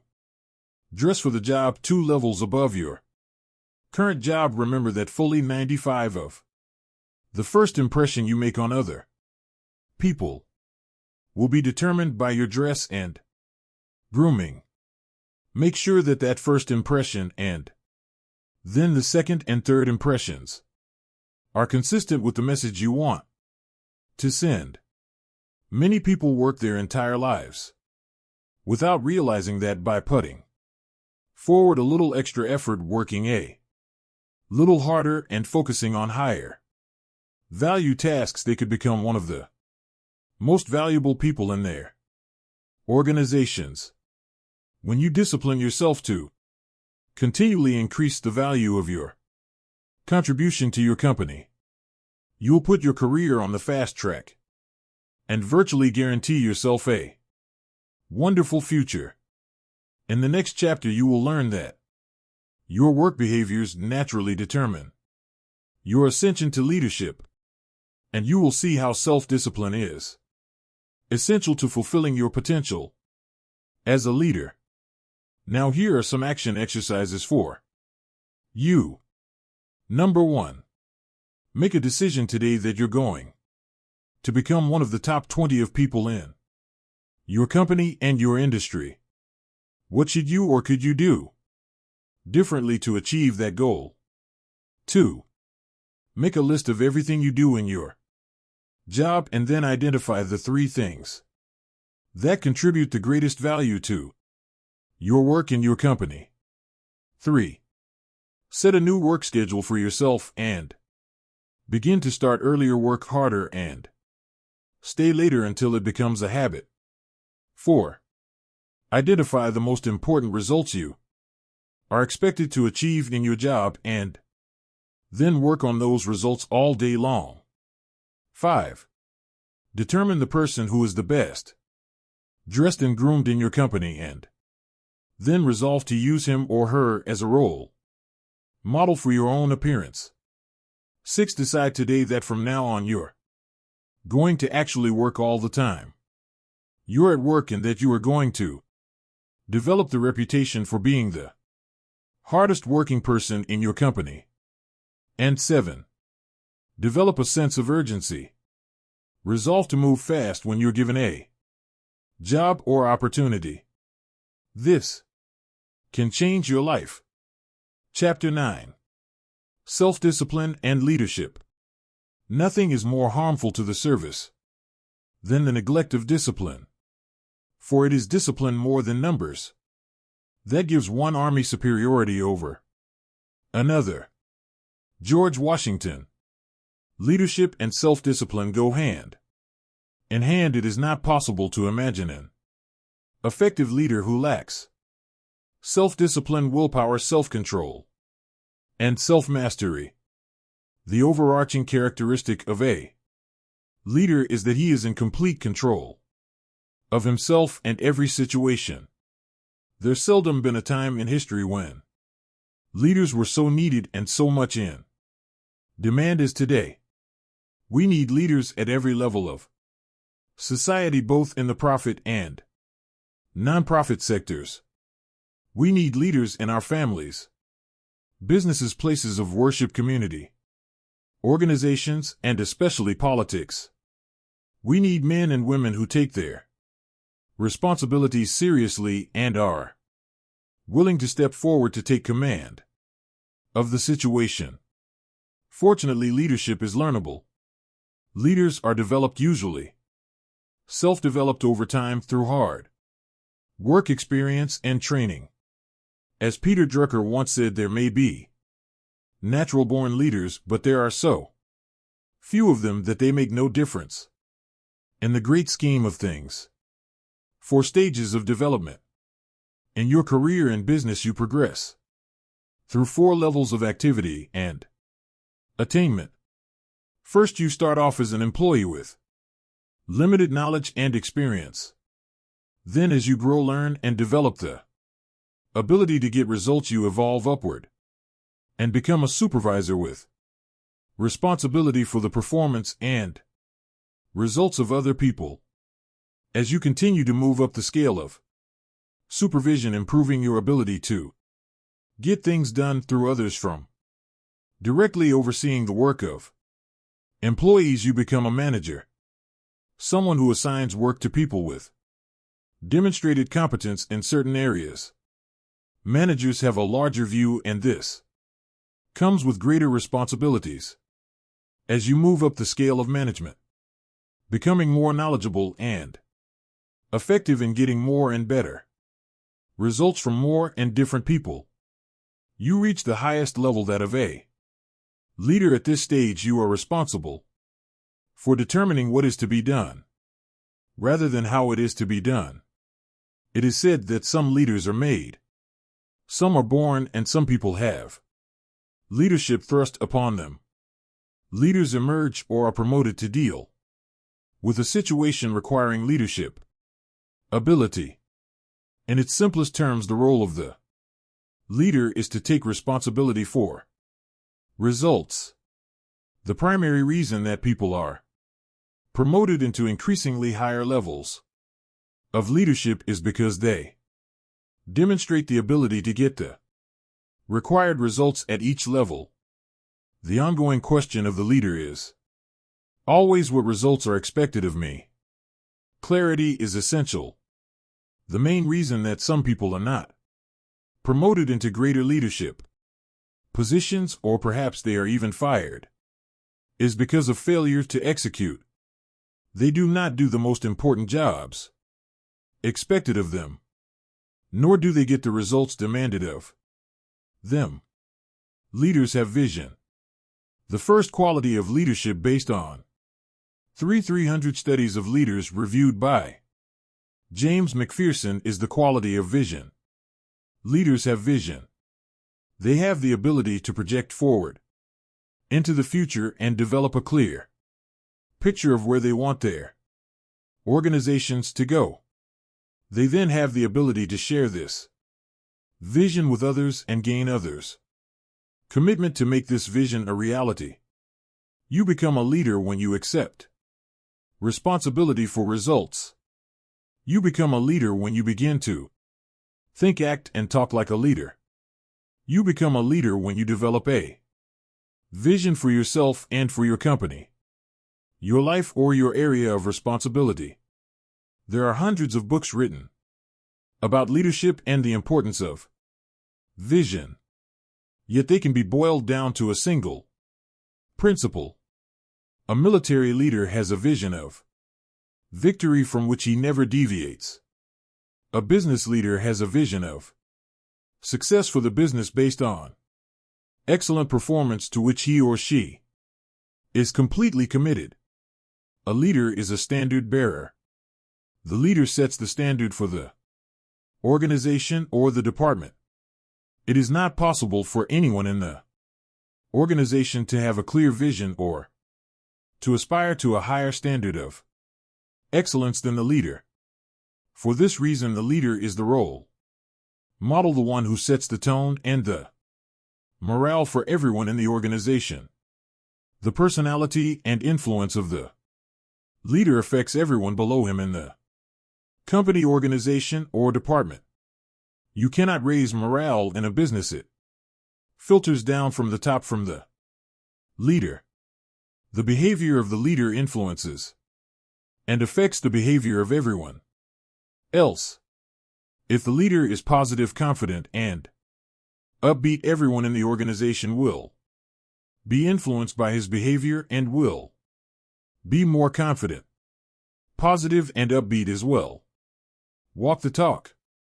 When you become a leader, you must discipline yourself to be leader-like. You must walk, talk, and act the part of a leader. You become a different person with different responsibilities than a manager. When you are working your way up, you are a part of the staff or the sales team. When you become a manager, you are part of management. This means that when you are part of the staff, your orientation is upward and sideways. But when you become a leader, your orientation is downward toward all the people for whom you are responsible. Perhaps the most important behavior of a leader is for you to discipline yourself, to be a role model. Imagine that everyone is watching you and patterning everything they do and say based on your behavior. When you become a leader, you no longer have the luxury to let it all hang out. From the time you are promoted into leadership, you have a special responsibility to discipline and control your words and behaviors in such a way so that you bring about the very best possible results for your organization and for other people. Set the standards. The leader sets the standards for the organization's behavior, quality of work, personal organization, time management, and appearance. In excellent organizations, the leader is the person who everyone looks up to and wants to emulate. In most cases, the leader works harder than others in the company.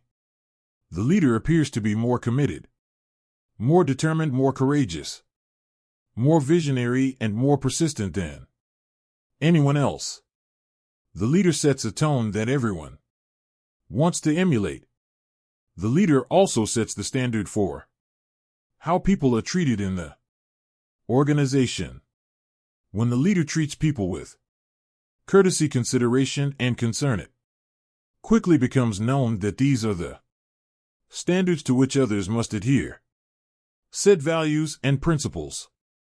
In addition to a clear vision for the organization, the leader must have a set of values and organizing principles that guide behavior and decision-making. Everyone must know what the leader and the company stands for and believes in. The job of the leader, then, is to articulate this vision of excellent performance within the constraints of high ethical standards at all times. He or she must walk the talk and live the values and behaviors he or she teaches.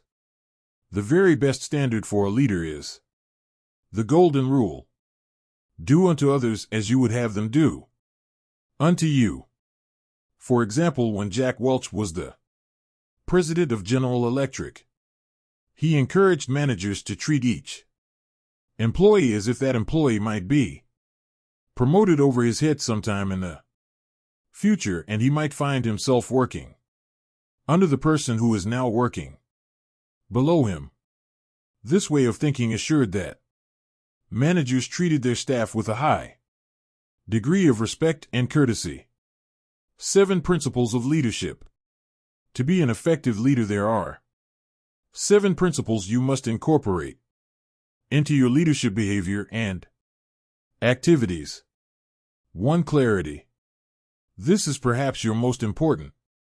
Responsibility. You must be absolutely clear about who you are and what you stand for. You must be absolutely clear about your vision and where you want to lead your people. You must be absolutely clear about the goals and objectives of the organization and how they are to be achieved. Especially, you must be absolutely clear about the values, mission, and purpose of the organization and what it stands for. Everyone around you and below you must know exactly why they are doing what they do and what their company has been formed to accomplish. 2. Competence. As the leader, you must set a standard of excellent performance for the organization as well as for every person and function in the company. Your goal must be for your company to be as good or better than your very best competitor. You must be continually seeking ways to improve the quality of your product and services to your customers. 3. Commitment. The leader is absolutely committed to the success of the organization and believes completely that this organization is the best in the business or will be the best in the future. This passionate commitment to the organization and to success and achievement motivates and inspires people to do their best work and put their whole hearts into their jobs. 4. Constraints. The job of the leader is to identify the constraints or limiting factors that set the speed at which the company achieves its most important goals of revenue and profitability. The leader then allocates people and resources to alleviate those constraints and remove the obstacles so it can perform as one of the best in the business. 5. Creativity. The leader is open to new ideas of all kinds and from all sources. The leader is continually encouraging people to find faster, better, cheaper, and easier ways to produce excellent products and services and to take better care of customers. 5. Continuous learning. The leader is personally committed to reading, listening, and upgrading his or her personal knowledge and skills as an executive. The leader should attend additional seminars and courses to improve his or her skills and abilities. At the same time, the leader encourages everyone in the organization to learn and grow as a normal and natural part of business life. The leader provides time and resources for training and development. The leader knows that the best companies have the best trained people. The second best companies have the second best trained people. And the third best companies have the least trained people and are on their way out of business. 7 is consistency. The leader has the self-discipline to be consistent, dependable, reliable, calm, and predictable in all situations. One of the great comforts of business life is for an employee to know that the leader is completely consistent and reliable. An effective leader does not change from day to day. The leader is not blown in the wind by each new situation or problem or emergency that arises. Instead, the leader is calm, positive, and confident, especially under pressure. The inevitable crisis. The only thing that is inevitable in the life of the leader is the crisis. When you rise to a position of leadership, you will experience crises.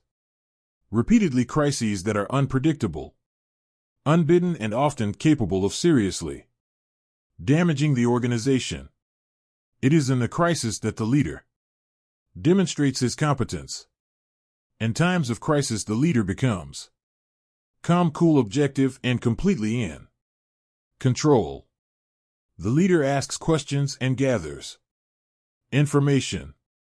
The leader assesses the situation accurately and makes whatever decisions are necessary to minimize the damage or cut the losses. Great leaders discipline themselves to keep their fears and misgivings private. They do not share their concerns with their staffs, knowing that this can cause confusion and loss of morale. Instead, the leader asks a lot of questions, probes deeply into situations so that he or she understands them thoroughly and keeps his or her feelings private.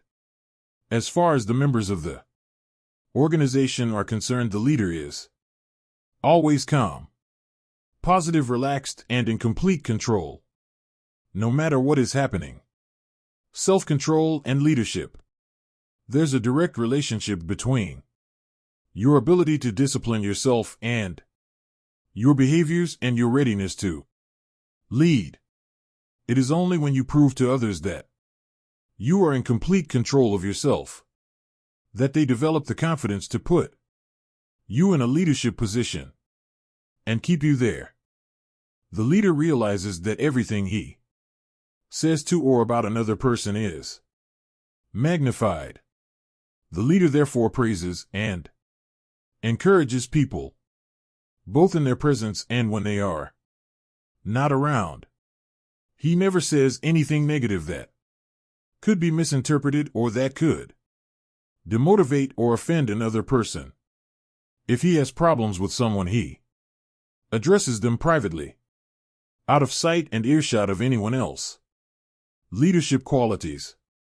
Leaders discipline themselves to plan, prepare, organize, and check every detail. They take nothing for granted.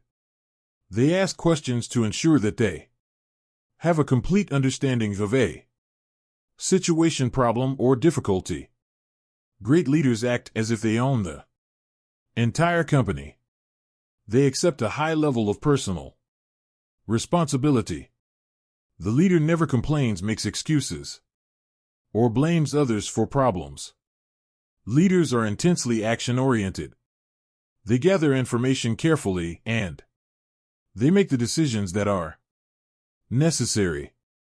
They set measures and standards and hold others to them. They insist that the job be done quickly and well. Leaders rise to the top. Leaders rise to the top of an organization as cream rises in milk. When you accept complete responsibility for getting results, concentrate single-mindedly on completing your most important tasks. Continually upgrade your knowledge and skills as well as your ability to contribute value to your company, and treat other people with kindness and consideration. You will emerge as a natural leader as you demonstrate your ability to make an increasingly valuable contribution to your organization. People above, below, and on both sides of you will want you to be promoted into leadership and will support you when you reach that position. One of your primary aims in life is to walk, talk, act, speak, and treat others as a leader would. Eventually, your position will be equal to your performance.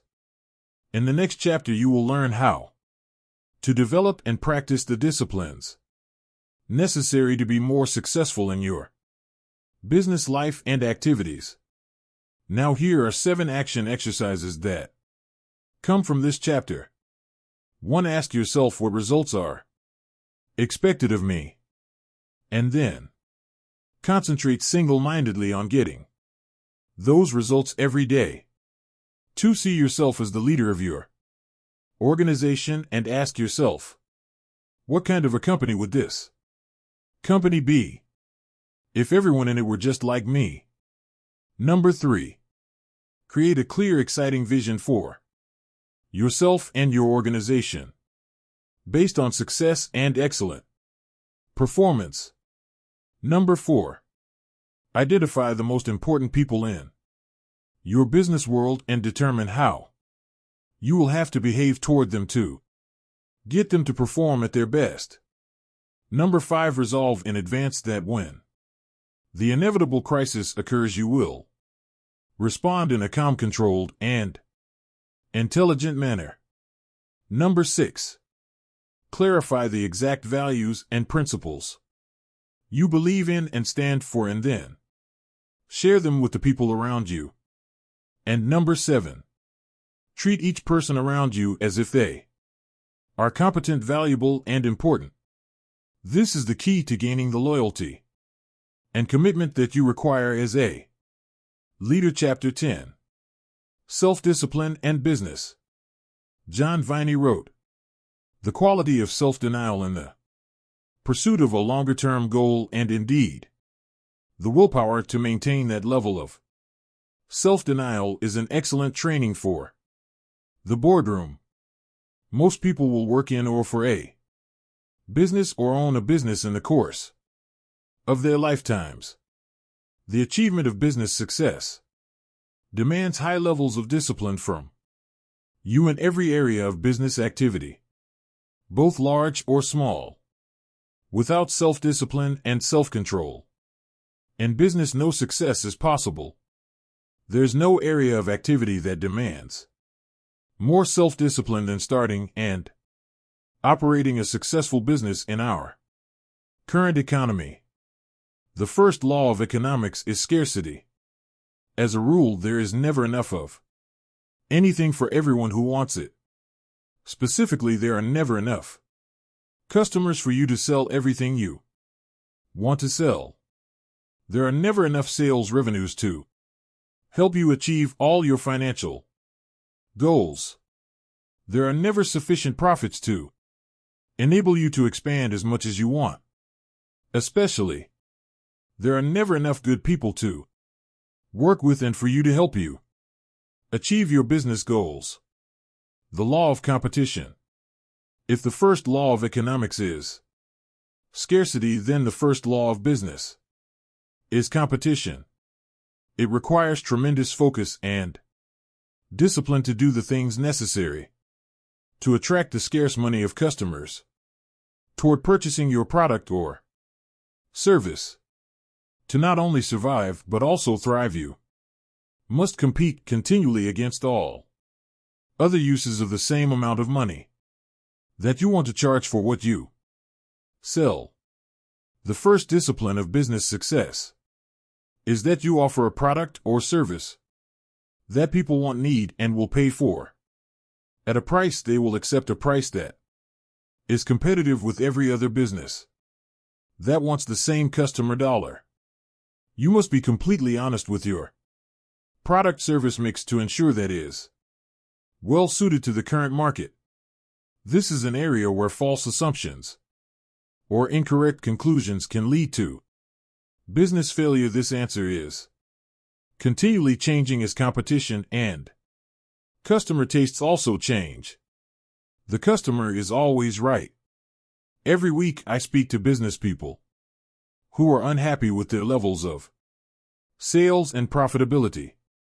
They insist that their product or service is excellent and that people should be buying from them in a much larger quantity. In each case, I have to gently point out to them that the only proof that their product or service is truly attractive or valuable is that people buy it willingly and then buy it again and tell their friends to buy it as well. According to the experts, fully 70% of your business decisions will turn out to be wrong in the fullness of time. This is the average.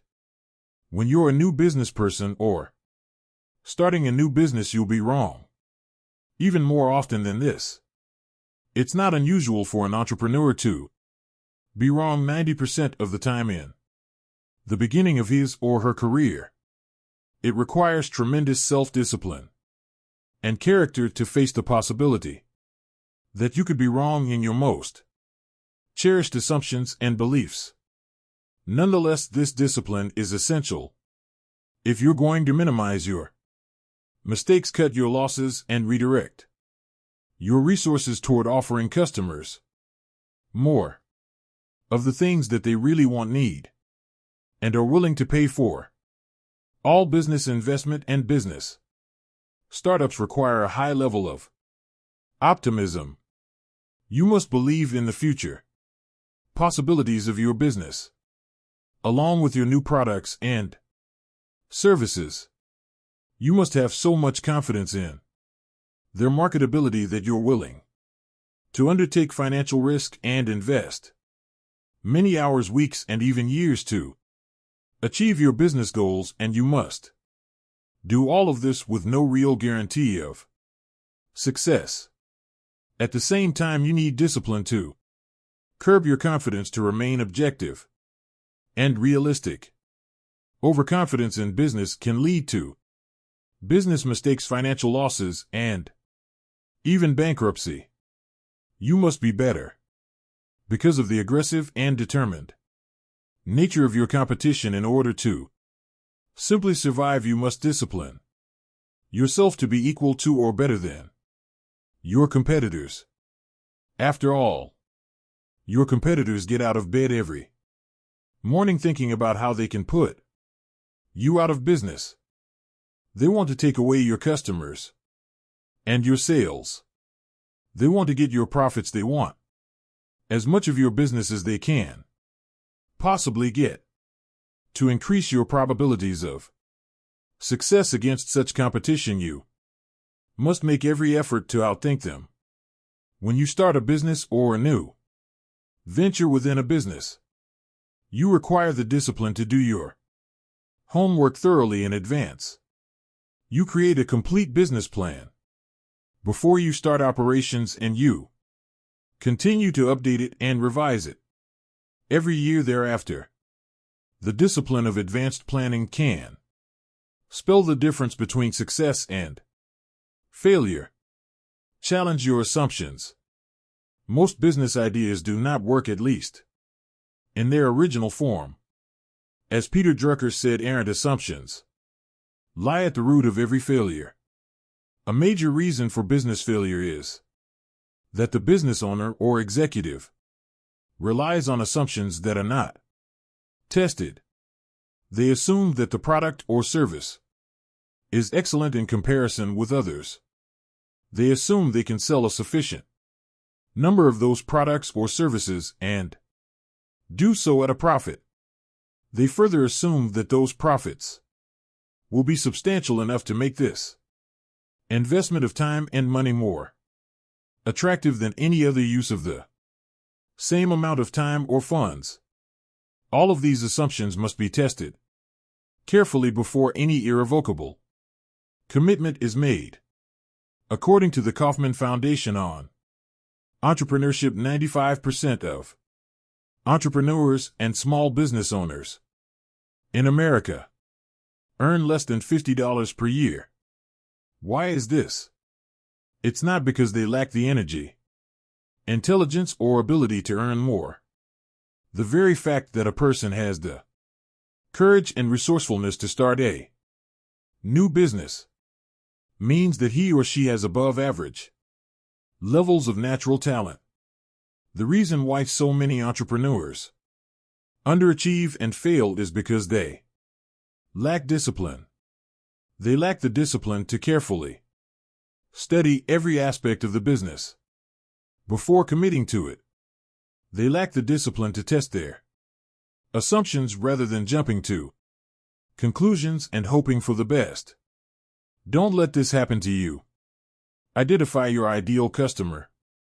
You need discipline to identify and determine your ideal customer, the exact person who can and will buy your product or service in sufficient quantities and at the price you need to charge in order to justify going into this area of business in the first place.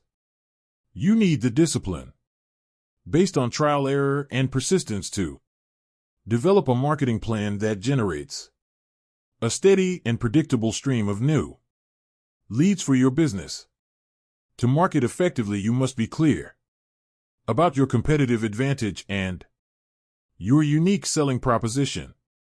What is it about your product or service that makes it superior and more valuable for a customer than any other similar product or service being offered today?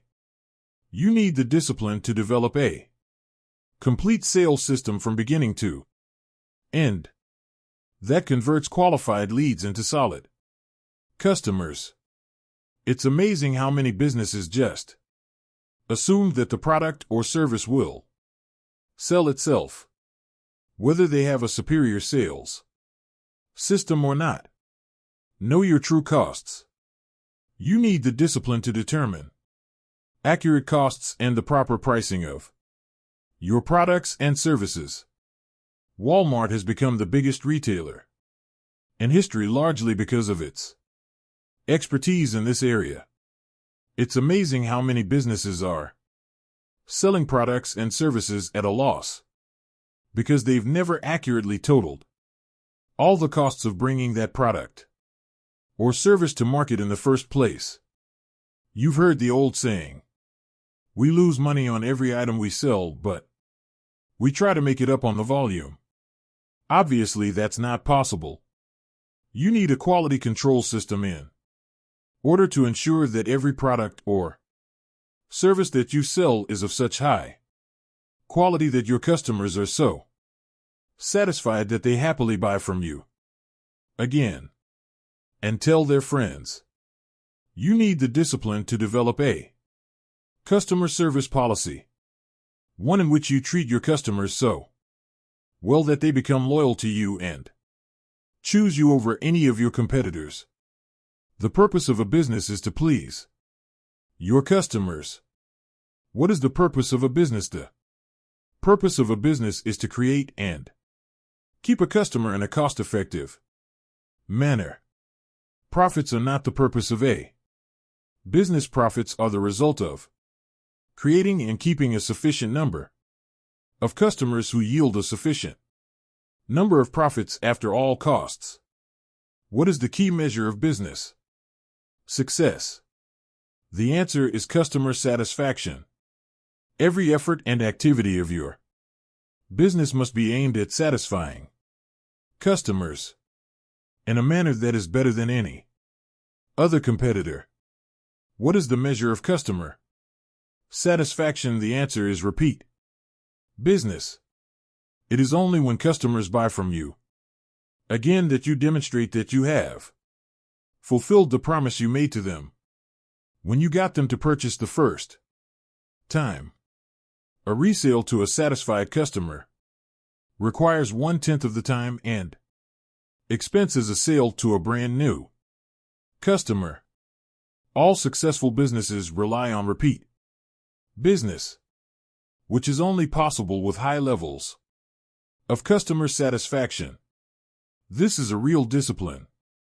What is the key to long-term profitability? The answer is recommendations and referrals. The ultimate question that determines the long-term success or failure of your business is based on your experience with us. Would you recommend us to others? You can only survive and thrive when the majority of your customers are so happy with your products and services that they will encourage their friends and associates to buy from you as well. Since a referral from a satisfied customer is 15 times easier to sell to than a cold call, which means it only costs 1/15 as much. Referral business is the key to your future. You require tremendous focus and discipline to develop and maintain customer service policies that cause people to buy from you, then buy again and recommend you to their friends. Set high standards. You require the discipline to set standards of excellent performance in every area of your business and then to continually strive to get even better. You need to practice the Connie formula, which stands for continuous and never-ending improvement. No matter how high your level of quality is today, you can never be satisfied. You must be continually raising the bar on yourself and on everyone within your area of responsibility. You require the self-discipline to work long, hard hours for many months and even years to get to the top of your business. The average entrepreneur, business owner, or self-made millionaire in America works 59 hours per week. Some entrepreneurs even work 70 to 80 hours per week in the first few years of building their businesses. You must be prepared to discipline yourself to put in this amount of time and level of hard work if you want to be the best and get to the top of your field. Think about the solution. To succeed in business, you need the self-discipline to be proactive rather than reactive. You need to focus on solutions rather than problems. You need to concentrate on the most important thing you could possibly be doing every hour of every day rather than getting sidetracked by low-value or no-value tasks and activities. Above all, you need the self-discipline to settle in for the long term, to develop a long-time perspective in your business life. Because of the intensity of competition, it takes many years of disciplined effort for you to become a business success. Whether this is in your own business or working for someone else, there are no shortcuts, there are no easy ways to get to the top. There is only one way, and that is through hard work, discipline, and willpower. On average, it takes about 2 years to break even in a new business venture. It takes another 2 years of positive cash flow to pay back the money you borrowed in the first 2 years. It then takes another 3 years before you become truly successful. In addition, everything costs twice as much and takes 3 times as long. Based on these statistics, why should you start your own business or embark on a new business venture? Because the time is going to pass anyway. After all, 5 years from now you will be 5 years older. And 10 periods from now you will be 10 years older. At the end of that time you will either be at the top of your field or still down among the 80%, struggling for every dollar and worrying about money every day. The choice is yours. Discipline is the key. In the next chapter you learn the discipline that controls the lifeblood of your business, sales. In the final analysis, as Peter Drucker said, the purpose of a business is to create and keep a customer. Now here are some action exercises for you. Number 1. Stand back and look at every area of your business as if you were an outside consultant. What changes would you recommend? 2. Imagine you were starting your business over again today. Are there any products or services that you would not bring to the current market? 3. Identify the 20% of your products and services that account for 80% of your sales and profits. How could you sell more of them? 4. Project forward 1, 2, and 5 years in your business. What are the trends? What will your customers be buying in the future? 5. List 3 ways you can improve your customer service to ensure that customers buy from you again and tell their friends. 6. List 3 ways that you could attract more and better qualified leads from your marketing and advertising activities. And 7. List 3 ways that you could make more sales to the prospects you attract, or that you could attract more and better prospects. Chapter 11. Self-discipline and sales. Nothing happens until a sale takes place. Red Modley. The most important element in business success is selling. Nothing happens until a sale takes place. All the factories, businesses, offices, and Producers of goods and services only. Leap into action when someone somewhere makes a sale to someone. Selling is one of the hardest professions in America. It is also the only profession in which a person can start with limited skills to achieve one of the highest incomes in our economy. Moving onward and upward in sales is like driving on the Autobahn in Germany. There are no speed limits. You can go as far and as fast as you want by stepping on the accelerator of your own ambition and determination to excel in the profession of sales. Business success or failure. Thousands of bankrupt or insolvent companies have been analyzed over the years to determine why they failed. After all the data was sorted and studied, virtually every business failure came down to one reason: low sales. In contrast, whenever a business was succeeding, growing, yielding profitability, increasing its share prices, and offering opportunity for more and more people, the reason boiled down to one factor: high sales. Everything else was secondary. Almost everything you do in a business either increases or decreases sales. Everything either helps or hurts. Everything either attracts or keeps more customers or drives them away.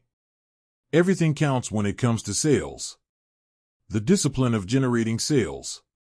Whether you are a salesperson or a business owner, you require the self-discipline to focus and concentrate on generating sales every hour of every business day.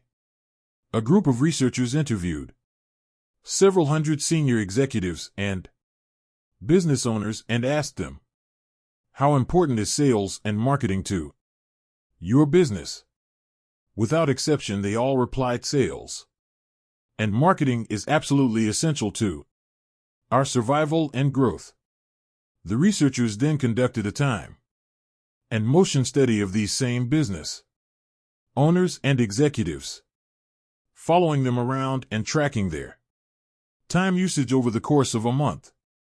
At the end of that time, they completed their calculations and determined that the average business owner or executive who professed that sales were absolutely essential to survival and growth was spending only 11% of his time on sales and marketing.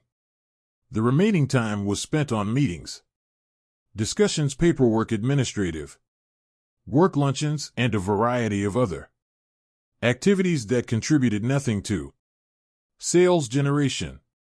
If you're a sales manager or business owner, you must discipline yourself to focus most of your time and attention on getting your salespeople to generate the sales on which your company depends. You must spend 75% of your time working with your people, accompanying them when they visit your customers and make presentations and sales.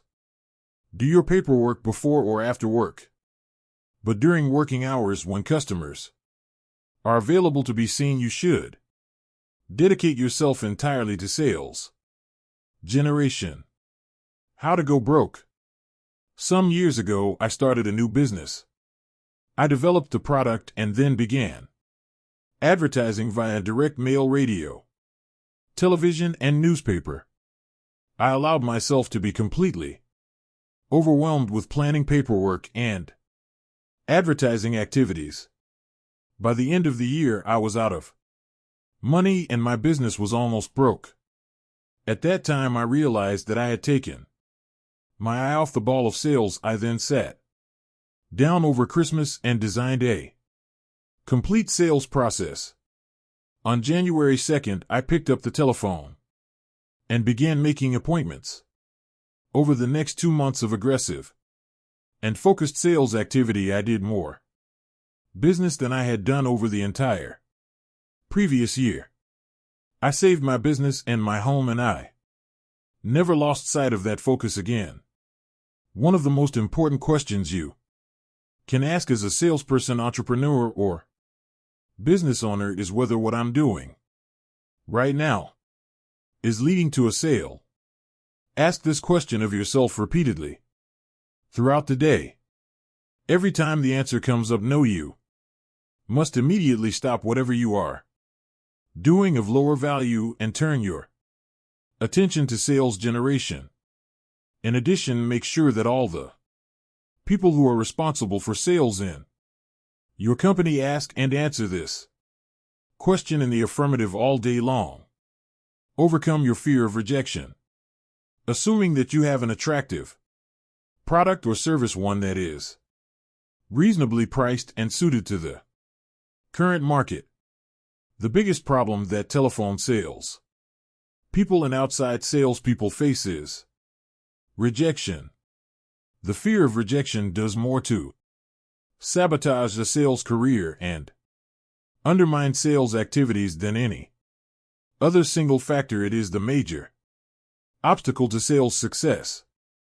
It takes tremendous discipline for salespeople to get up every morning and go out and face the inevitable rejection that they know they're going to receive all day long. Most people cannot handle this continuous rejection. Therefore, to avoid the emotional pain that comes with rejection, many salespeople engage in a series of displacement activities to avoid being rejected. First of all, they make fewer calls. According to Columbia University, the average salesperson works about 90 minutes per day. In other words, only about 1.5 hours out of an 8-hour day. They spend the rest of the time warming up and getting ready, shuffling paperwork, checking the internet, reading the newspaper, chatting with coworkers, coming in late, leaving early, and taking extended lunches and coffee breaks. As a result, by the end of the day, on average, the salesperson has worked only 90 minutes. Increase face time with customers and prospects. When is a salesperson actually working? The salesperson is only working when he or she is ear to ear on the phone or face to face with someone who can and will buy within a reasonable period of time. The rule for sales success can be contained in 6 words. Spend more time with better prospects. There's no other way to generate a high, consistent, and predictable level of sales results.